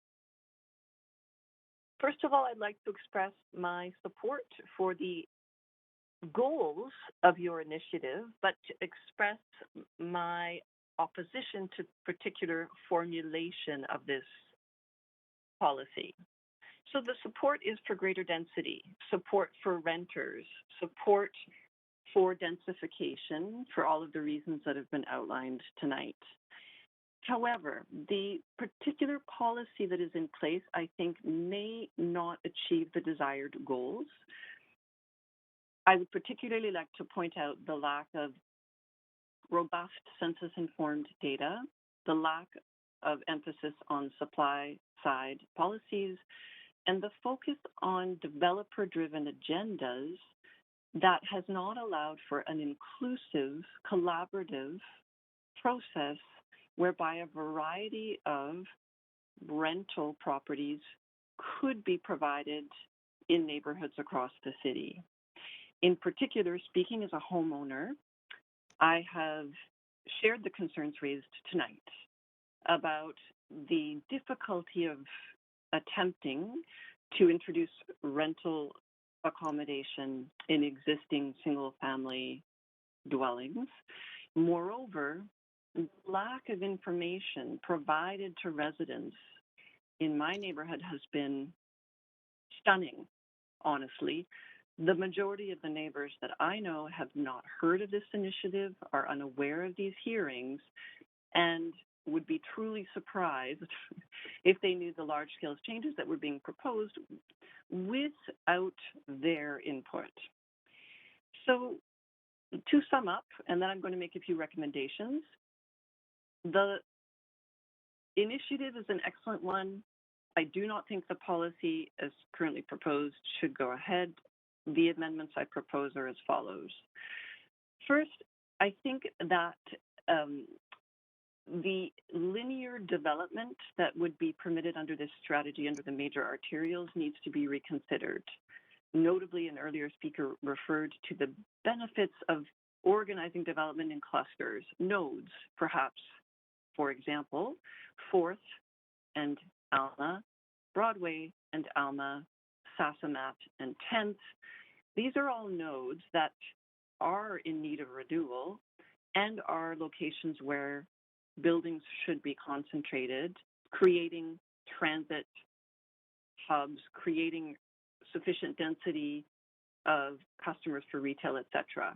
Nodal development versus linear development should be the emphasis. And I will particularly note that in the Point Grey neighborhood, this initiative could lead to a further undermining of the business improvement area, the Point Grey commercial area that stretches from, if you know it, from Blanca through past Sassamat on to the gas station. In that particular area, a lot of businesses have closed. Creating new high-rise towers in the former Safeway lot is something I'm very much in favor of. That should be a priority in this neighborhood rather than linear development down 10th, which could simply actually drag more activity away from what is actually a dying business area. So a particular amendment I would like to suggest if this does go forward is that 10th between Alma and the business area at the top of the hill in Point Grey be excluded, that be sequenced for development at a later date, in particular given the close proximity of the Jericho Lands redevelopment as well as anticipated development on the Safeway lands. And again, to make that recommendation absolutely clear, the amendment would be that if the policy were to go ahead, 10th Avenue would be excluded from Alma West up to the area where we do currently have, of course, medium density. A couple more points. The importance of coordinating development at UBC. Oh, am I out of my time? Just 20 seconds. Okay, I'll sum up there and I'll just leave you with my recommended amendment regarding not permitting development along 10th between from Alma westward. Thank you. Okay, thank you so much. There are no questions for you, but I just wanted to make clear. I think are you Karen Baker? Yeah, because I didn't get a speaker request coming back in for my first email, I thought it didn't work, and I sent in a second one. So that is a duplicate, and I don't need to speak again. Correct. Okay. Sorry, but yeah. Okay, great. Thank you so much. Okay, so we're going to move on to speaker 109, who is Jamie Vaughn. Hi, Mayor. Can you hear me? Sure can. Up to 5 minutes, please. Hi, Mayor and Council. My name is Jamie Vaughn. I am a resident in Vancouver. I am also a developer. So I want to be clear about that from the get-go. I'll remove a bunch of what I was going to say, as it's been said, and there's obviously a time crunch. I appreciate you guys extending the time here. I did want to point out that, Councillor Swanson's brought up the fact that, there may not be a lot of affordable rental being built. And I did want to speak slightly on that because I think staff have done a good job of kind of amending that policy to a certain degree to kind of eliminate vacancy control and allow these rents to kind of track up with the RTA standards. And I think based on that, performance will pencil a little bit better because providing a 20% affordable component is really, really challenging for a project because it essentially renders 1/5 your density in your area as worthless. And so it makes it really challenging to make the numbers work. But I think staff have done a good job of rectifying that. I will point out that that affordable component, they say, is 20% below CMHC rent numbers. And in actuality, it's a lot greater than 20% because CMHC looks at their rent numbers from a citywide perspective. So they're basically grouping in a new build plus a 60-year-old building. So, for example, like a one bed that's in an older building could be charging $1,000, whereas a new build could be at $2,000. So, based on that grouping of all those into one group, it actually means that 20% below CMHC standards for a new product is actually more like 40+% from an affordability perspective. So there is a lot greater affordability there, which I think the city is obviously trying to achieve. And I think I don't necessarily think staff should look at it that way. I think they should compare a new product to a new product and not group in all the old stuff. But regardless, I do think staff have done a good job of kind of massaging that part of the policy to try and make it work and try and really encourage developers to build that, me being one of them. So I just wanted to point that out, and I appreciate staff and everything they've done, and I appreciate Mayor and Council for extending the hour tonight. And I hope this policy gets approved. Thank you. Thank you. I don't see any questions. Oh, Councillor Weeb. Councillor Weeb has a question for you. Please go ahead. Yeah, quick question. So you're saying that the affordable component of this policy is something that you would look at doing, and you think you could pencil it in. Is that correct? I think from the perspective of, I look at it from potential projects that are mixed use.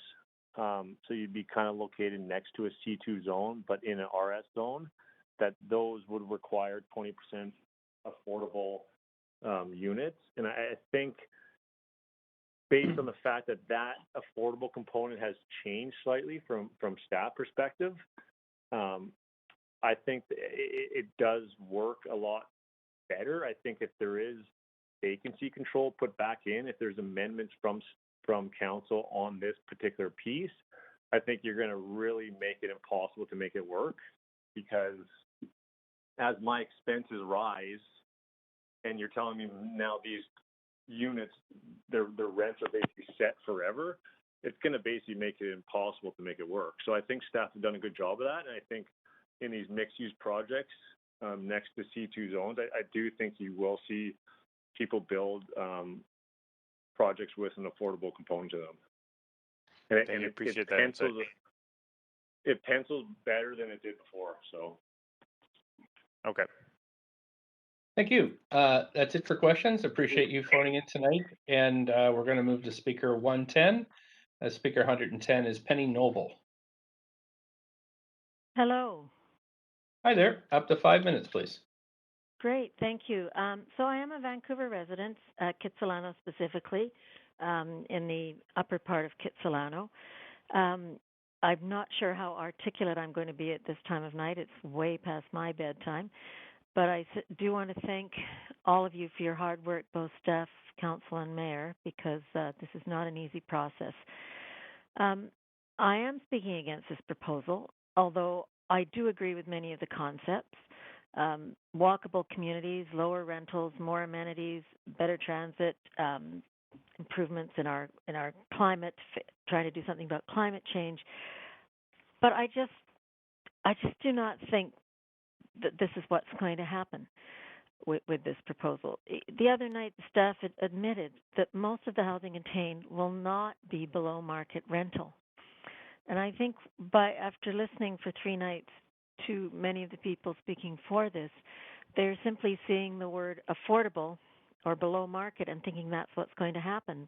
But it seems to me, from what I've heard, that's not what's going to happen. So what are we going to end up with? We're going to end up with no more affordable rentals, and we're going to lose a lot. We're going to lose green space. We're going to lose character. We're going to lose heritage. We're going to lose the walk-up rentals that are more affordable. And who, in terms of amenities, who's going to be able to afford to pay the kind of rents that you have to pay in new builds? Only multinationals, not small local businesses such as we have now, but who are leaving in droves because of the city taxes and other costs. So I just don't have confidence that this is actually going to achieve the ends that you're setting out to achieve, and that I think most people would agree are good concepts. And I do also want to say I'm sorry to hear that one of the renters said they feel like a second-class citizen. I can assure you where I live, it's not like that. We have many renters on our block, and they're included. We have block parties. They're included in everything we do. But I can tell you that I feel like a second-class citizen right now. I feel that anybody that owns a so-called single-family house, and by the way, almost nobody around here where I live is in a single-family house. There are suites, there are laneway houses. There's almost nobody that you would call single-family. But we're made to feel like that we should feel guilty, that this is wrong somehow. And I would love to see you allowing us to have more than one secondary suite.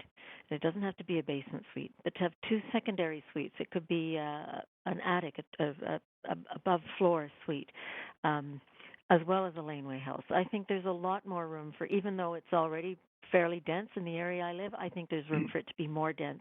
And what I would love to see is for the city to make it faster, easier, and less expensive to make these kind of modifications, to make enhancements to what already exists. And I'd like to just quote from Councillor Adrian Carr years ago, who said the most affordable home is the one already built. That's still true today. And speaker number 58, a young man who said he thought it was dreadful that these 3-story rentals in Kerrisdale would be torn down for 4-story condos. I totally agree with him. But what does he think is going to happen if this goes through? The 6-story buildings will replace those 3-story affordable rentals. For what? Something that is not going to be affordable. In fact, I don't see it as being very different from the condos, other than it'll be rental instead of condos. I remember hearing Councillor Pete Fry speak at a heritage event a few years ago, and sorry if I'm misquoting you, but my takeaway from what you said was that in Strathcona, it was still a beautiful, characterful neighborhood. But all kinds of densification had taken place, but it was sort of behind the fronts of these character buildings and heritage, so that when you walk around the neighborhood that everybody loves there, it still felt the same, and yet you achieved having more density. And I don't see why we can't do something like that in other parts of Vancouver. So there's so many other reasons why I feel this simply won't work, but I think that the concepts are something that are worth pursuing. And I also just want to bring up again the Sanok development, 6,000 units to go in there. And where are we going to have space for all these extra people when we know we've already got 6,000 units that could produce space for up to 9,000 people is what I have read about that development. So there's lots of stuff already happening. Thank you. We're at the 5 minutes. Appreciate you calling in this evening. There are no questions. Next, Council, we have a person, in-person speaker, Jan Alexander.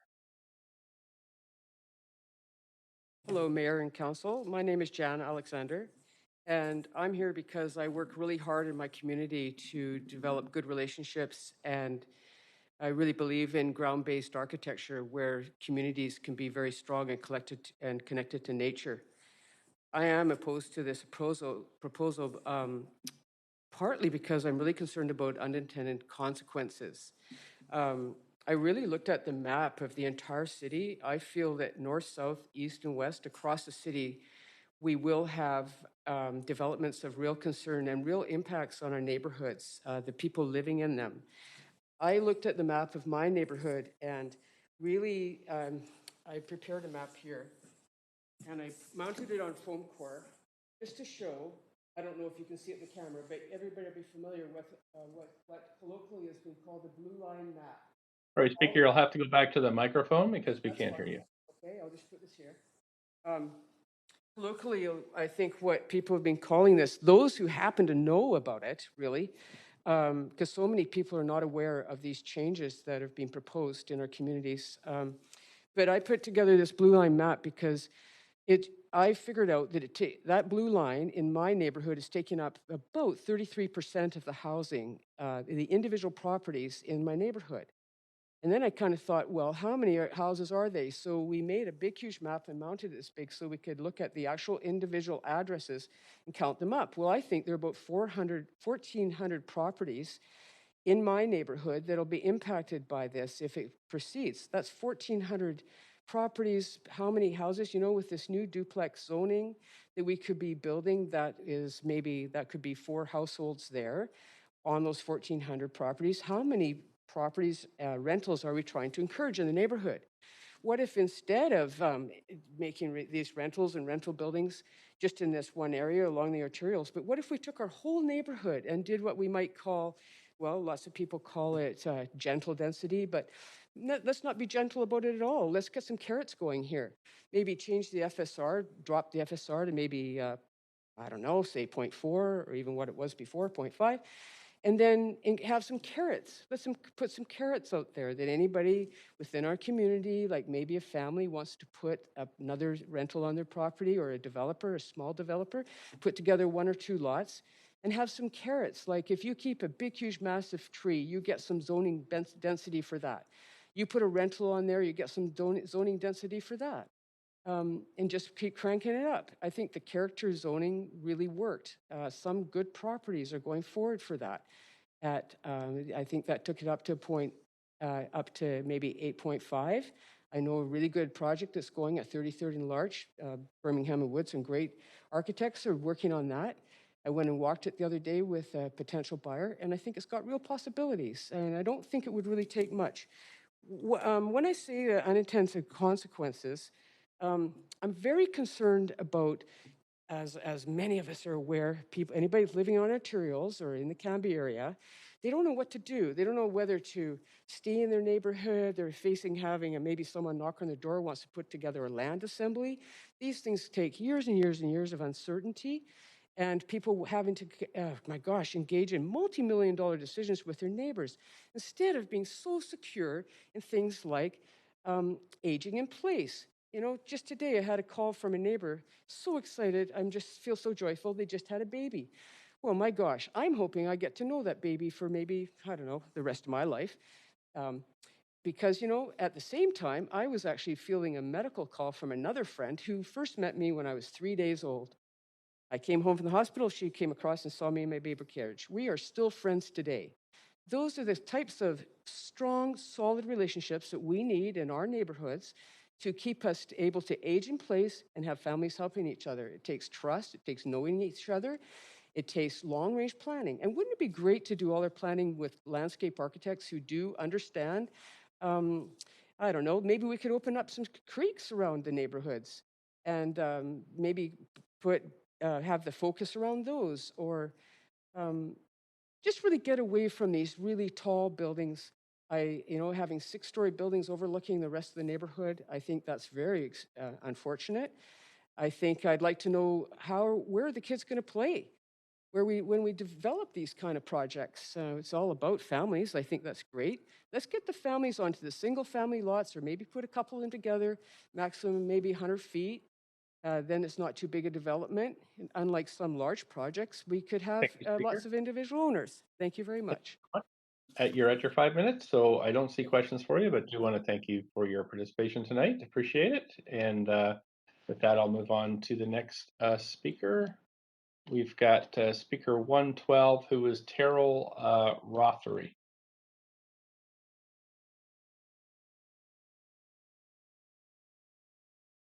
Terrell Rothery. Speaker 112 is not on the line. Thank you, clerks. Speaker 113 is Barbara May. I'm here. Can you hear me? Right. Sure can. Up to 5 minutes, Okay. please, whenever you're ready. Okay. Good evening, everyone. I bet you're all exhausted. I am a resident of Vancouver, and I'm strongly opposed to the streamlining rental plan that seeks to add density to many neighborhoods across the city. Some of you have said that rejecting staff's plans would be going back to the status quo. This is absolutely incorrect. It is not only the only plan available to you. There are far better ones out there, and whichever we as a city adapt must include neighborhood-based planning with residents and businesses, meaning meaningful consultation with all neighbors. We need to get this right if we ever hope to have an affordable Vancouver. Don't vote yes to this current plan just because it is faster. It makes it easier for developers to build, because the wrong plan will have consequences for years to come. As we have witnessed, prices of all homes, whether they be single detached apartments, condos, or townhouses, are beyond the reach of many individuals to rent or buy.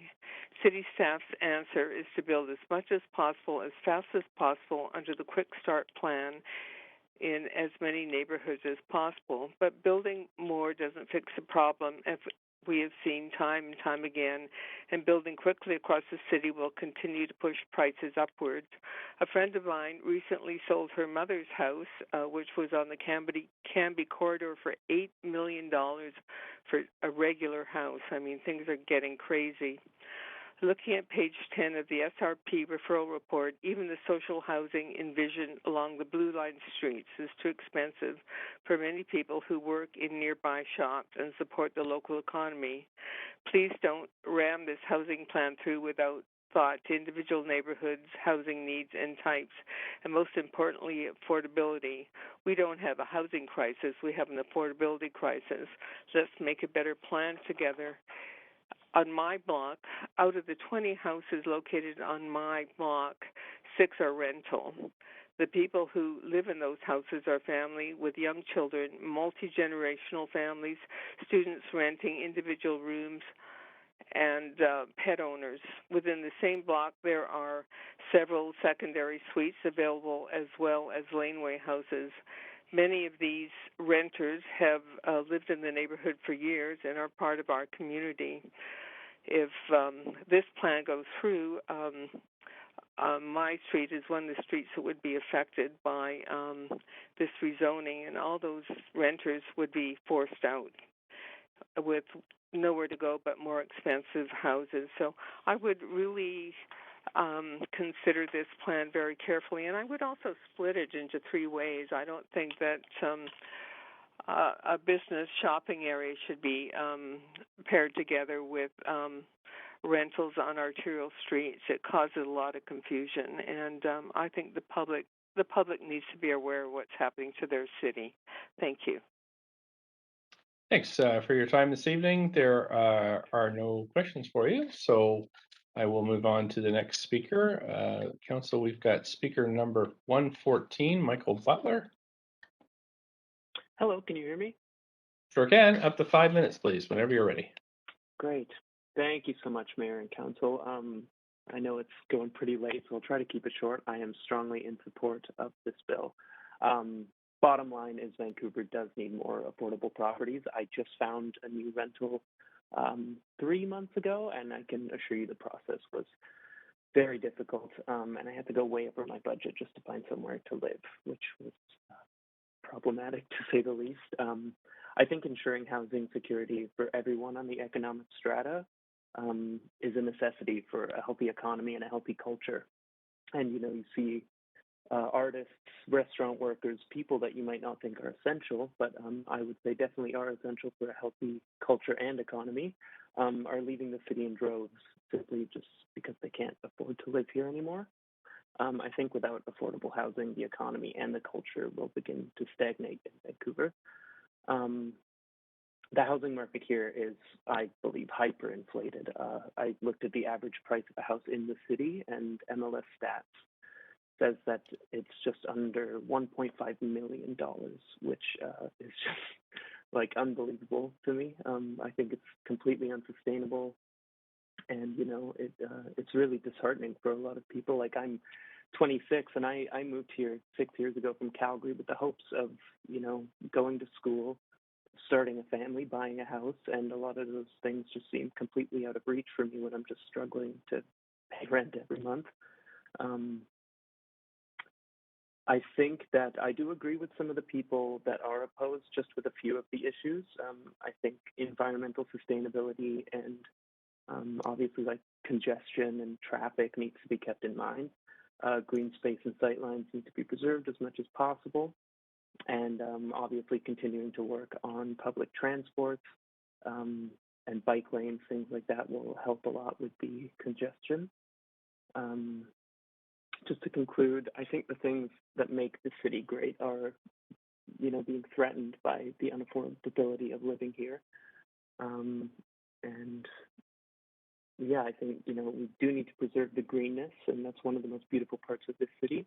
And, someone talking about the birds and people talking about the gardens, I agree with that, absolutely. But unfortunately, or, for better or worse, I don't really know, humans come first, and making sure that everyone has a place to live and can feel like they have financial stability and security is of the utmost importance. Thank you very much. Thank you for your time tonight. I don't see any questions for you, so I'm going to move to the next speaker. We have speaker 115, Victor Rizov. Hello, can you guys hear me? Sure can. Up to 5 minutes, please. Sounds good. Hi there, guys. I hope you're all still awake. My name is Victor Rizov, and I'm a 26-year-old environmental engineer working out of Vancouver. I'm a renter here. I focus on greenhouse gas emissions and climate consulting. Anyways, I'm in support of this motion because I believe that no matter what happens, the city is going to densify. The question is, are we going to have it be above board, or are we going to have it be in a black market type of way? We're already seeing densification. When you walk around any neighborhood, as people have mentioned here before, there's renters all over the place in laneway houses and basement suites. But the issue is that people who rent in those kinds of environments don't have equal rights as the people who own the buildings that they're living in, whereas apartments are much more equitable places to live. And so this density is happening one way or another. We might, in my personal opinion, I believe that we should allow for commercial properties to be built, so like little grocery stores in neighborhoods, so between like Cambie and Maine, having little grocery stores there to allow all of those people who live in that area already, who, when you have more than one family in a single family home, you should have those people have access to amenities, and we should allow for that type of zoning as well. But the reason why I bring this up is because of an anecdote. Well, I want to share an anecdote. When I was in third year university at UBC, a couple days before the start of the semester, I was desperately looking for housing. I managed to secure something that was somewhat affordable, but it ended up being managed by a landlord that wasn't very present, wasn't very involved. And there was 7 of us crammed into this house.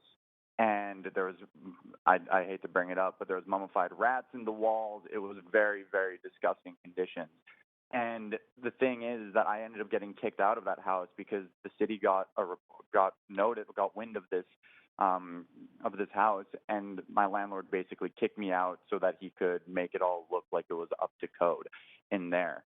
So that all said, I just want to summarize one of the issues that I see here, the skepticism around whether or not increasing density will actually lower costs. And I tend to agree with some of the people on here that it's not for certain. Increased supply, yes, should lead to lower costs, but it depends on how quickly it's rolled out. If it's a slow rollout, prices will be high, developers will profit. I propose a model that we have seen work in other places in the world, notably in Vienna. It's called the Vienna housing model, one where the city has taken a lot of ownership over developing social housing that's affordable. Vienna is 1/3 the price to rent as Paris, and over 2/3 of the population, they're high income as well, rent and don't own. It's been an amazing success story for the citizens of that city. Buildings are built in a way that take into account the local environment, the local environment, and it's been a wild success over the last 100 years. And I believe we can replicate that in Vancouver as well. That would make any property 25% cheaper because, as I understand, it's usually the profit margins developers are going for. And instead of people paying for profits that go into shareholders' pockets, those profits could instead be redirected into local communities. And remember, the more we densify, the more taxes we have, the more amenities we can build locally. So that means we can build more schools, more community centers as we densify. And that way our neighborhoods will become more bustling. Remember, nothing stays the same. Vancouver 100 years ago was mostly farms. Now it's very different. The character of these neighborhoods are always changing, and they're going to keep on changing.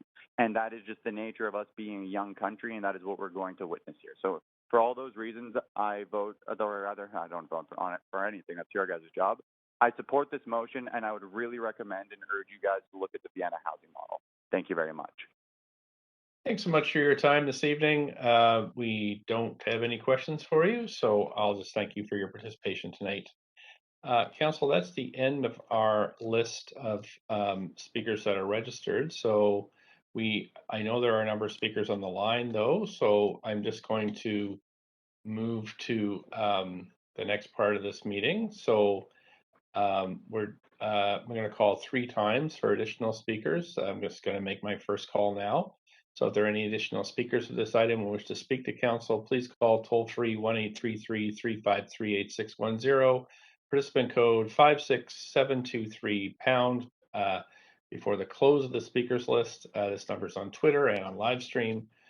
And I'm going to go to the clerks now and see if there's anybody on the line. Warren Chambers.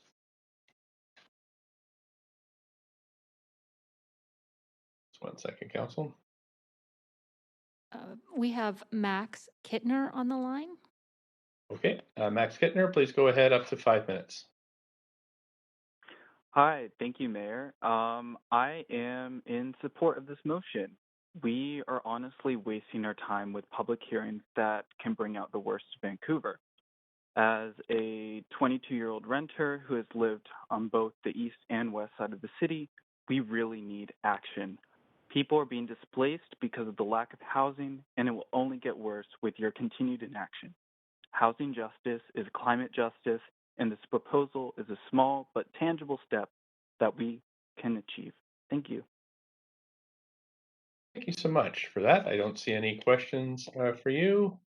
And so clerks, I'll ask if there's I think we have Leopold Wambersi on the line. Yes. Hi. I'm a first-time caller and long-time listener. It's also late, so I hope that I'll be able to speak coherently. Even though I don't believe it should be a condition for calling in, I am a resident of Vancouver. I'm a renter. I very strongly support this policy. I'm calling in two capacities. Firstly, as a young person in the city, as someone who understands how hard it is to find housing in the city. I have to live with 5 roommates to make it work, and while we have put effort into finding a lovely little community despite our absentee landlord, how will we ever start families in the city? I have friends who are PhD students at UBC and who are functionally homeless or living in housing that is so subpar that it shouldn't exist anywhere in Canada, or hostage to awful, dishonest landlords because they can't find housing, even market rate housing. We desperately need more rental housing in Vancouver, both affordable but also market rate, so we're not competing with every white-collar worker in the city. The current status quo is forcing everyone who isn't privileged enough to own a home right now to fight for the scraps, and I believe that's deeply unjust. This policy won't solve affordability, as a lot of the other speakers have said, but it's really a step in the right direction. I'm also calling as somebody who works as a researcher for a nonprofit working on climate work. And here the evidence is absolutely incontrovertible. Zoning is a climate issue, and the way we move ahead has to include densification. It's how we increase transit ridership, bring people closer to jobs and amenities, create walkable communities, increase the efficiency of services. And I can just go on. Every apartment in Vancouver is a little less sprawl out into the Fraser Valley and a lot less carbon in the atmosphere. Finally, to conclude, I just want to say that I spent part of my life growing up in an apartment building in a neighborhood that is denser than almost any place in Canada. And it was really beautiful and vibrant. And I strongly believe, I know that new mid-rise housing increases neighborhood character and definitely should not be feared. Thanks for letting me say my piece. Thank you so much for calling in. I don't see any questions from councilors for you. So again, thanks so much. I'm now going to make my second call for speakers. If any additional speakers for this item and wish to speak to council, please call toll-free 1-833-353-8610, code 56723# before the close of the speakers list. And this is available, the number's available on Twitter and on the live stream. Clerks, I'm going to check with you if there are any other speakers on the line. Elizabeth Murphy is on the line. Thank you very much. Elizabeth Murphy, please go ahead, up to 5 minutes. Hello, can you hear me? Hi there. Sure can. 5 minutes, please. Hi, thank you. There are many different ways to provide more rentals and to accommodate growth that could be implemented through neighborhood-based planning. While I strongly support building more rentals, especially social and co-op housing, however, the recommendations in this report are an arbitrary citywide approach that lacks neighborhood context. Therefore, I cannot support this. There has been no notification or meaningful involvement of those who would be affected. The combining of dramatically different types of rezonings into one public hearing is very confusing. There are actually 3 different zoning proposals in this one 348-page report. The proposed C2 changes to zoning schedules and design guidelines include 2 types of changes. One, in all C2 zone citywide, the outright 4-story strata would increase heights and decrease setbacks. This includes areas currently under recently approved community plans, such as Grandview, and would make Commercial Drive more attractive to chain stores and price out even more of the local small businesses there and in many areas across the city. And 2, in C2 zones in eligibility map for 6-story rentals. And then the 3rd is the proposed RSRT zone changes that allow random spot rezonings for rentals of up to 6 stories on arterials and 4 to 5 stories off arterials. Note that some areas in the eligibility map cover existing apartment RM zones, such as along Cornwall Avenue, West 4th Avenue, West Broadway, East Broadway, and Hastings. Yet there is no mention anywhere in the report that RM zones are eligible, and this would displace many existing renters. These three different types of rezonings that should be in separate reports and also public hearings. This proposal was from the previous council that was wiped out at the last election. You were all elected to do things differently. Please refer it back to staff to separate the three major zoning initiatives, allow for neighborhood-based planning work and community consultation, and provide proper notification to the properties affected. The petition, Our Communities, Our Plans, is opposed to these arbitrary rezoning policies that is now almost 4,500 signatures. My comments are mostly related to the new rental rezonings. There is a lot of talk about single-family zoning that no longer exists in Vancouver, since every lot can now have up to 4 units. The city's housing report says that these RS zones are 53% renters, and these people would also be displaced by this policy. This policy allows full block assemblies, both on and off arterials. On arterials can be full block assemblies as a single building. Off arterials may be limited per project to a maximum of 100 feet frontage or 150 feet, including a corner. However, there is no limit on how many projects can be on a block, so a developer could assemble a full block and submit applications as separate back-to-back projects, with the result covering the whole block. This is not the kind of incremental changes that established neighborhoods can absorb. It will have very big effects on displacement of both renters and owners over a vast area of the city. Heritage-listed properties are not exempted. They are not protected from demolition unless they are voluntarily secured on title by the owner, which few are, so most are at risk of demolition. It is unclear how it is anticipated that the services and amenities for this growth would be financed, given that DCLs and CACs would be waived.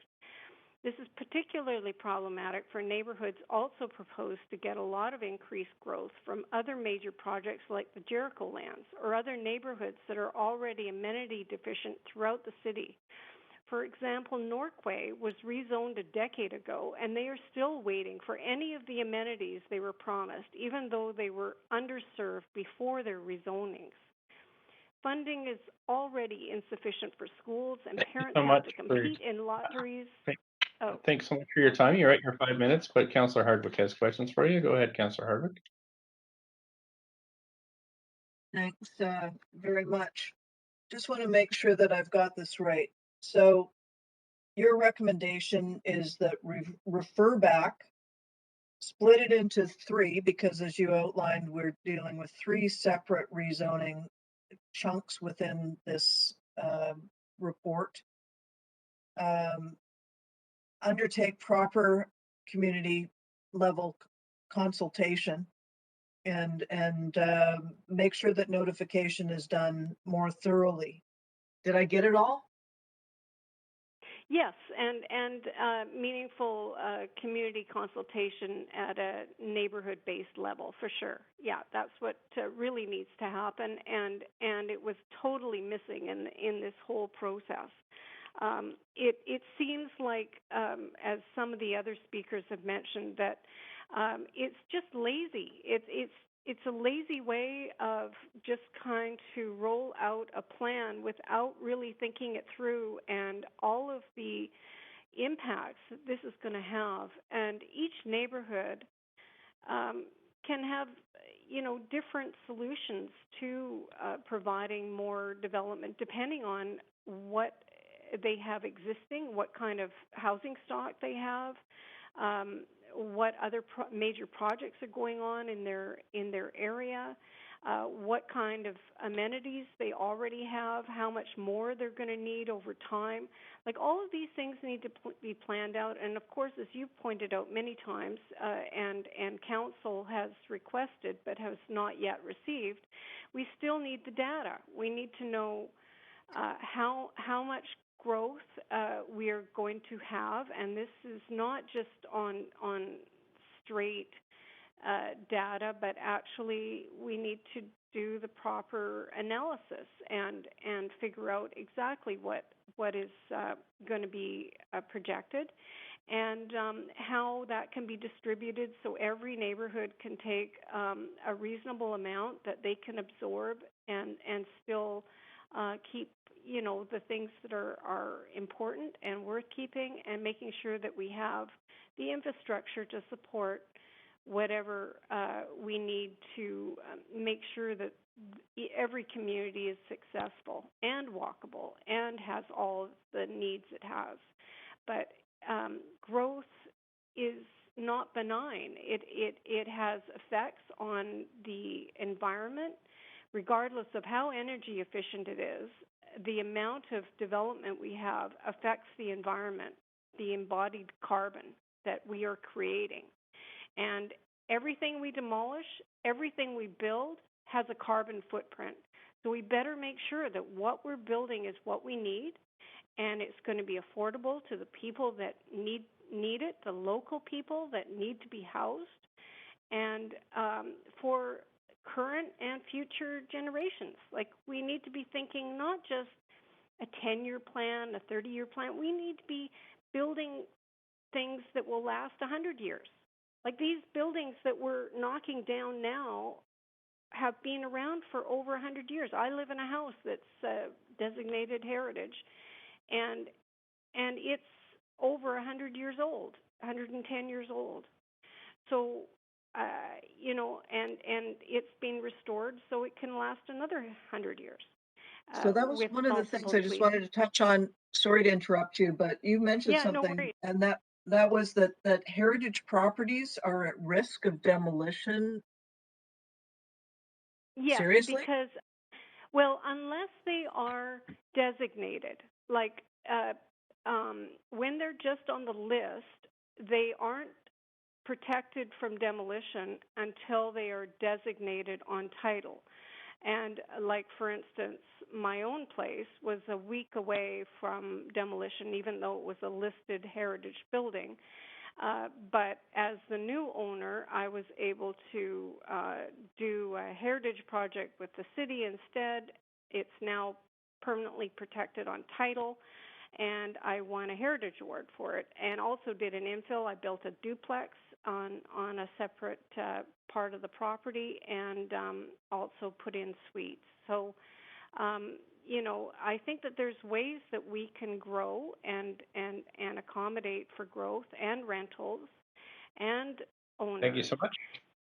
We are at the 5-minute limit, so do want to thank you for your time this evening. And there are no other questions for you, so thanks for calling in. We do have other speakers on the line, Council. 1, 2, 3, 4, 5, 6, at least 8 at this point. The next is Kit Sauter. Kit Sauter. Thanks, Your Worship. Hi, everyone. Thank you for your time. My name's Kit Sauter, and I'm a renter in Kensington Cedar Cottage. And in listening tonight in the last two hearings, the number 4 has come up a number of times for me. I've lived here in Vancouver for 4 years. I live in an apartment with 4 rooms. My wife and I moved here in 2017, and we got married. And this was the first apartment that we moved into after we got married. I live in a 48-unit, 6-story, purpose-built rental on Kingsway, on an arterial, exactly like the buildings that you would approve with this policy. I've lived here for 4 years. My wife and I are UBC-educated professionals. We've lived in the interior. We've lived in Victoria. I've served the province at the highest levels. I've supported a number of you in this community. I have sat on the Renters Advisory Committee for the last 6 months. with Councillors Fry and Swanson. I'm an active volunteer with a number of nonprofits and charities. I lead a nonprofit focused on sustainable finance, and I run my own small business. And 4 weeks before the pandemic was declared, I had a daughter. 4 rooms on the 4th floor in a purpose-built rental. And then we locked down for 4 months. And this was the only world my daughter knew. These apartments are not high density. They're missing middle. They're complete communities. For 4 years, my wife and I have been looking for an apartment with a second bedroom.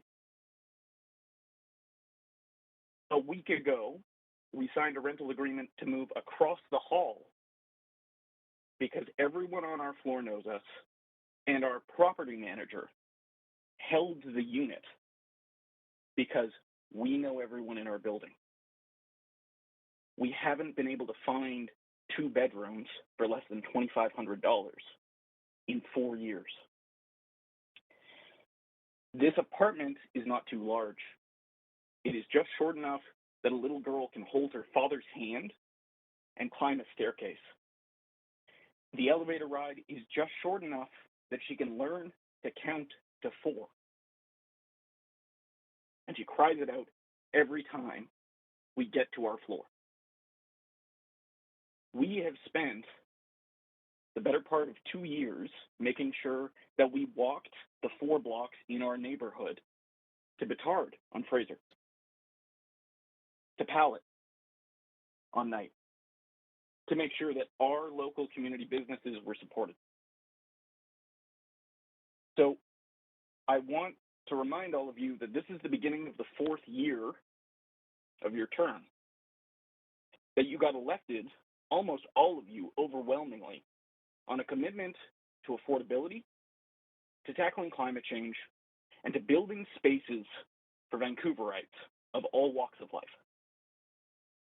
The depth of this policy is about 40 meters.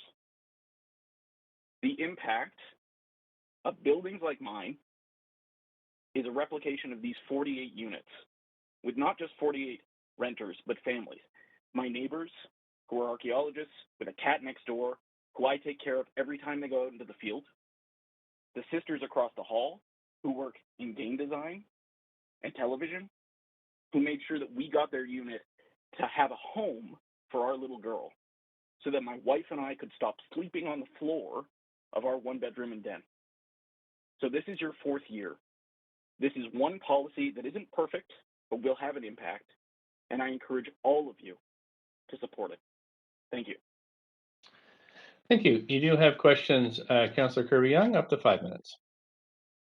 Yeah. Hi, Kit. Thanks for speaking and sharing a very real experience. It was very clearly conveyed. I have one question for you, and that is really simply this.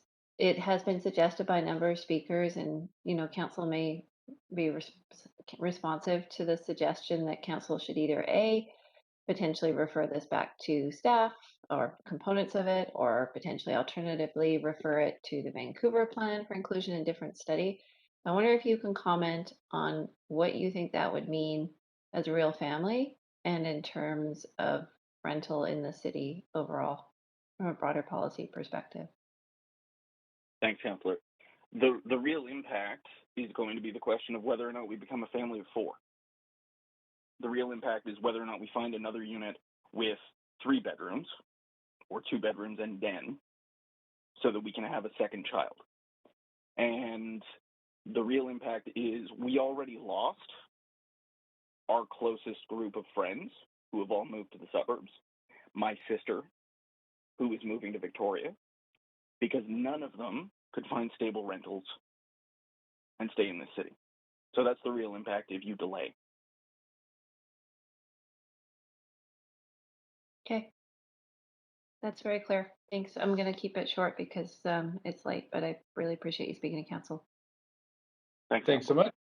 Thank you. That's it for questions. Appreciate you calling in tonight. Next speaker is Owen Brady. Hello, can you hear me? I sure can. Up to 5 minutes whenever you're ready. Okay. Good evening, Mayor Stewart and Council. My name is Owen Brady. Like several previous callers, I could be affected by this policy. I live in an RM zone, but my home faces across the lane to RS zone lots that could be rezoned for 5 stories social housing under this policy. And I think that's great. I strongly support it. I also hope to see 6-story mixed use across the street from my building. It would be great to have a grocery store and other services too, as the case may be. We desperately need more apartments in this city. That is a fact. Our rental vacancy rate is perpetually too low, and we know from experience and basic economic reasoning, that means that there is too much competition for apartments, and rents have and will continue to go up. I have personal experience looking for an apartment in Vancouver, and it's not fun at all, especially when you need pet-friendly rentals.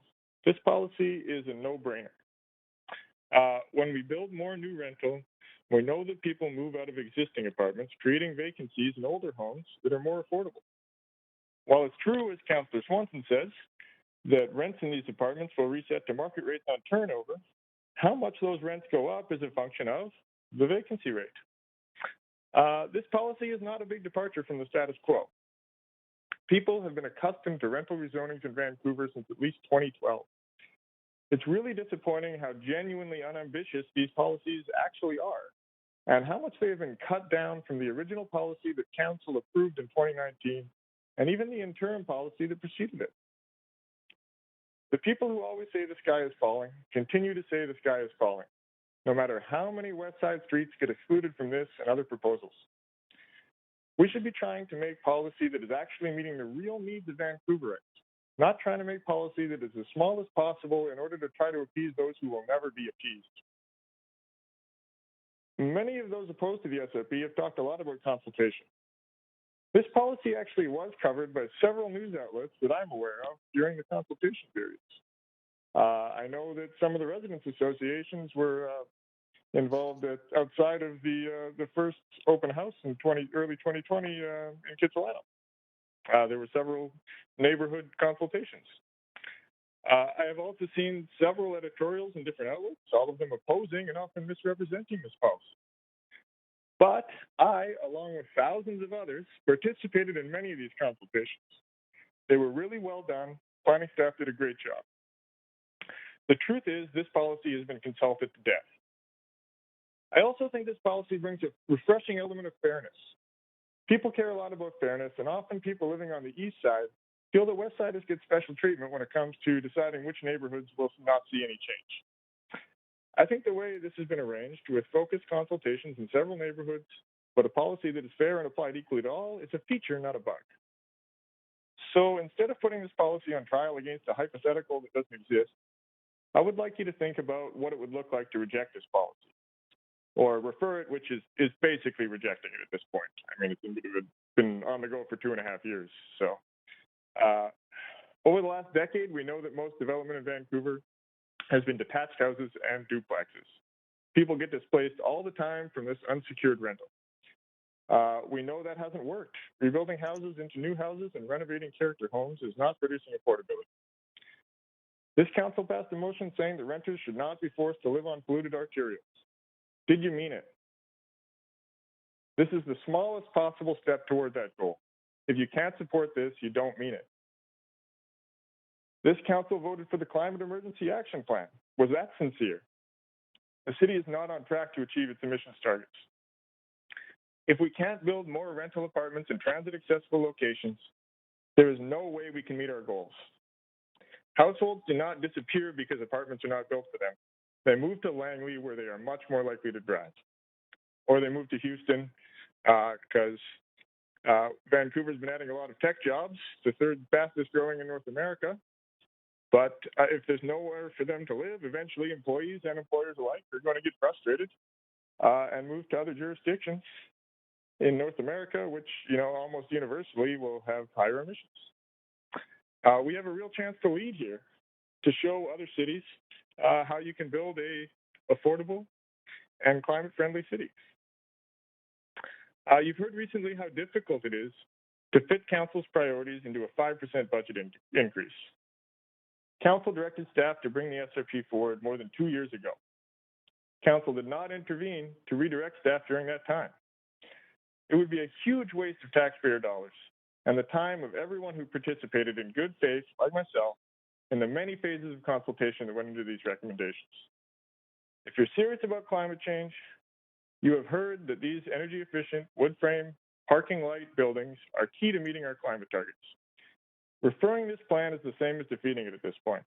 If you think passing the Vancouver plan is going to be easier than this, it's just not realistic. Like, real change doesn't get any smaller than this.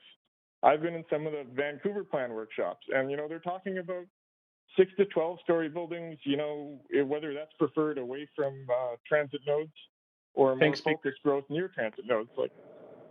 Thank you, Speaker. We give me a little extra time there, but I want to thank you for calling in this evening. And I am going to move on to the next speaker as there are no questions for you. But thank you for staying up late and participating tonight. Thank you. The next speaker is John Guramel. Hi, all. Can you hear me? Sure can. Up to 5 minutes, please. All right. Thank you. Good evening, Mayor and staff.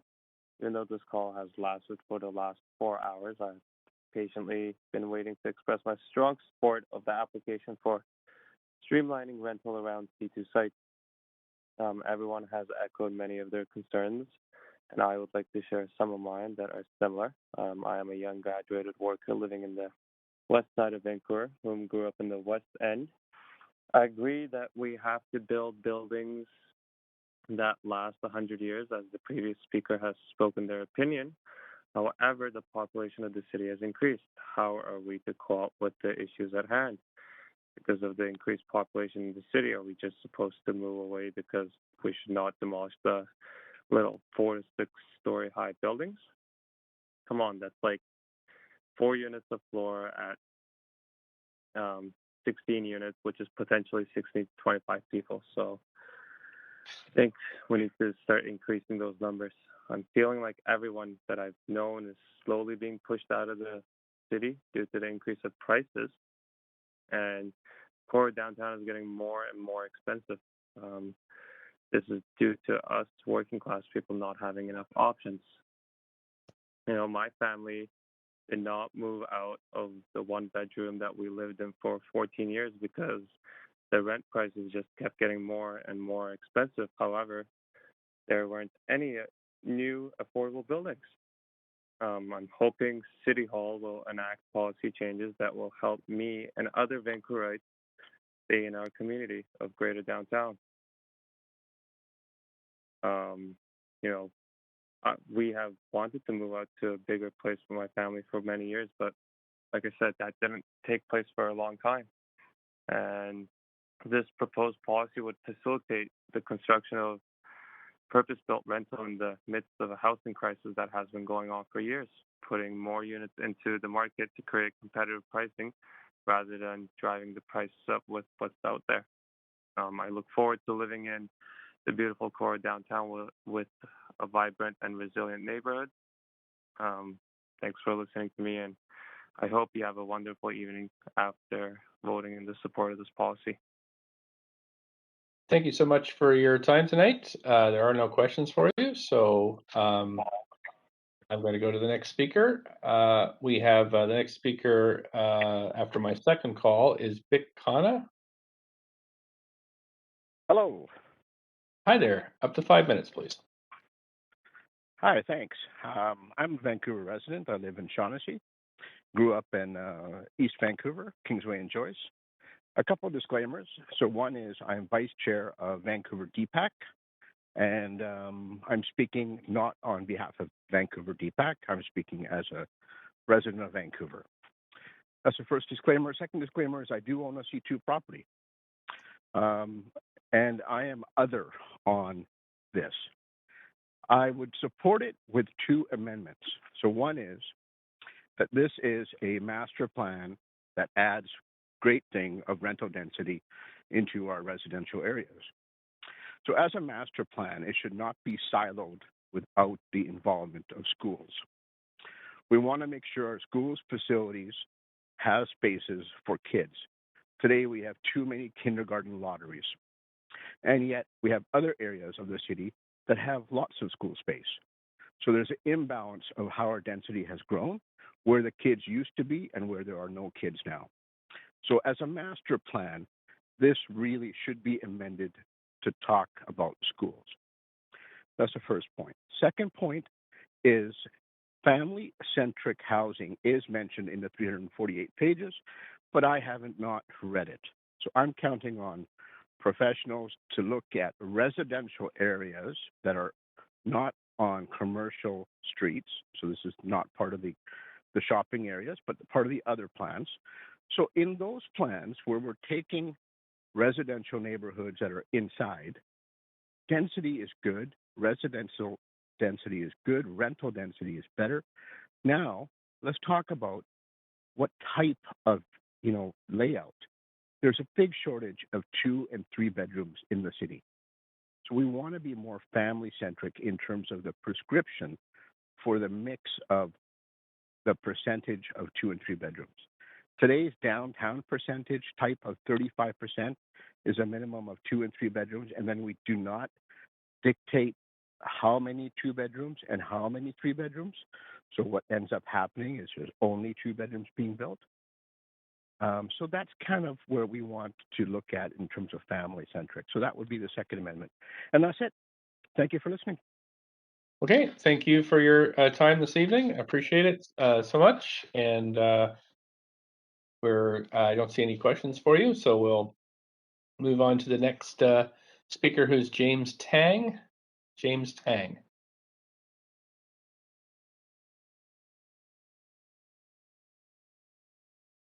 Hello, can you hear me? Sure can. Up to 5 minutes, please. Okay. Good evening, Council. My name is James, and I grew up in Vancouver. Now I'm currently studying at Waterloo, but when I graduate, I hope to be able to go back to Vancouver and still be able to afford housing. That's why I strongly support this policy to streamline the approval of rental housing. When I move back to Vancouver, I hope to see a housing market with more units available to rent so I don't have to compete in fierce bidding wars for units. Recognizing we are in a climate emergency, I also want to be able to live in a walkable neighborhood close to shops and retail and transit nearby, so I don't need to own a car. Now, I understand this proposal involves change, and people have concerns about that. But these concerns have to be balanced with what we're gaining. What we are gaining is much needed housing for people. And it's not only for people that currently live in Vancouver or will live in Vancouver, but because it relieves supply in Vancouver, that people that aren't moving to Burnaby, opening up more units there, and, people that will be able to live in Burnaby that would otherwise would have, lived further out in U.S., they will also benefit from this. And so the effects of this really are much broader than just homeowners or people living in the neighborhood. And so that's why I disagree with the concerns about this being a blanket one-size-fits-all policy. Like a previous speaker, I think it's much more fair for these approvals to be done on a wider basis, because we all have a stake in what housing gets built in, let's say, Point Grey. And, we should all have a say. And when it's just a single rezoning and there are dozens of them happening, it's very hard to hear about them when you're not in the neighborhood. The homeowners groups, they have a lot easier time organizing to come to these hearings, especially for spot rezonings.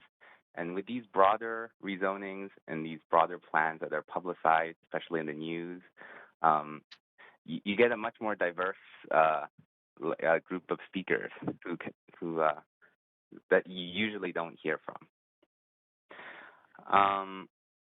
So I have more to say, but I know it's late, so I'll just leave you on just to say that I hope you vote in support of this policy, and have a good evening. Thank you so much for your time tonight. There are no questions for you, so I will move on to the next speaker. But again, thanks so much for coming in this evening. We have Ethan Whitting next.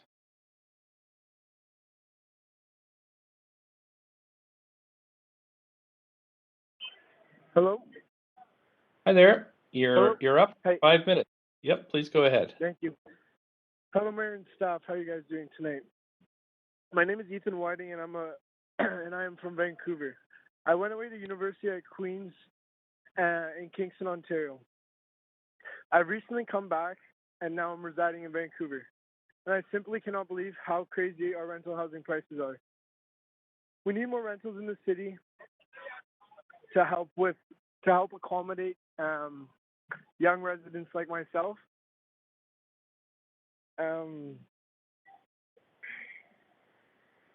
All types of rentals will help eliminate our housing crisis by ensuring an increase in supply. We'll free up other housing stock that can be affordable. I was listening in on Tuesday's hearing, and one of the speakers, Michael, really spoke out to me. I want to echo Michael's testimony to you guys. He hit the nail on the head. We need fewer amendments, fewer spots, rezoning for each rental building, and we need action. Please take action tonight and vote in support of this policy change. It will ensure we have diverse communities that will foster sustainable neighborhoods and thus a more sustainable city. By allowing more rentals in dense urban areas in our city, we will help gentrify our areas and lower the prices of rental housing. Therefore, allowing young students coming back from university and the lower income residents to be able to afford and stay in the city that we all love. That's everything for me tonight. Thank you for allowing me to speak. Thank you so much for your time this evening. I don't see any questions. And I'm going to move on to the next speaker. We have Tuba Samez.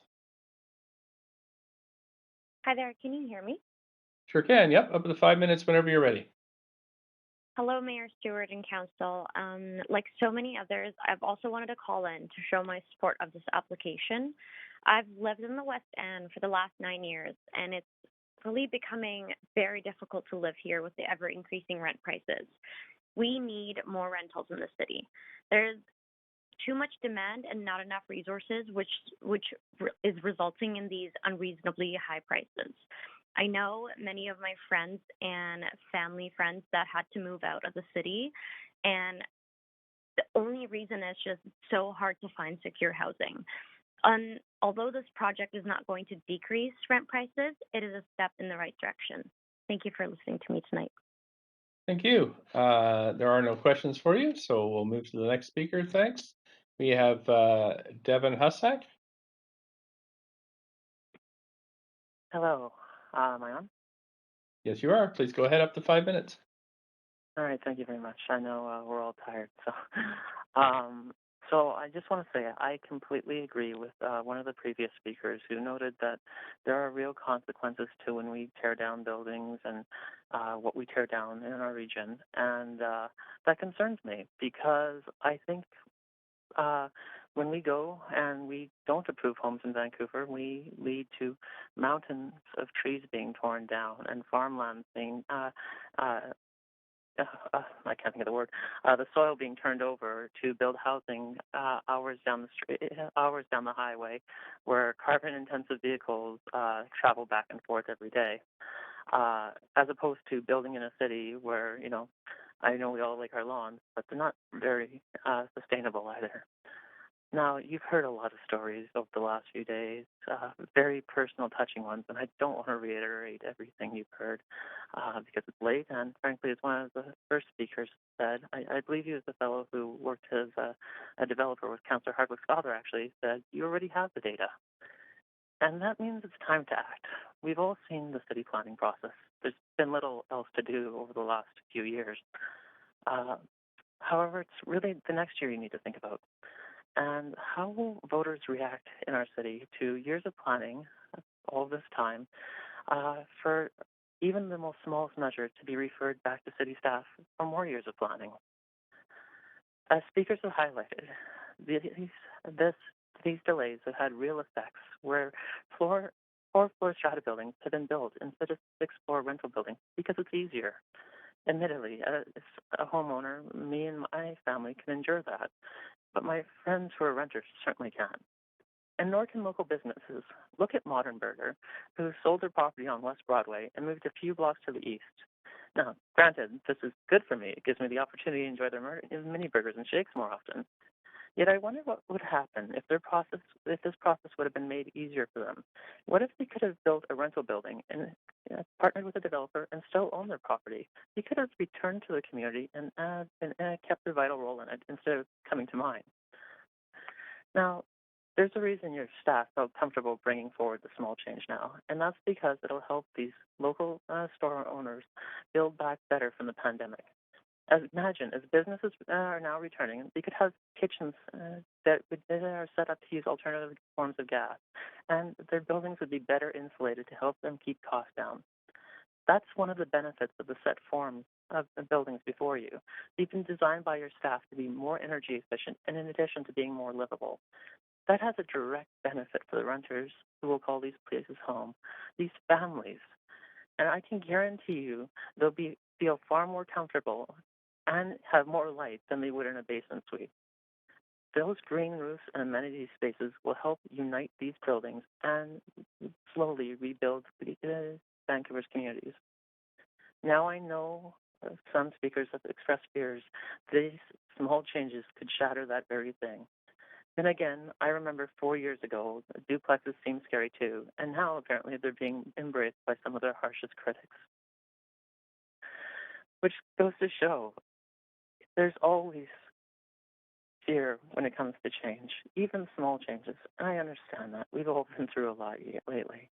But I ask you, in another year, in another 4 years, will we come back and say, this was too much change? Or will we say, can we believe we spent 4 days debating these such small issues? Thank you for your time, Mayor and City Council. I hope you get some well-deserved rest after this. Thank you so much. I don't see any questions for you, but I appreciate you phoning in tonight. We've got Oliver South next.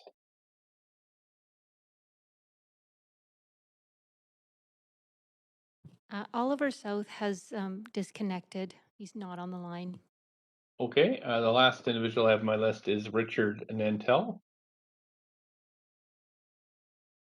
Yes, my turn to go ahead.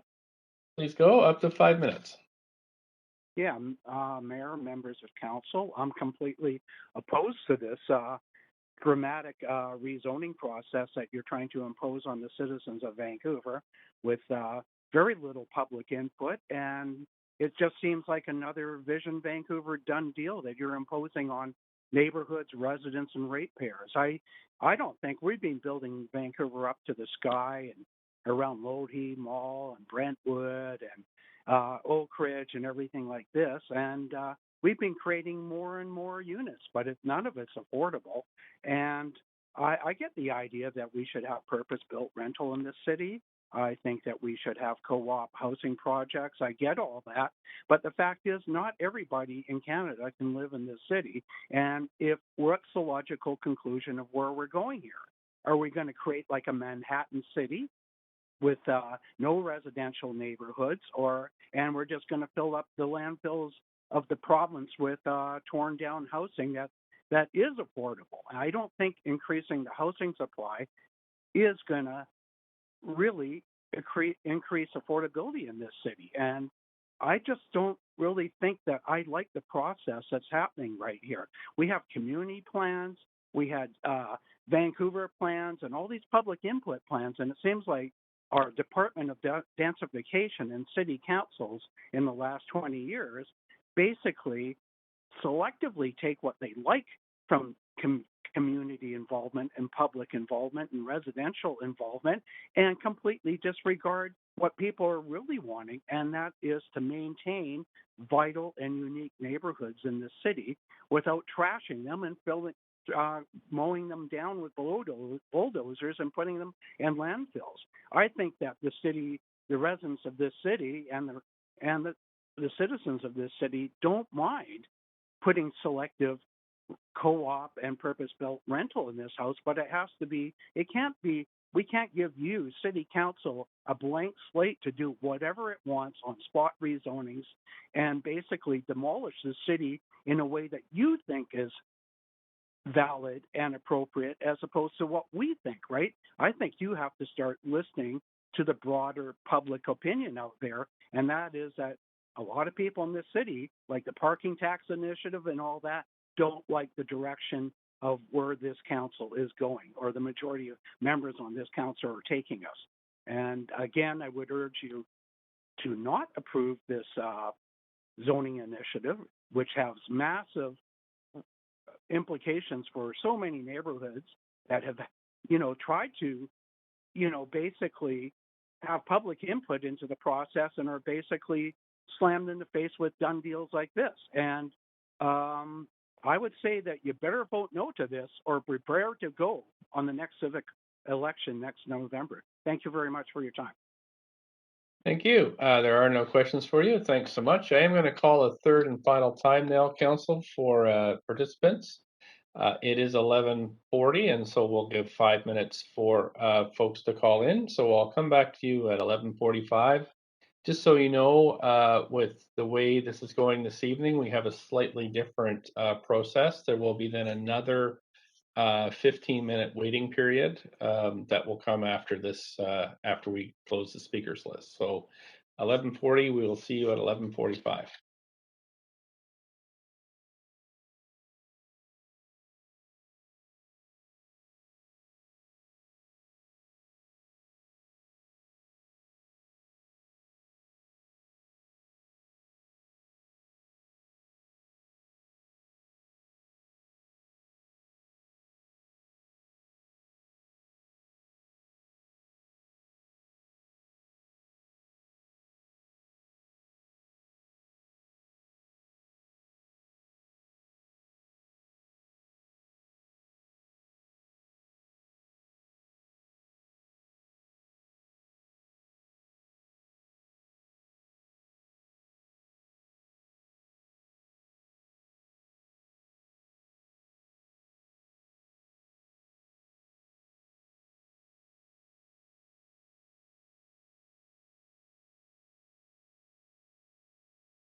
checking for quorum here.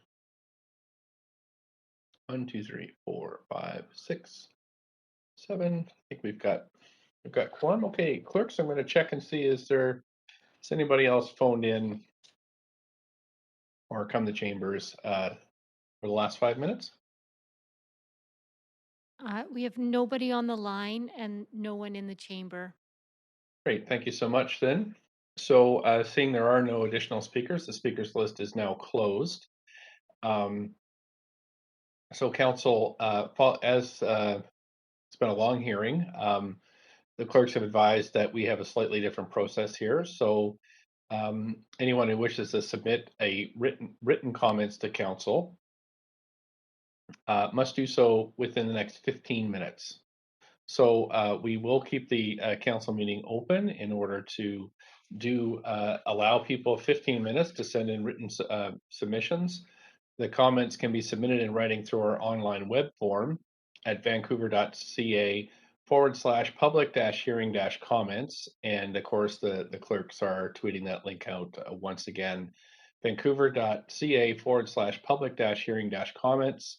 And it is 11:46, council, so I will come back at 12:01 and then we can close the meeting and then refer it to December 14th. So we'll see you at 12:01.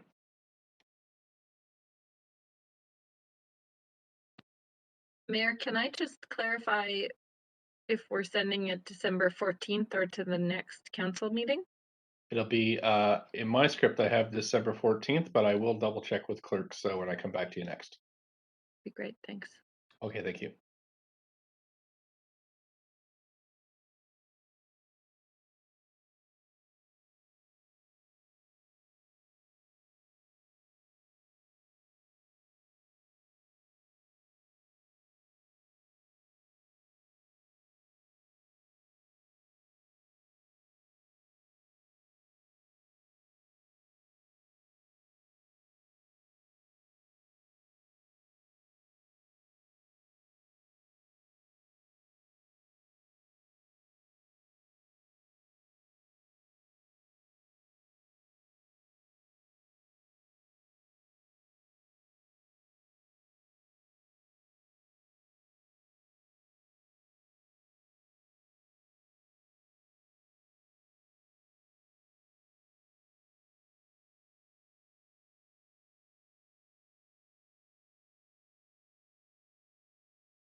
had extra correspondence that has come in over the last 15 minutes.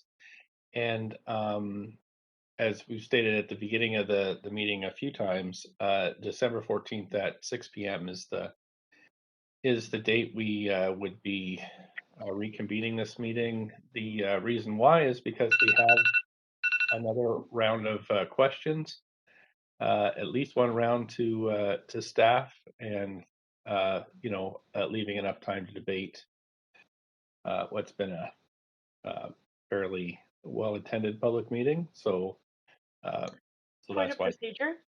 Yeah, Councillor Carr. Yes, I believe that the motion that I put forward was to refer debate and decision to the next council meeting, which would be. The motion, I checked with the clerk, the motion that was passed earlier was to extend the meeting, but to refer a debate and decision to a later meeting. Not I'm almost positive I said, I'm sorry, I can't review the tapes, but I'm almost positive I said the next council meeting. Well, I have been conferring with the clerks, and this is what they've sent me back in writing. So Point of procedure, Mayor. Councillor Kirby-Young. Councillor Kirby-Young. I also heard Councillor Carr make that motion explicitly for November 16th, the next council meeting, and that it weighed into voting in favor of. There is no time. This is why I've been conferring with clerks. There is no time on the 16th for us to complete this business. So that's why December 14th has been stated. That's the beginning of this meeting. But the motion was passed, and so the direction stands, does it not, as a point of procedure? It can't be undone unless it's undone by the body. Is that not correct? According to the clerks, the motion that was passed was only to extend the meeting, not to determine the date to reconvene. Perhaps we do need to review the tape, because that's not my recollection either. I concur with Councillor Carr. That was not what was proposed. I'm on the queue. Just noting that. Yep, there's no queue at this point because we are just finished now. So I'll just weigh in. I did hear Councillor Carr indicate that it was to extend the here speakers and to refer debate and decision to the next council meeting as unfinished business, which we've done previously. Yeah, there wasn't a bunch of discussion around the motion, but the motion as passed by the clerks, as indicated by the clerks to me in writing, is that it's only to extend the meeting, not the date to reconvene.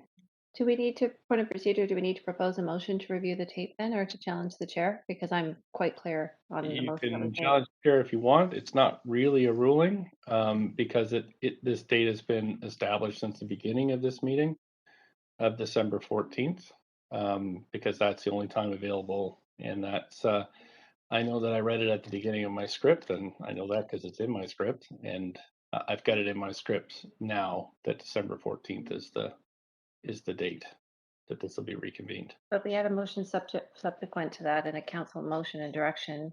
Yeah, I'm not, I believe, Mayor. Now, so you guys, you can do what you want, but this is that's the information I have from the clerk.